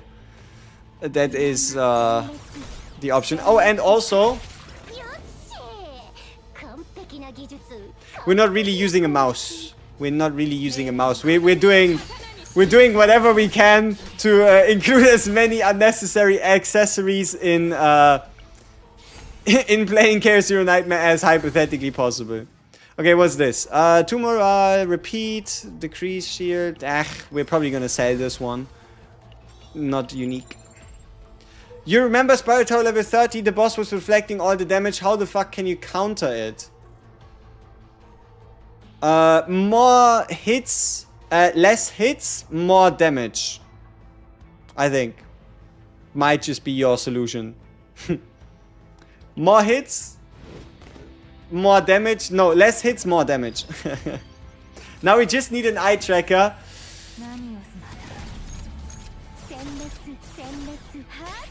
Do you think that would be worth it? It could be fun.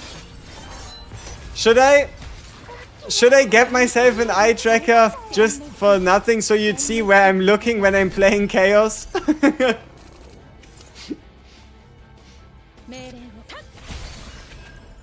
Now, I'd be very curious.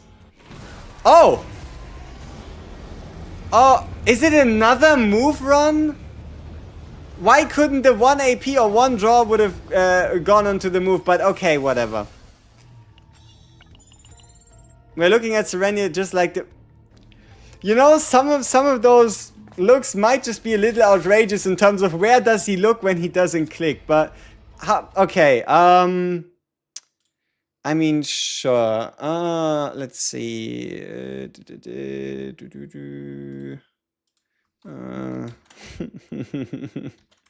Let's see. How much is this? How much is this for like an eye tracker?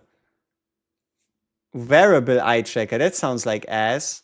How about a non-wearable one? I don't want to wear glasses just to have an eye tracker. No. No. That doesn't seem... Eye tracker for computer control. That seems a little outrageous. Start citizen eye trackers? What? 250 bucks. Oh shit. Oh no. Okay, what does this do? Head tracking, eye tracking, works in all light conditions, Windows Hello support, no variables needed, unique gameplay features. Uh-huh. Does it now? 250 bucks. But it is 15% off. It is 15% off. Serenia Booba mousepad. Uh-huh. I mean, I have a rather expensive cam. I could try and look into having some type of like eye tracker thing inbuilt. So that shouldn't be too much. You've played Star Citizen and your friends have tried it. Oh, that's good. I'm not quite sure how that helps, but hey, that's awesome. Is there a software I could get instead? I don't know.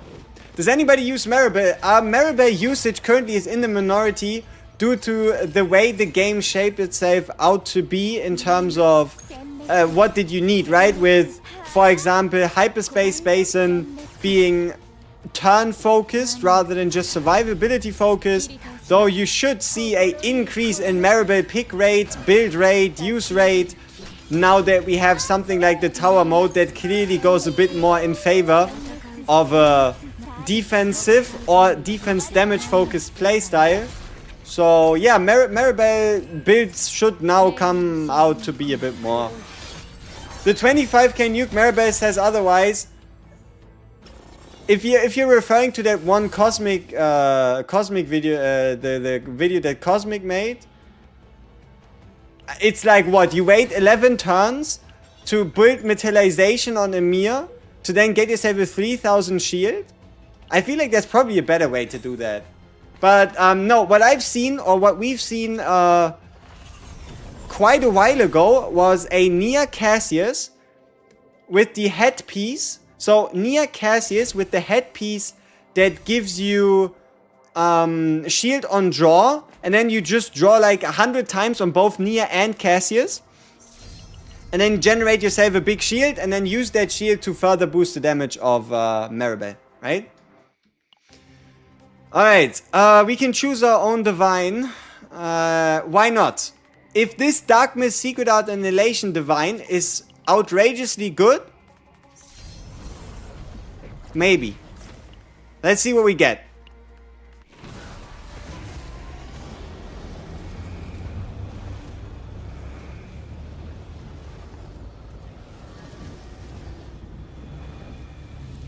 One tenacity damage neutral epiphany with reduced cost divine epiphany.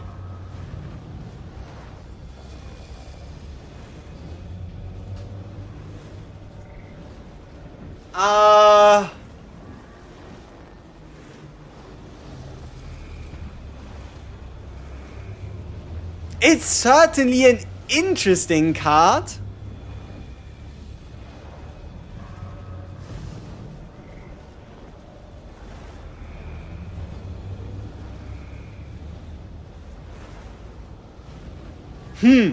I'm debating going either for the left one or the right one.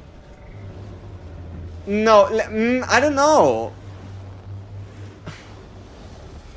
I feel like left or right, the cost reduction could be fun, but then again, we probably don't need the cost reduction. And we do have a move RIN, so the zero cost base cost would be quite big, because it saves us a bunch of AP. I don't know. The mid one hits harder. It does. It does hit harder. Why not? Let's take tenacity damage, reduce card cost, divine RIN. Alright, sure. So, for this run to still be somewhat salvageable, what we need... Another divine. Technically, we could. But we don't have... I mean, we could hit another RIN card and divine it. But no, we have to do core Discord, just in terms of like deck building. We have to find the mutant sample event though. No mutant sample, and then save data wise, I don't know, I'm not feeling too great about it. Because look, Waku Waku! So, we have 3 of our basics still in, and we are already on 60 save data.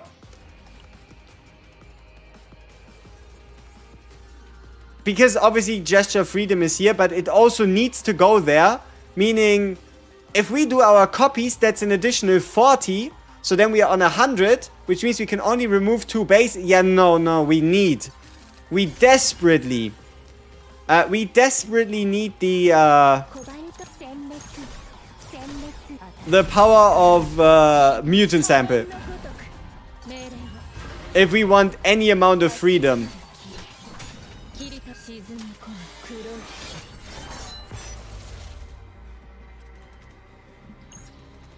Yeah, if we want any amount of freedom, we need the mutant sample.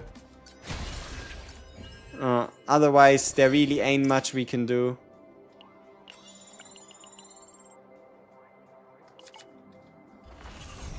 The hidden boss doesn't give a copy, no. The hidden boss gives another gear selection, but more importantly, he gives you a shop.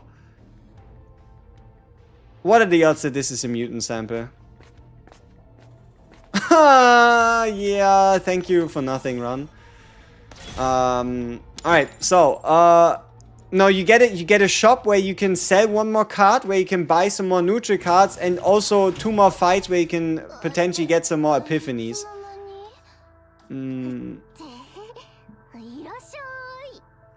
Zirashoi!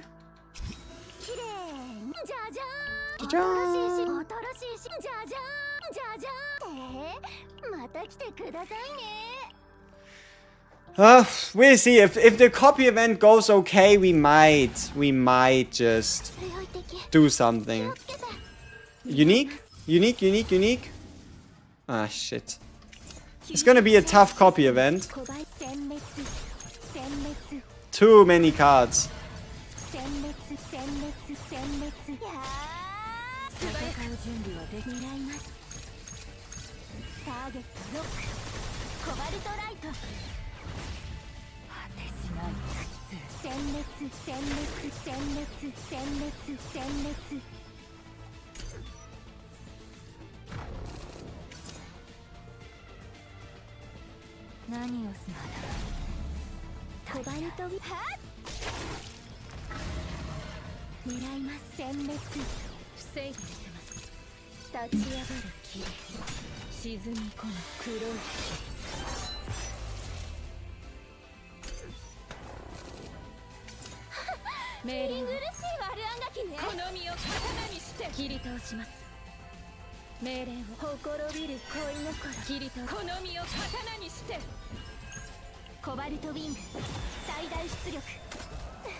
Oh shit, they're all 1 cost. Fuck this gesture of freedom. What a... Oh, 7 hours, huh? What a good ult. What a good ult.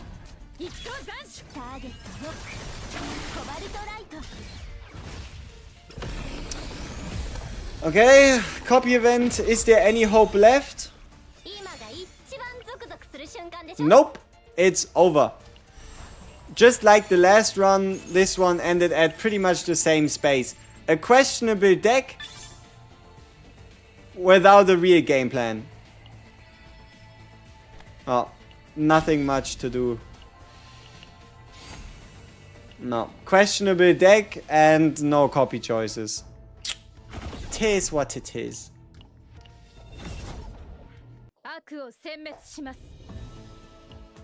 Speed up animations when you spam.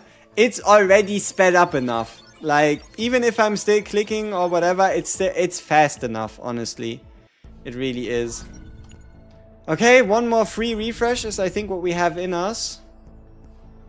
Maybe another tier 13, tier 14 lab 0?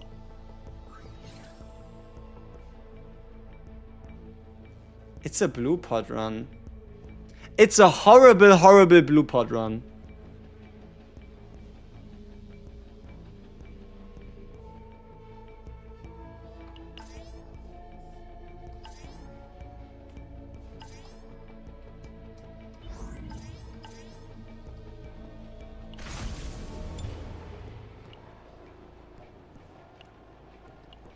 We check out the Divine Representative. If Divine Representative has like 1 or 2 card removal, we might as well see how it goes.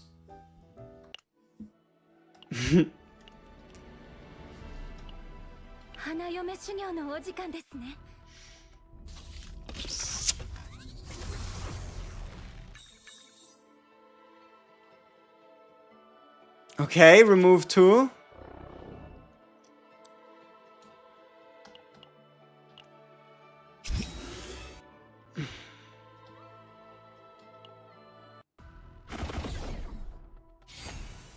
Is Blue Pot going to be our savior? After all. Blue pot hard carry.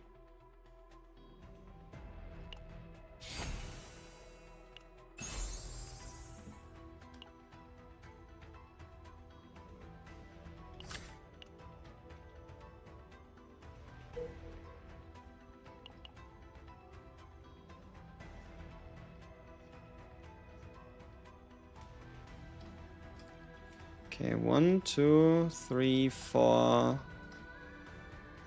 1, 2, 3.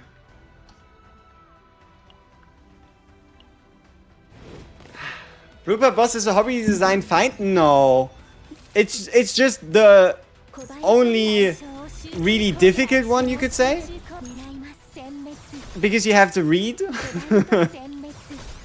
That's like the biggest problem with the Blue Pot Boss. You have to read. It's horrible. I don't know how they dare to do that. What's the best NARJA deck for Serenia as of now? The Morale spam or the Veracity's Predation spam or just DPS NARJA? So many options. I'd probably say Morale spam. The more Morale you have, the harder every laser hits.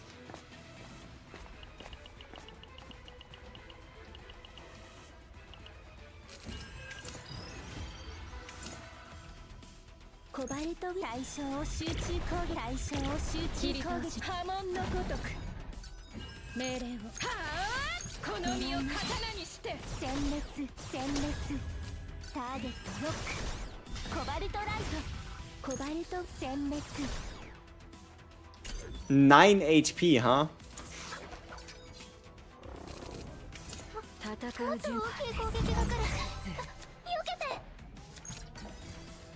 Chef, go to 5 star limited unit supports all heals, debuffs and buffs, haha, but it's still the chef. Yeah, maybe we get the chef guy. Who knows?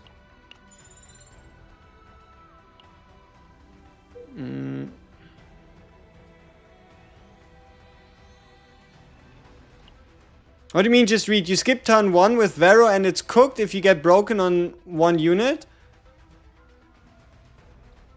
No, you just have to bring a certain type of unit to this planet. You don't want to bring AoE units, you want to bring single target units. And then your goal is to just eliminate the minions as fast as you can. And yes, sometimes you get unlucky, but there is enough favors given to you, and just make sure the boss never acts, right? That's all you can do. Regardless of how bad it looks, regardless of how bad it feels, even if the boss only has 2 action count, then you can only play 1 card.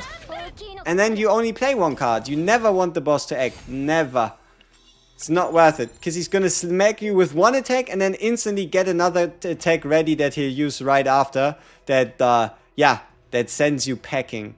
That's what it does.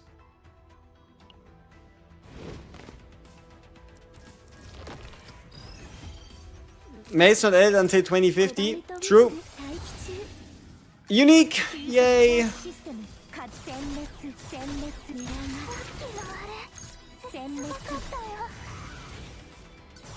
We need another male unit like Charon. I mean, who knows, right? Maybe the final unit of Season 2 is a male after all.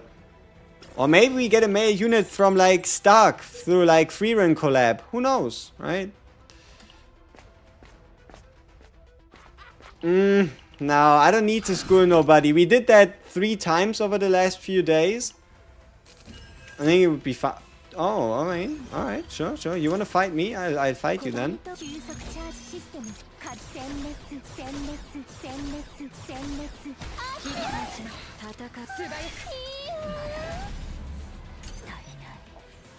Male in CZN is dead? No, I think Luke and Karen are still very much alive.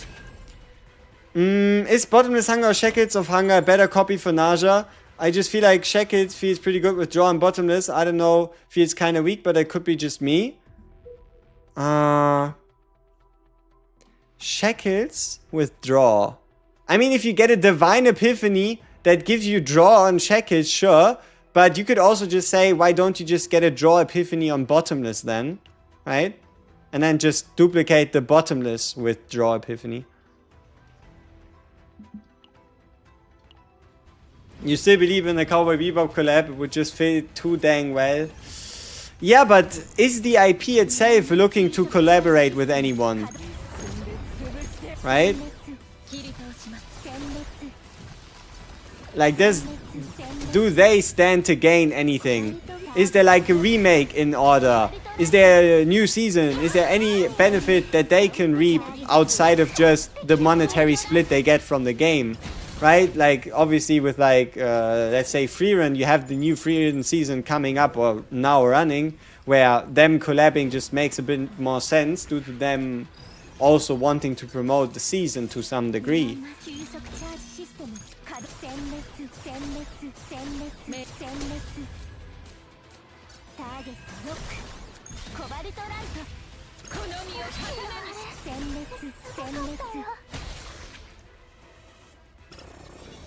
Does it fit past that they're both in space?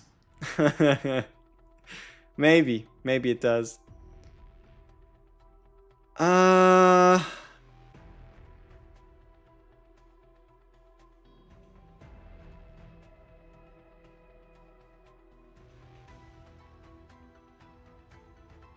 Okay, so we're locked into a move deck.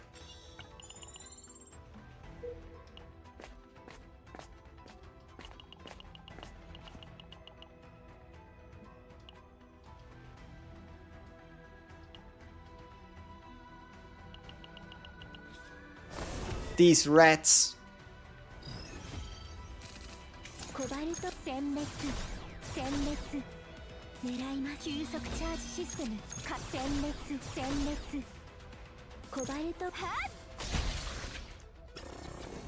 Best collab will be Dragon Ball. Oh, sure, why not? Hey, second method. Not that we can do much with it, but we can sell it for some coin.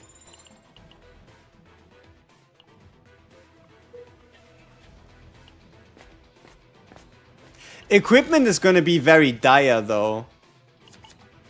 Like what kind of RIN equipment can we get from Blue Pot? You know what I mean? Like I'm very scared that we just don't end up with a weapon. We need to get what? Cthulhu weapon? What else is there? Zero cost 10% crit chance weapon?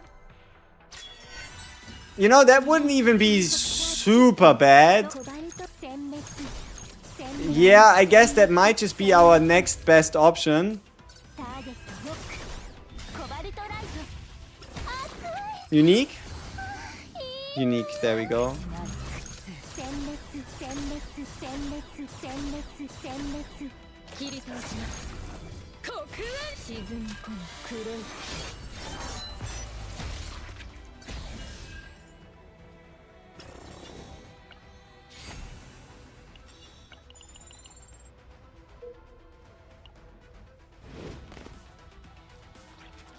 Blue Pot gives one convert, like one useful convert, and that is the convert into meat thing.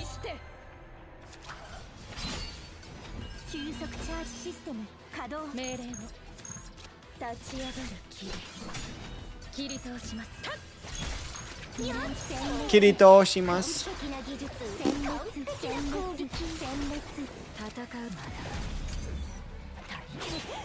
What about Shizuru instead of RIN? For this deck here, if I was farming... Why is it this time the draw? Why for the first time today do we get the draw? But not on the... Not on the Create Epiphany. Sag.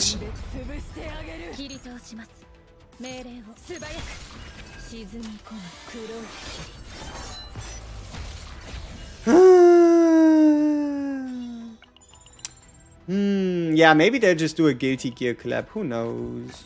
Skip Epiphany, as if that was possible. Asking for a GTA 6 collab before GTA 6 is indeed lore accurate. What the fuck? Do we do Ecstasy of Violence? I mean, sure, it's an additional attack card. And we get a bunch of draw on RIN, so we could use this one turn 1. I mean, this is not super bad. It's just not super great either.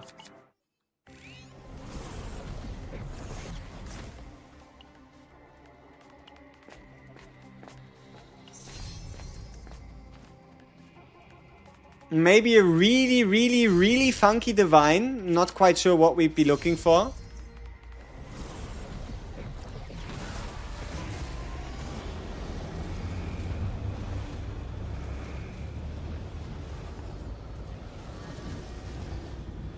I like those numbers. 390 times 100 times 30. It looks visually impressive. It looks visually impressive, but I'm not quite sure if it, you know, punches as much. But why not? One singular RIN hit RIN card.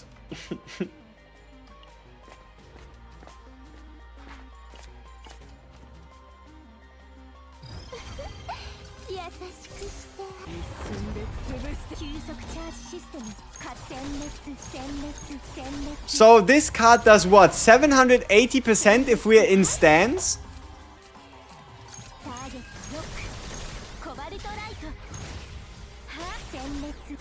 Not too bad.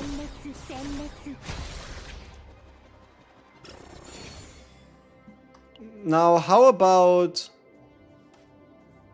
Oh, and we can still get a drawing slash epiphany. Okay.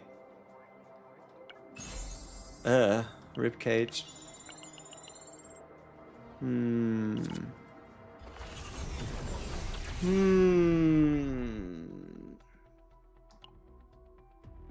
I mean, it's certainly interesting. Okay. Meat person thing. Please. Shit. Okay, no convert event for us. I guess we're fighting them.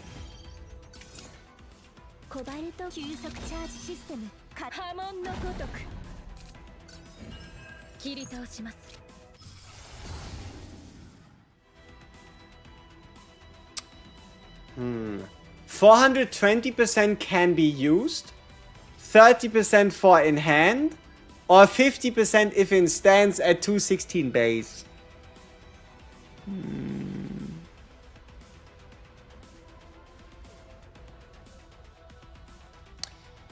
Let's do the 420 can be used.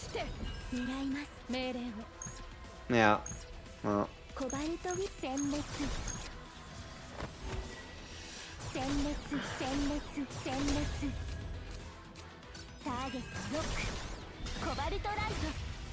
We are on the wrong planet. We are on the wrong planet for this build. Like, you know, the one time I decide to swap away from Lab Zero, which has the perfect weapon, the Draw 2, 40% multiplier. The one time I swap away is the run where we actually get high multiplier drawing slash plus crazy multiplier annihilation, huh? The one time where we don't have access to the fucking weapon. Ay.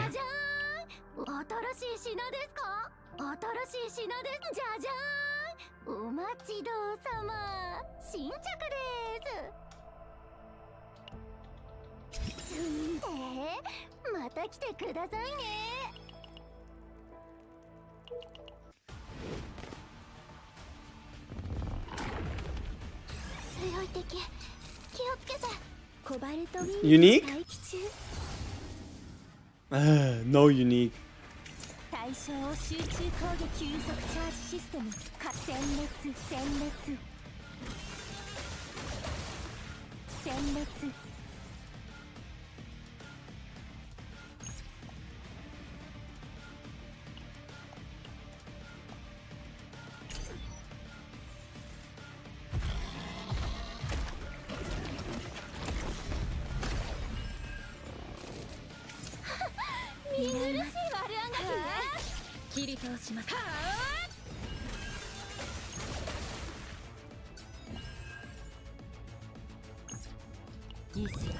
Whoops.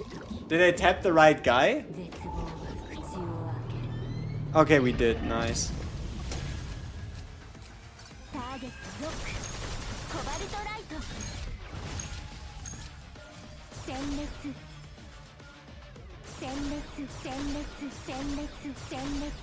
Bye bye.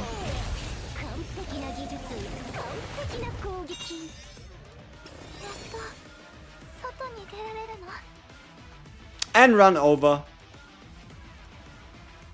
Oh well. At least for the most part. Like, technically we could still go. I don't know. I don't want to get just 3 copies of this. I'd preferably have 4. But and also this is the run where we don't get the multiplicative upgrade card, but just the base one. Meaning, so many things could have gone so much better. And it's not even like anything crazy. It's just tiny things. It could have just, you know, gone smoother. I don't know. No. Do I intend to play Ananta, Enfield, Silver Palace, etc.? I don't know. Enfield, I'm split, but I probably wouldn't be above trying out like Ananta or Silver Palace. I might just play the 7 Deadly Sins one that releases, what is it, 28th? That one could be interesting as well. Yeah. We have to see. Have you ever seen 2 different unique voluntary controls in a singular deck? Personally, I don't think I've seen it with my own eyes, but I also wouldn't know why that wouldn't be possible. Right?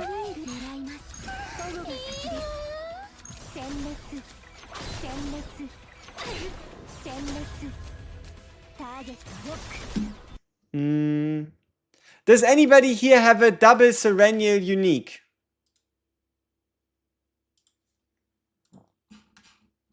$780 cents got delayed. If anybody of you here has a Serenial deck, no, a NARJA deck with voluntary control double unique, send it in chat here and ping me on it. So we have this out of the way. What's the difference between create and move? Create creates new cards that stay in your deck, which means you can draw into them, which means they can also clump up your deck. Whereas move only moves the same card. Yeah, it moves the same card, right? If that makes sense. So it takes the card out of your used pile or out of your deck, and then you can play him. So it uses the same cards versus you playing entirely new cards. That was, yeah, I butchered this explanation hella bad. But I hope I still got my point somewhat across.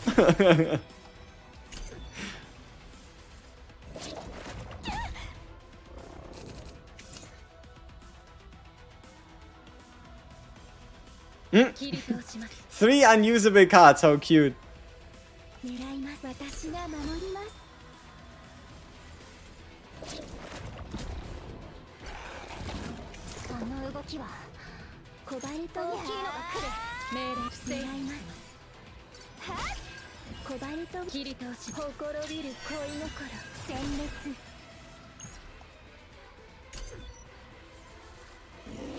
Cook? Yeah, it might not look super promising right now, I agree. But we've had worse.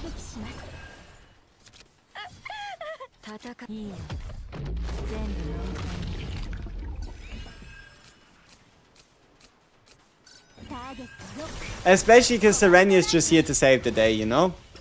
You always think Cthulhu fights are not worth it? Nah, they're definitely worth it. Okay, Cthulhu gun.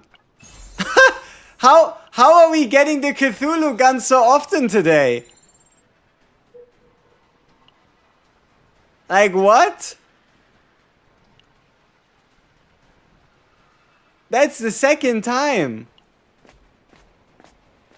And we only fought him like 3 times today. We have like a 60% Cthulhu chance. Okay, can we do anything else besides the remove 1 here? To give ourselves maybe you remove one plus something else. Blue pot, adjudicator. If we attack him, we get an equipment piece. Yeah, no, we do the card removal, obviously.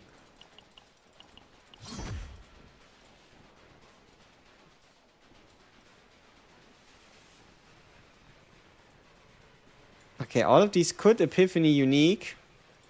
This one can't. So this one goes.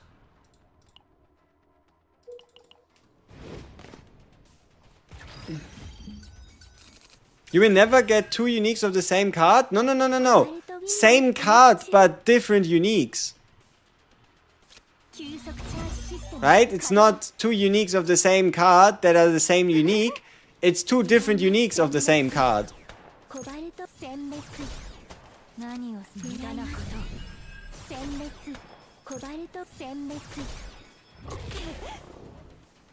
Oh no. How about we don't do that? How does that sound?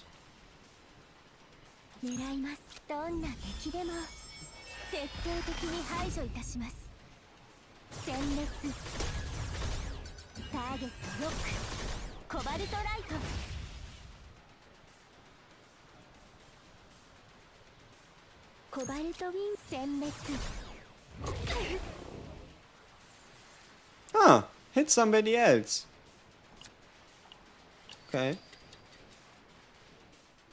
On what map can you find the earliest copy event? Any map. The earliest copy event is the first boss. For everything else, I don't think there's a earlier or later. They all have the chance to spawn at any point during the interior, sorry.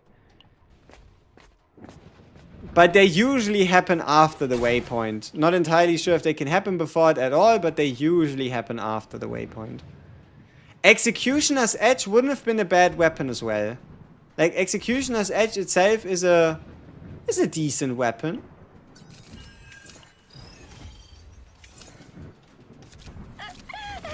Probably my choice if we didn't get Cthulhu Gun.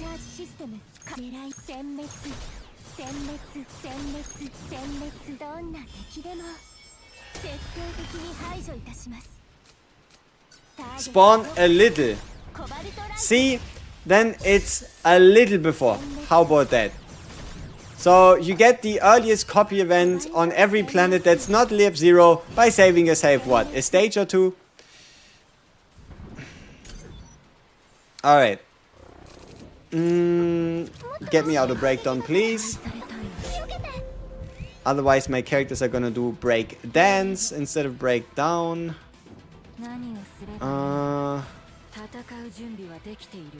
I mean, sure. Why not a bit of vulnerability gain? A bit of... yeah, sure. Why not? We save the guy, we get the weapon.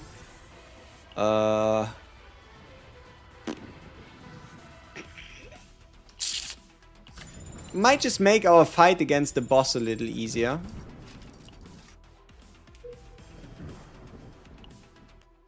This game is cursed when you didn't win a single 50-50 yet or get any unit before Hard Pity. Yeah, at some point it will uncurse itself. When that is, I don't know. But I'm looking forward to the day that it happens.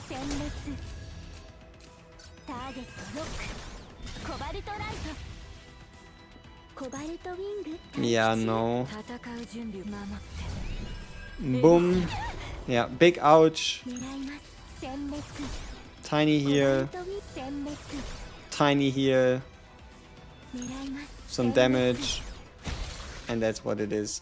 We are looking a little chewed through. A little chewed out. Alright, Mad Artist. What do you do? Madman's Masterpiece. At the start of an elite battle. But why is it only an elite battle, you moron? Is that worth it for bosses as well? I don't know.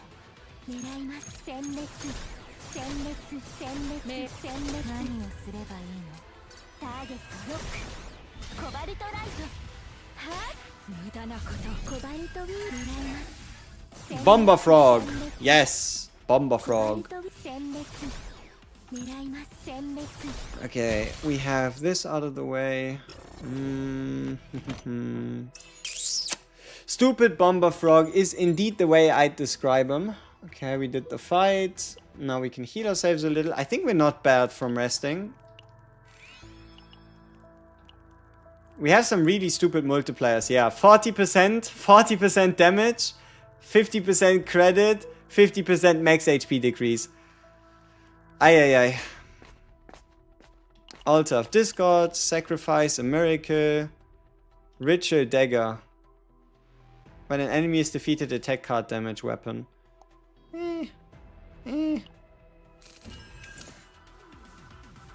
Maybe I do the battle like this. Upon success, initiate battle. Upon failure, event ends. Pfft. Okay. But it is 100. No, I have enough credit, so I'm just gonna fight him outright.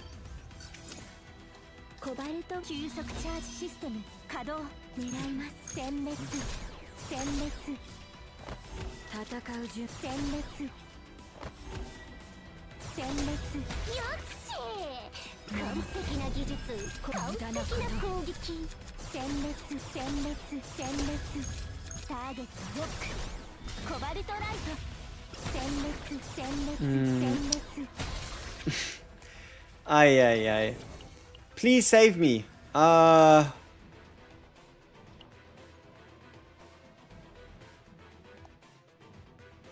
No. Shit. I guess we saved them after all.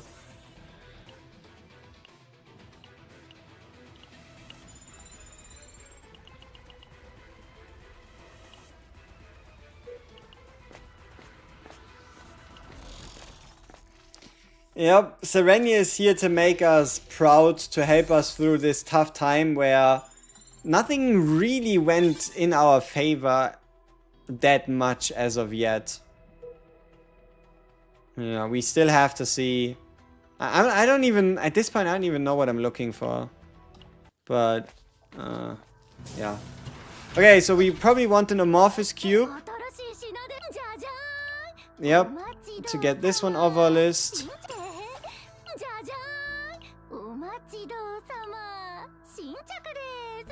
Yeah, this might just be the point where I have to start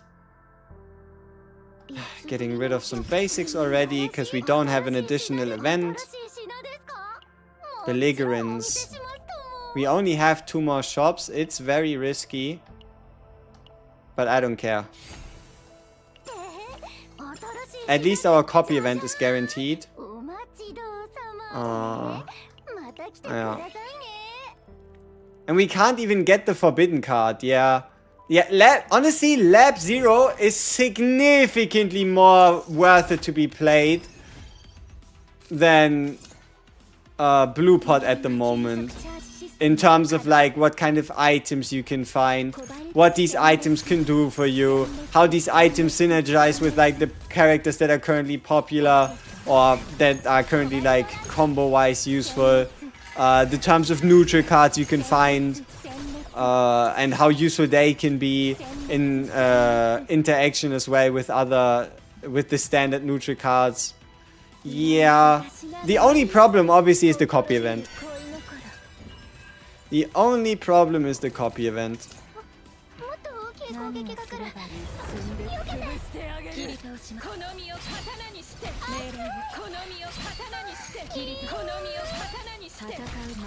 Kotomio Katana Nishite. Yeah.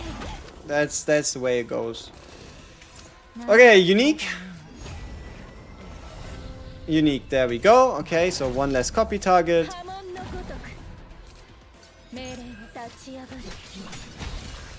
Alright, nice.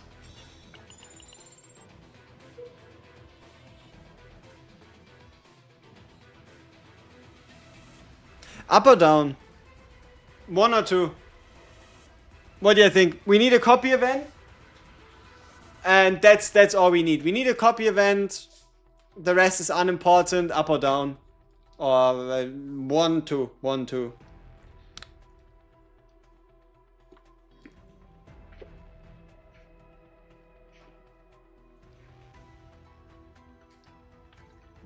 They make the copying event easier on lab 0, 100%. I really thought they were gonna do that. A lot of ups. Alright, so we're fighting the hard fights in hopes that the copy event is there. You know, I have a suspicion that both paths have the copy event. I just can't prove it. I have the sneaking suspicion that both have it. I just can't prove it.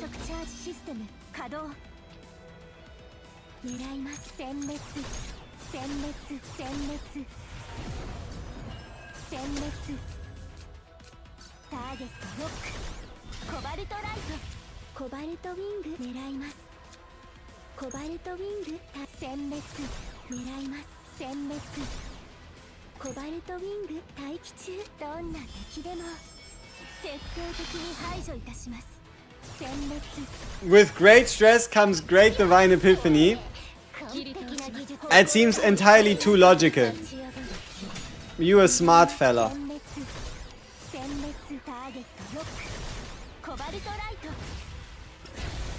Yeah, so Serenia just doing crazy things with like half a deck. As usual. I mean, look. She really does have half a deck. There ain't much to see in terms of Serenia deck. What's our current save data value looking like? 80 out of 160. We're going to get an additional 10 for the next copy event. That's right here. That's gonna be oh no.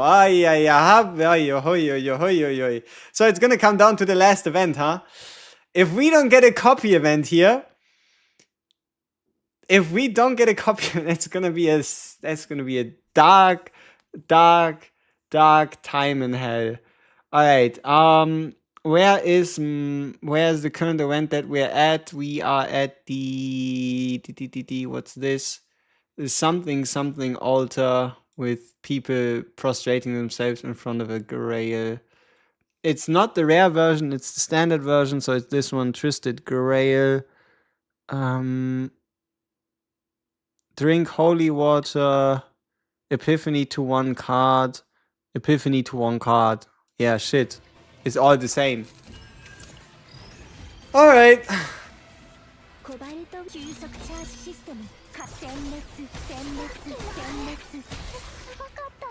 5% chance no copy event. We'll see.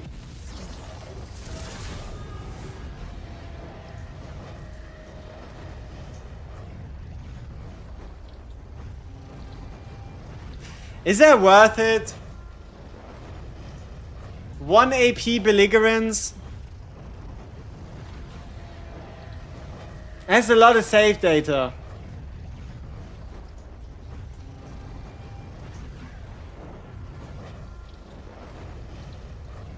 But it's also only 10 more. How long till season 2 anyway? February 4th.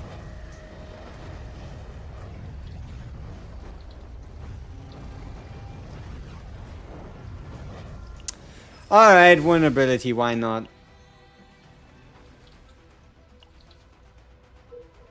What's our save data looking like right now? 90. And then hypothetically 40 for the copies. Oh shit, we cannot remove a basic. Great. That's awesome. Fantastic. I love it.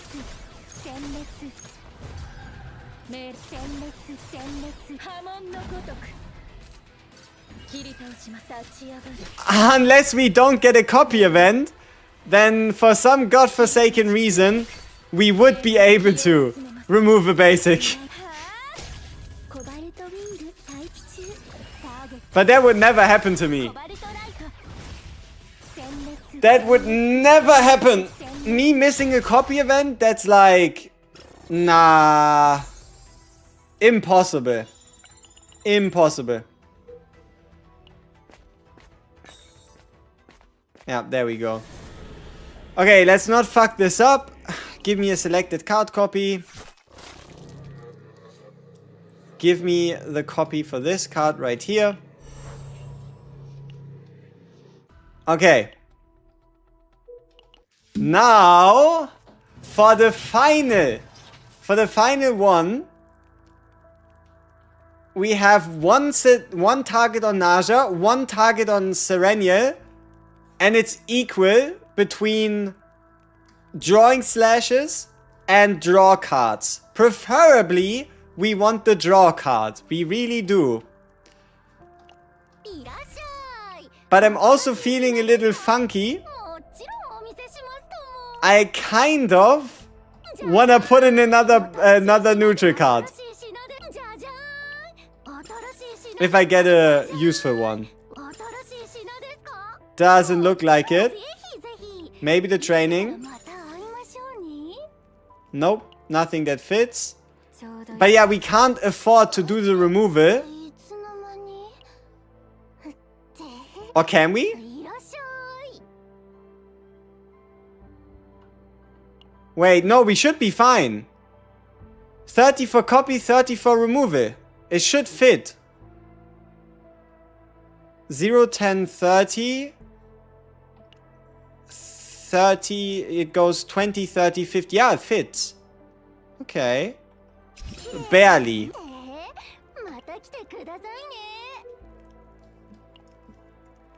Yeah, should fit. Okay, now we just need to beat. Now we just need to beat the boss. 15,000 health has the fucker. Okay.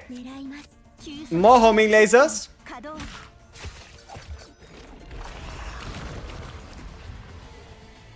Three actions for him to die.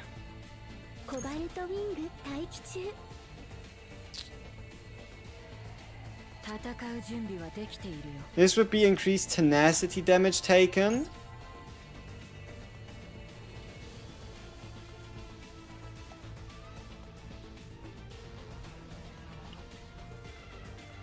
Okay.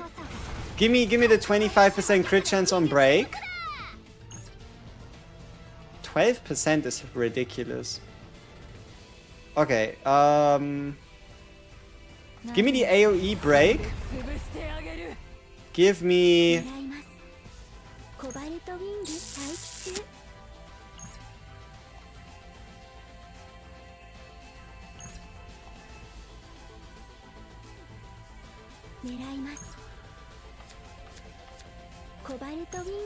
one Serenial card.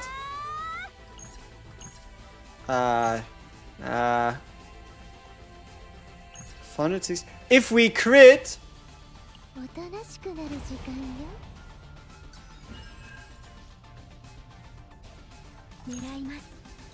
okay. So yeah, we are taking extra hits. The boss takes less turns. Awesome. The boss also hits us for 480 damage. Fantastic. So one guy gone.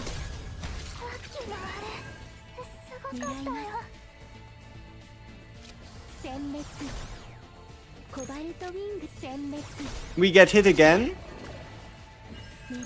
This guy gets delayed.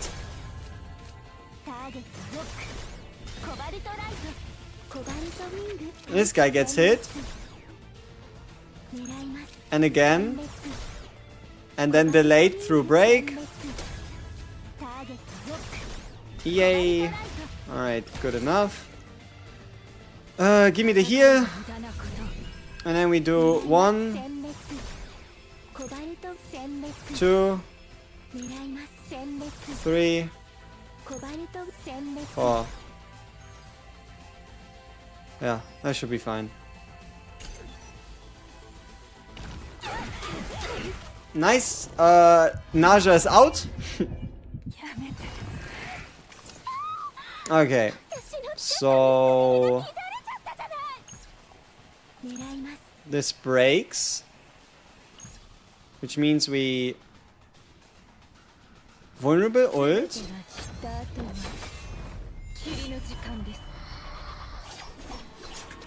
Big damage. Card draw. Big hits.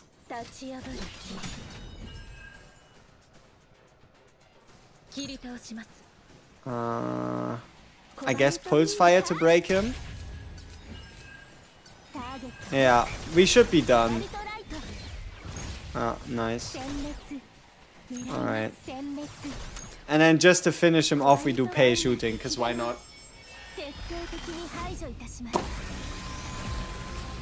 Okay, can we hit the final copy?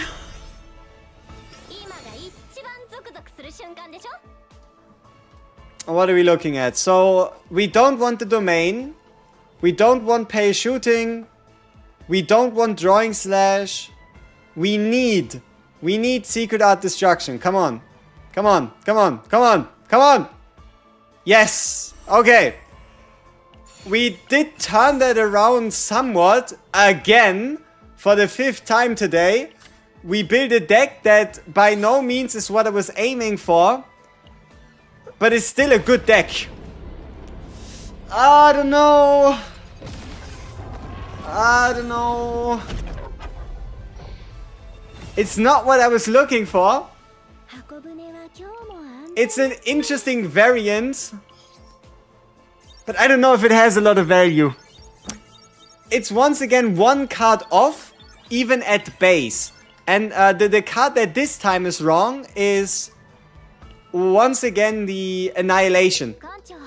Right? The Annihilation we would have been looking for is the 50% upgrade card multiplier rather than the 60 flat. Because the 60 flat is better. Speedrun, 100%. But yeah, no, the 60 flat would have been better for like low base damage, multi-hit, instead of what we have here, which is really high base damage numbers. The fuck is this? Tier 11. Beh. Come on, game. Make it up. Give me 14 lab 0 or something. Statistic of Mist 12. E. I do like 1 or 2 refreshes with coinsies. Another tier 12 City of Mist. Final one. Lab 0 tier 12. I don't know about that. It seems like a stretch.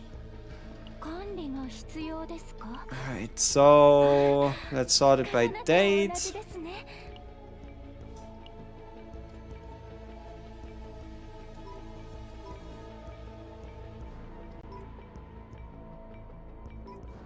(17th? Is today the 17th? No, today's the 19th. Okay, people. This is going to be our haul in terms of decks for RIN we built in a single day. Let's start with this one.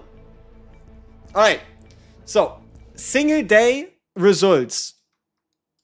In this 5-hour time span, we also spend, I'd probably say it's like an hour per deck, but we did also do like 7 runs. But yeah, so first deck we have no basics, full copy, 50% multiplicative, the 20% multiplicative on draw weapon going up to 40, the discard 3 chess piece, amorphous cube, a confiscation, which is awesome, and a forbidden portrait of fury. The only problem is a unepiphanied secret art annihilation, because the game thought it was funny. Number 2, a 1 basic Cthulhu gun, 25 amorphous cube with double mega drawing slash that has 432 base times 50 if in stance, making it 700% damage from without any outside interference, just from being able to play the card, 700%. Combined with double draw, the 1 cost reduction annihilation to make these even playable, the 50% multiplicative, a confiscation with 1 AP, a belligerence, and a forbidden disposable ego. Then a 110 save data double draw, triple discard, 1 epiphany, the drawing slash at 216 times 50, quadruple move card, crit damage 2 times, create epiphany instead of damage epiphany, and forbidden portrait of fury with I think 50 save data space, what we actually had left open. And then now our final deck right here. 1 basic. A double drawing / 0 cost can be used if in Dark Mist stance. Triple draw. Whatever the hell this abomination is. 780% damage if in Dark Mist stance. The 60% for all cards. And a belligerence with vulnerable as well as a forbidden ecstasy of violence. Combined with Cthulhu Gun and Cube. So we get Cthulhu Gun twice in one day. Yeah. And then the other dead decks are this one. Which didn't really do much because we kind of broke it off after getting to the boss. But we have this funny tenacity card here. This one again, also wrong copy choice. What happened here? This is from the 18th. So yeah, 2 failed runs. And I might have deleted a run or 2. But yeah. None of them good. Shut up. What would be the best team for AFK Barrel? AFK Barrel would most likely still, for the most part, benefit from her just... I mean, probably just her and Orlea again for the amount of retain cards. And because you are AFK, getting the extra damage from retained slimes. But you could also try to get in a Shackles of Hunger retain skill card version. Which decreases veracity by maximum 5 and then increases the damage to like push her extra hits. Yeah, so you could try like Beryl, NARJA, or Leia, hypothetically speaking. Tier 14 Twin Star, Tier 13 Blue Pod, Tier 12 Lab. Alright, one more refresh. Another Tier 12 Lab. Tier 12 Blue Pod, Tier 13 Foretold. I don't know. Okay, let's have a look. Before we end this, let's check out the last deck we just built, which is this one right here. Let's see how this performs.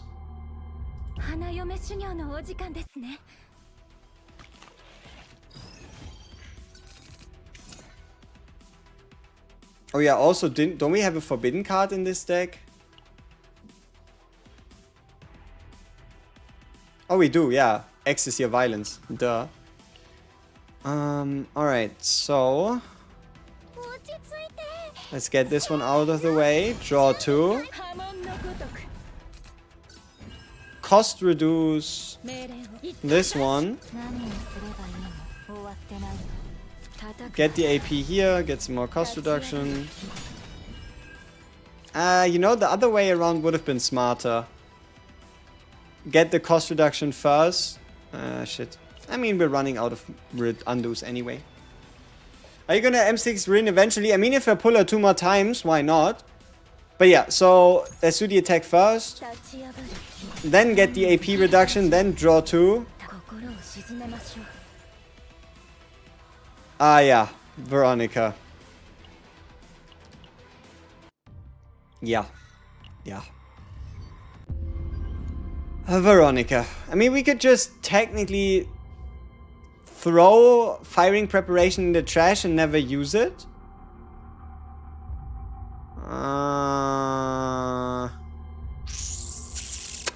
That sounds kind of...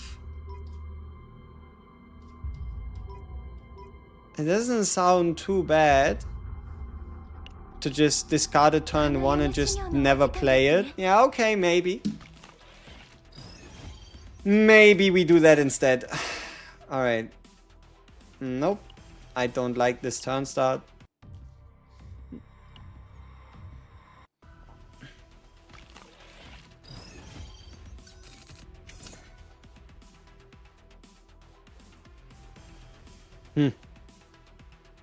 Yeah. No. So we don't even have the removal chest piece.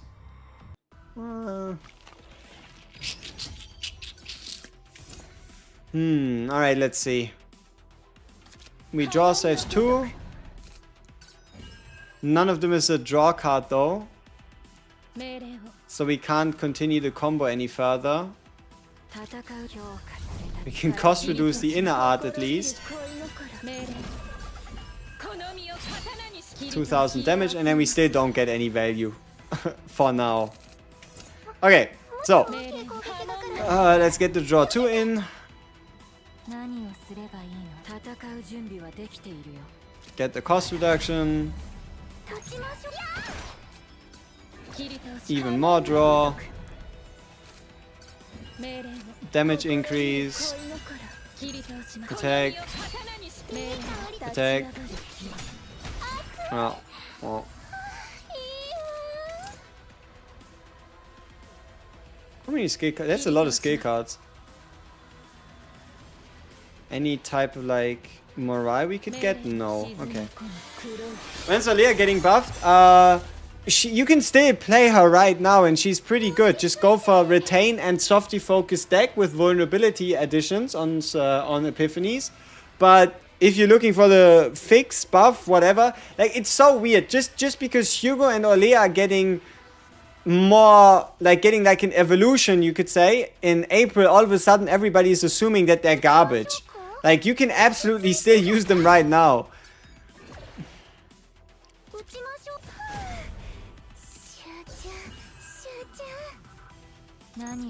Alright, this should kill.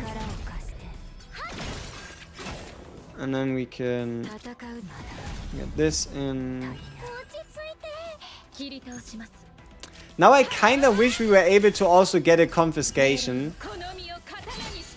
Just to like get this card more reliably into our hand. But wait, you know, I don't even think we need it. Because we do have 6 RIN card draw if everything goes accordingly. Yeah, we're going to turn this whole thing into a RIN guide. But I would have preferred to get like my perfect dream deck before that. But it doesn't look like that's possible. So yeah, I think we make like a RIN guide tomorrow. After all these RIN runs, I don't think I entirely feel like doing the guide like straight after, you know? Okay, so let's see how we can make this work. Damage boost first. And then, yeah, we have the AP, so 1 hit, another hit, another hit, another hit, draw 2, draw 1 more. I guess cost reduce nothing.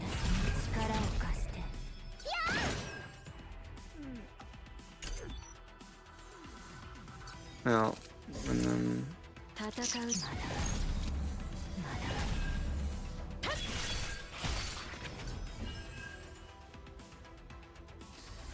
okay, now we're at this guy again. 2 morale, 1 draw, draw 2, draw 2, draw 1, draw 2. Shit. We have triple copy of the Bottomless Hunger and we didn't get a single one, huh? I guess that's just sometimes how it be.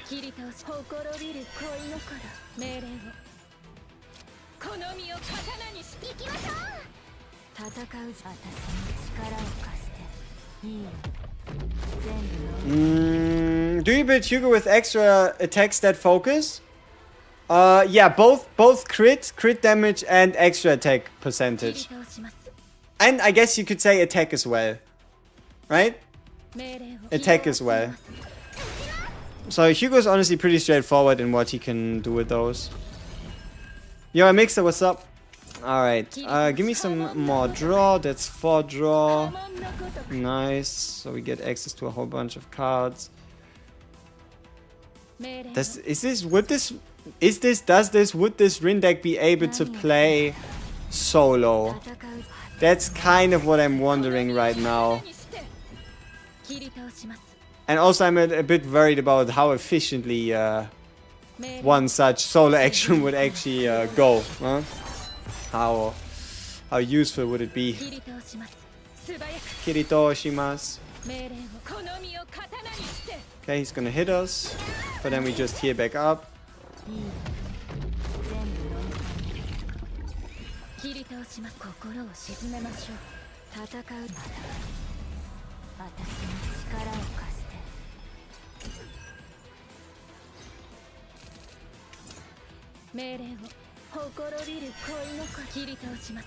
Big damage. Could have been bigger. I always forget that the attack card is now just a singular hit. Okay, one draw here, one draw here, double draw here, double draw here, double draw here. Okay, so we should have most of her cards out of the way. So we do the retain plus damage. Draw saves 2 cards. Hopefully the AP. No. How is that possible? I'm not quite sure. Okay, mealtime.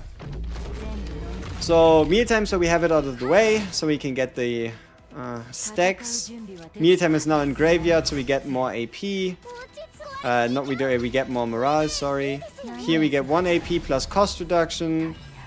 We can use the domain for 2.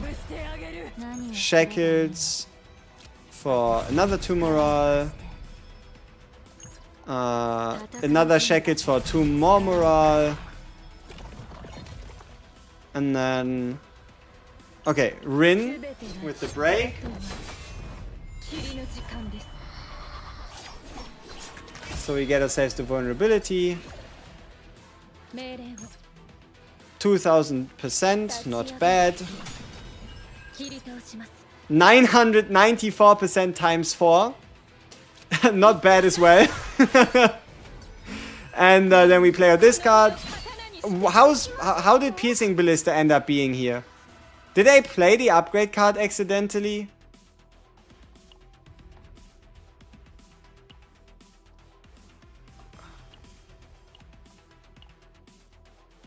How are you here? You're ruining my turn, you fucking card. How is this card here? I don't think I have any basic attacks in here, do I? There's no basic It's the fucking Sir Kowalski. Ah, this could have been so beautiful. Drawing 2 more cards. Most likely RIN damage cards or anything else. And then, I don't know. It's whatever. So, 30k damage turn. It's still good. Don't get me wrong. But it could have been gooder, you know? Can you see an Amir build? I don't have Amir build. There is no Amir to be shown off. I mean, I can show you my Amir build. Oh, you're right. I do have an Amir build. My fault, sorry.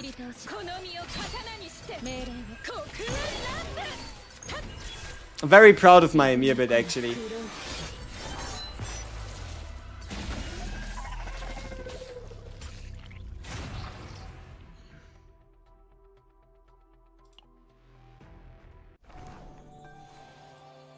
Ah, it's already reset.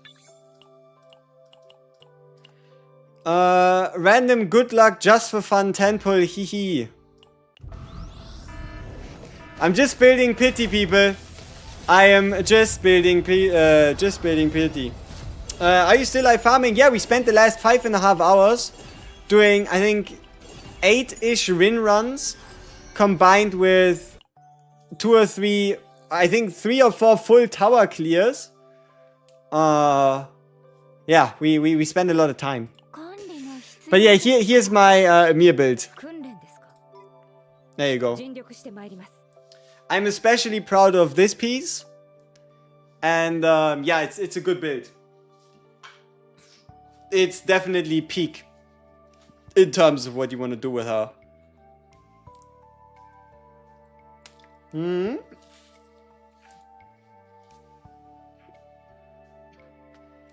Prime time, Amir. Hmm.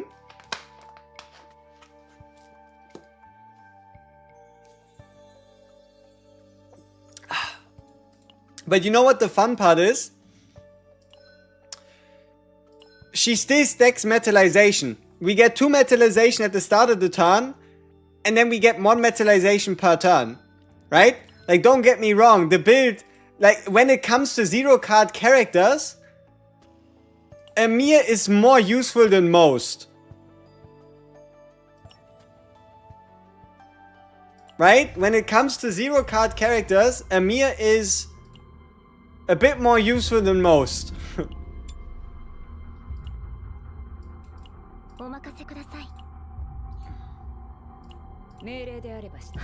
Okay, just RIN versus the boss.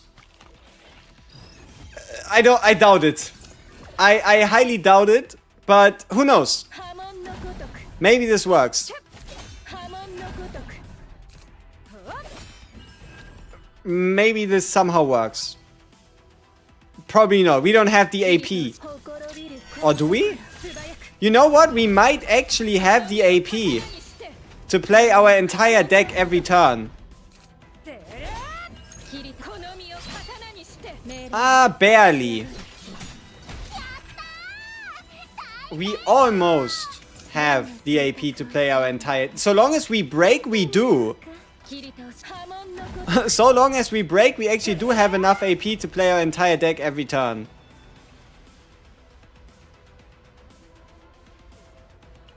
Yeah, it's because of the basic. The 1 cost basic.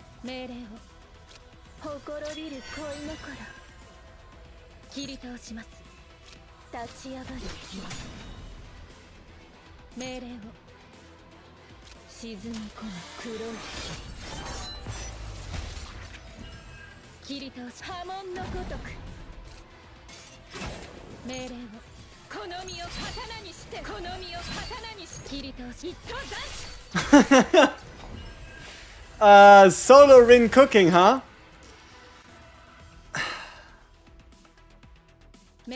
Alright, give me 2 more RIN cards. How about 2 more? And then... I don't know. Probably the damage increase first, then the attack. 5 turn? No. No. Probably not. There's no way this deck does 40,000 damage in a turn. I think there's no way it does that. But you know what? What do I know? Maybe it decides it's time and then it does. Belligerence is kind of out of place here. It doesn't really do much. We could keep the turn, like the 1 turn dream alive, but no, it's not worth it.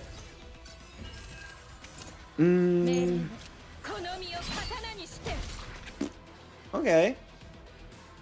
So far, so alive.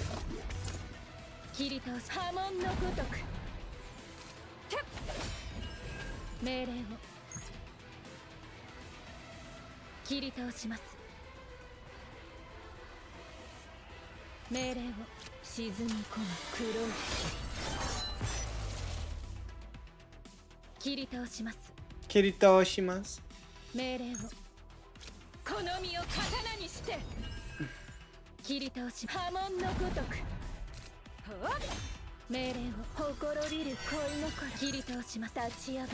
Yeah, if we had the upgrade card, we would be able to play our entire deck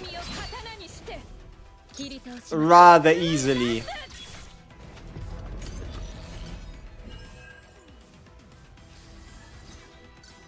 Yeah, if we had the upgrade card instead of the 1 cost 1, definitely possible.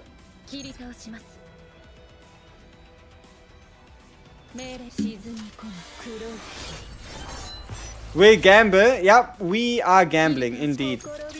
Okay, we get the hit here. We also get the break, which does now allow us to play our entire deck.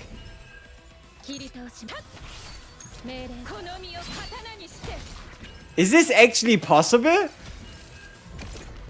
Like, is Rin about to just do this?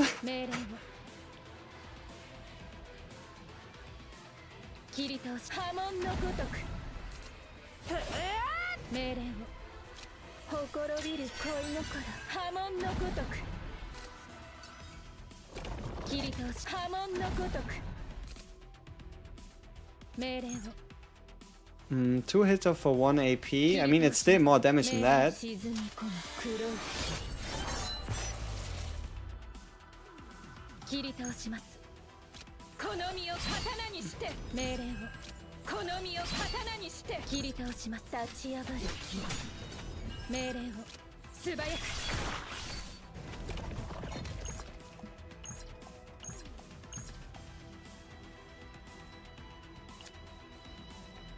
Yeah, I don't see why this shouldn't be possible.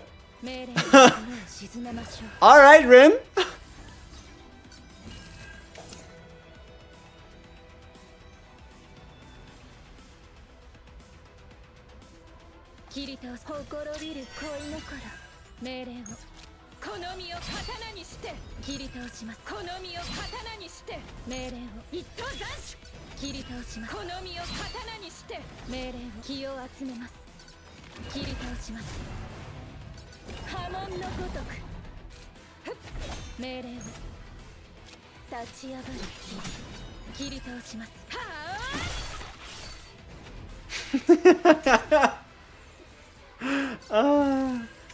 Okay, Rin. Okay, I see you. I see you.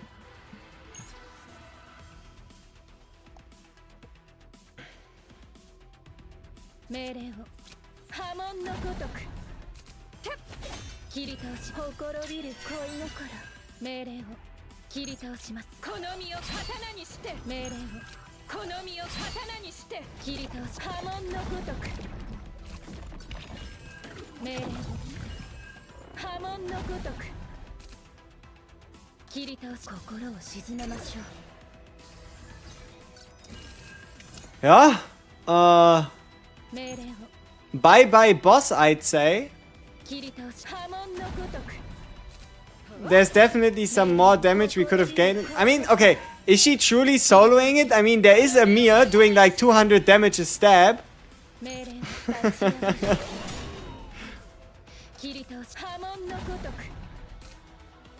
We didn't use any crazy ults. And bye-bye.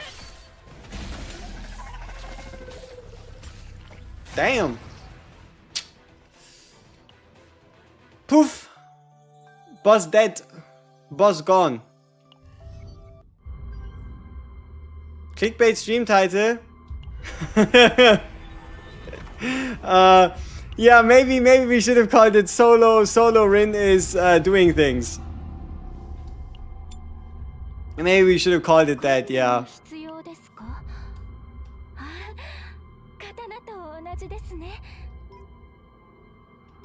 Can these other decks do that as well?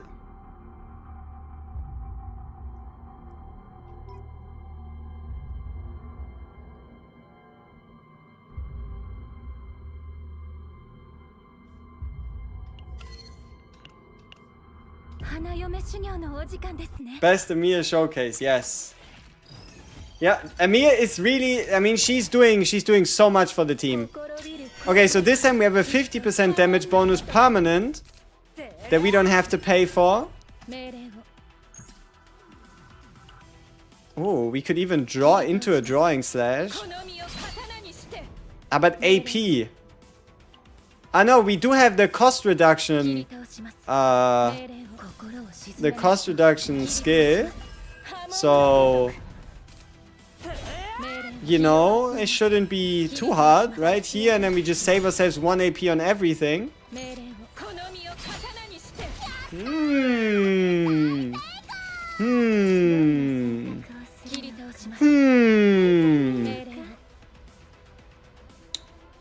Okay.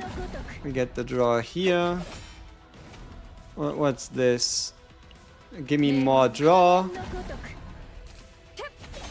And then we pretty much only have one more draw card. Ah, but it does have an AP epiphany. Oh, spicy. Okay, so cost reduction for everything. Big damage. Big damage.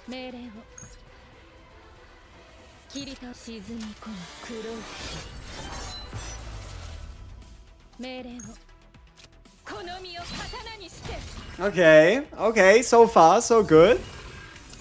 Similar pace to the last one.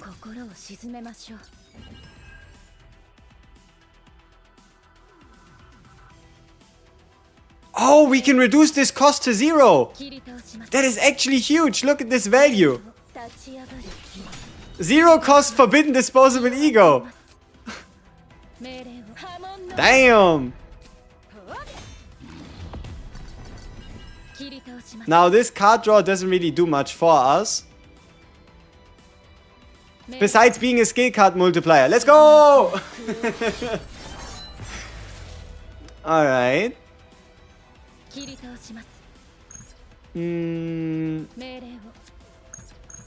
Yeah, I mean...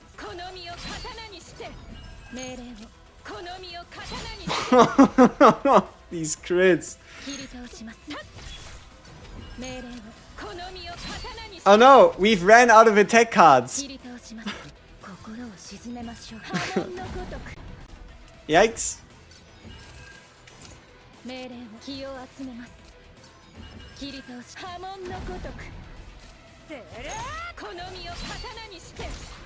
God damn. Honestly, you could do this with E0 RIN. Nothing really would change. This sheath sword is like 200 to 400 damage. At the end of your turn, if we end up playing it, maybe like max 1,000. But yeah. And also seeing as how we're not playing any cards of anybody else, the E4 ability to go into Dark Mist stance is also not that relevant. So yeah, the egos are pretty much unimportant. Okay, so we draw ourselves 2. Then we cost reduce everything. Use this to... no, probably the double draw. Yeah, then we have to do the 1 draw.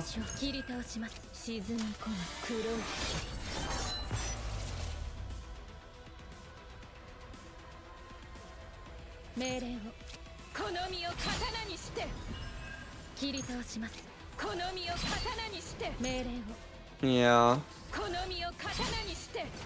Kotomio katana nanana banana. I agree. Okay.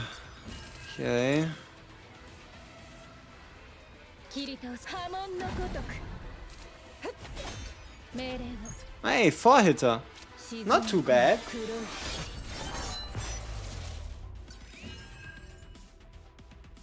Four-hitter. Double draw. Cost reduction. And 1. And 2. And 3. And 4. Oh, I guess we misplayed the last turn. We should have been able to play everything. Huh. Okay, maybe I'm banking on the fact that we can maybe draw more skill cards. Not quite. Ah, perfect. 4 hits. I don't think we're getting much better than 4 hits. So 3,000 damage here. Ah, what a waste of cost though, now that I think about it. Yeah. Definitely could have been solved a lot more efficient.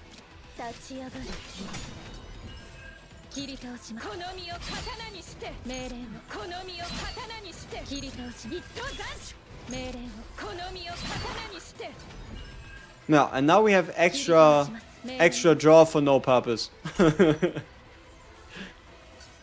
Do we know what ascension books to farm for next character? Nope, but if I had to make a guess, I'd say striker. She looks like a striker.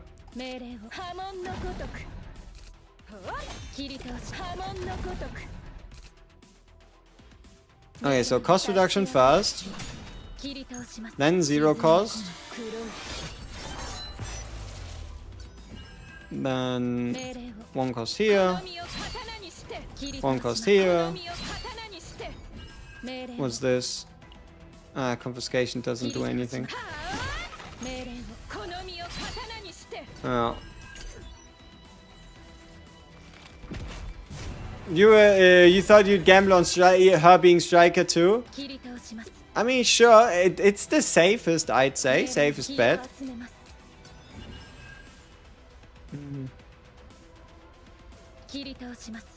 Yeah, 3 hitters good enough.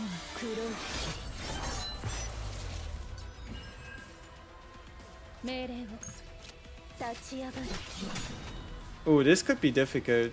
Because I've wasted a whole bunch of potential AP by just playing this. Sad. Yeah. I did not play that well. This could have been the kill a turn earlier.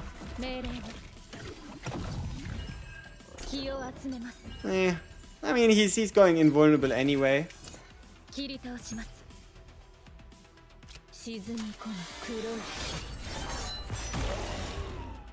Big damage. Pew! Alright. So, we're 2 for 2. So we're almost 6 hours. That's crazy. That is crazy. I kind of want to try out the move one. I kind of want to try out the move one. But I'm very... I'm not as certain, but I feel like that can't work. Or shouldn't work. Do I have a good move one? I mean, I have a move one with 1 AP. A bit of draw. Yeah, we don't have the AP that we need to play this out if we do go for like the move version. Let's see. Move, damage, create, draw, not worth it. Multi-stance. Yeah, this is the only move one we have. Or the only move one that ended up being anything. I do have my old decks. With RIN card draw. Move, AP.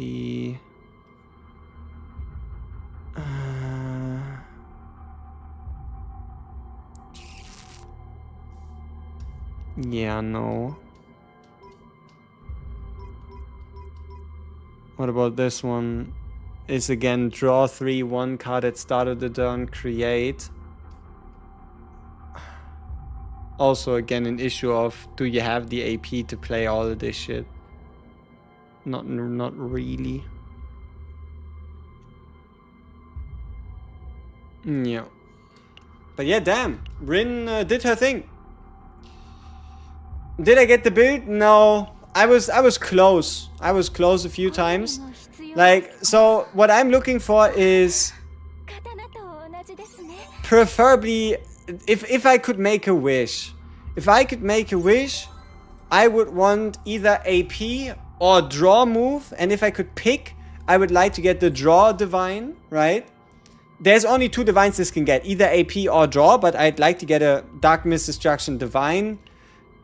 And then the other cards are not as important, but what would be great would be the 50% multiplier, so I don't have to play the card every damn turn.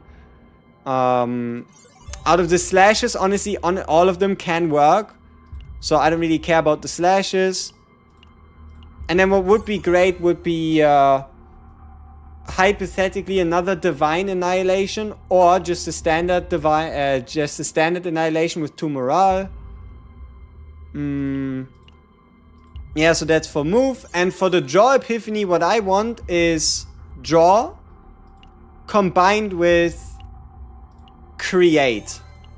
just draw Epiphany combined with create Epiphany, where again then Dark Mist Annihilation, Drawing Slash are kind of whatever, but if I could pick, I'd get the decreased cost of all cards of this unit in hand by 1.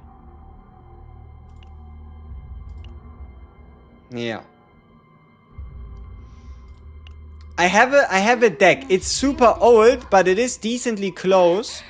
Here, if you take a look, at least for the draw deck, I have a deck. It's close. It's old, but it's close. Let's see.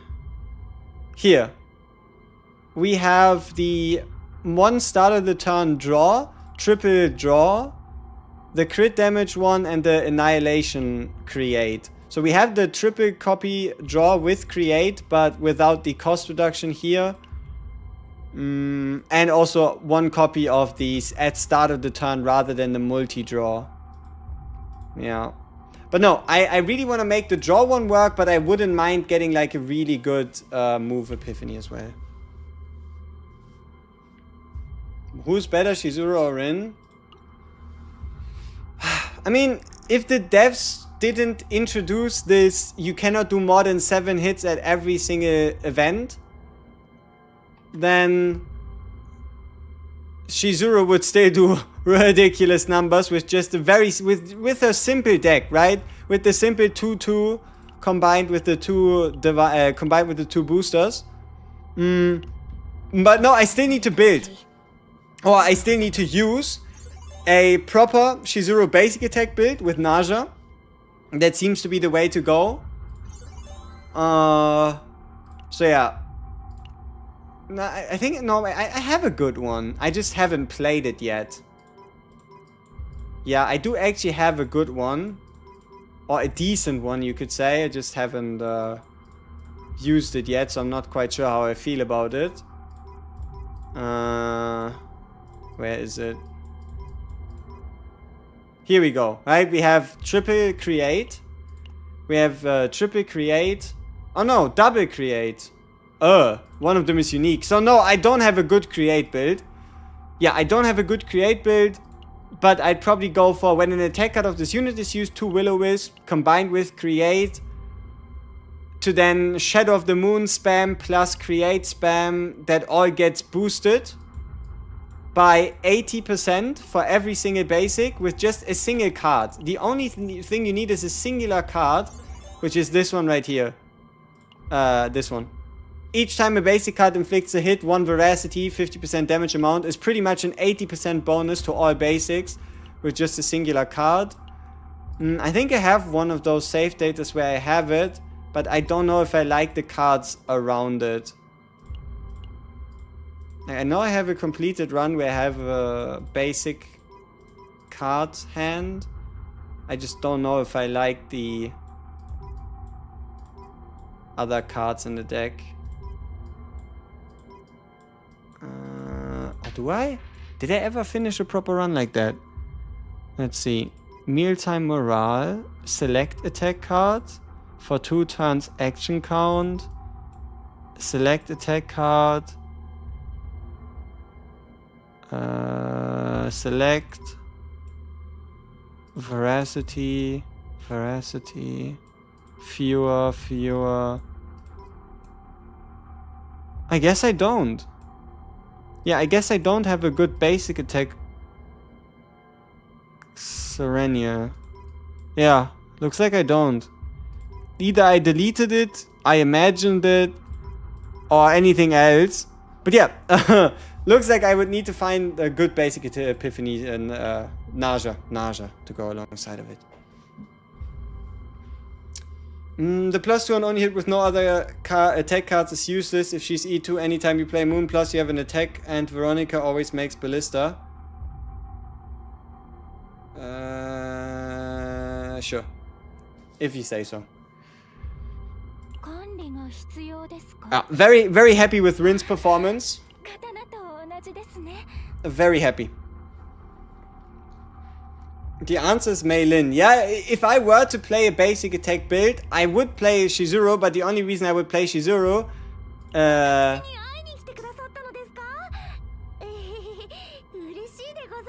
Yes. That's the only reason why I do it. I am not capable of playing a proper mail-in. So, I don't have much of a choice, you know? I don't have much of a choice. But yeah, we're getting there. We have half the hero roster, or half the unit roster on 60. 12 people to be exact. And there is 13 that I don't have on 60. But we do also have 7 additional people on 50.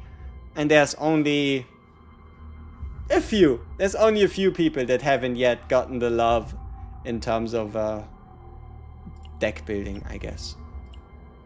Can you see a Renoa build? I mean, it's super simple and super straightforward, but it gets the job done. Extra attack weapon. Create Dirge Bullet at the start of the turn ×3. And then, yeah, you just discard it here. If I were to get a better Renoa build, it would definitely revolve around Flower of Devoured Fate. Like, Flower of Devoured Fate is so good, and I would want to get like 2, 3, maybe 4 copies. Like, for example, this one. Discard all other combatant cards from hand, create 2 Dirge Bullets for each. That one's awesome. Oh, and I think something else that's good is the one that boosts the damage of all Dirge Bullets. This one. Increases damage amount of Dirge Bullet extra attack by 100%. That's sweet as well. This one is a bit silly, but this modifier could go really hard. If you have like 100 bullets in the graveyard, that's a 5000% multiplier. Thoughts on Luke's Trauma Code story? Haven't yet been able to fully enjoy it or fully go through it, so I can't comment. No. RIN the cook. Alright, people, I think that's it. I do think I want to give her a couple more attempts still. I might do some offline. We might do another RIN. But we did so many attempts today and we got decently close. But, you know, I just want this deck. I just want to have it and so I can play it. I just want a create deck with draw. And that's it. I just want to create draw decks so I can create as many of these ones I want so that I can draw all of them. And then I figure out the rest. The rest is still a little uncertain. But yeah. Also, some of these decks can definitely get a lot better if we can find a save data editing ticket. Like, for example, this one here, the 4 one. If we change this one to the upgrade card, or if we change, I think on this one, yeah, if we change on this one, the one to the upgrade card as well, or here, change it to the create, right? If I could change this one to the create, I'd be very happy as well. How do I put the pics in your save data?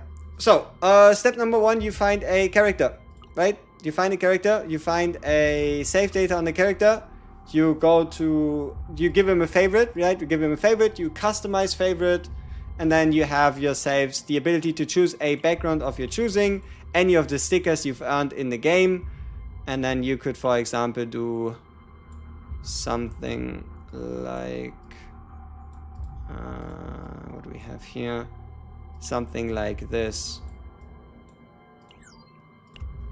Oh, there you go. What's the best set for Meilin? 2-piece, 2-piece, 2-piece. Defense, attack percent, crit damage, and basic attack damage. So 2, 2, 2. 2 set basic, 2 set crit, 2 set attack. Yeah. That's the optimal one. But you could also go 2 set agony. But yeah, no. So you do crit, you do crit, you do crit, you do crit, you do attack, and you do the basic. Alright, it's been 6 hours. Holy shit. Why did this thing keep going? I'm getting a bit into the habit of just saying, yep, it's over, but it's not over until it's over, I guess. Alrighty. Is this subscriber account on my own or is my own account? Okay. Appreciate it. Peace.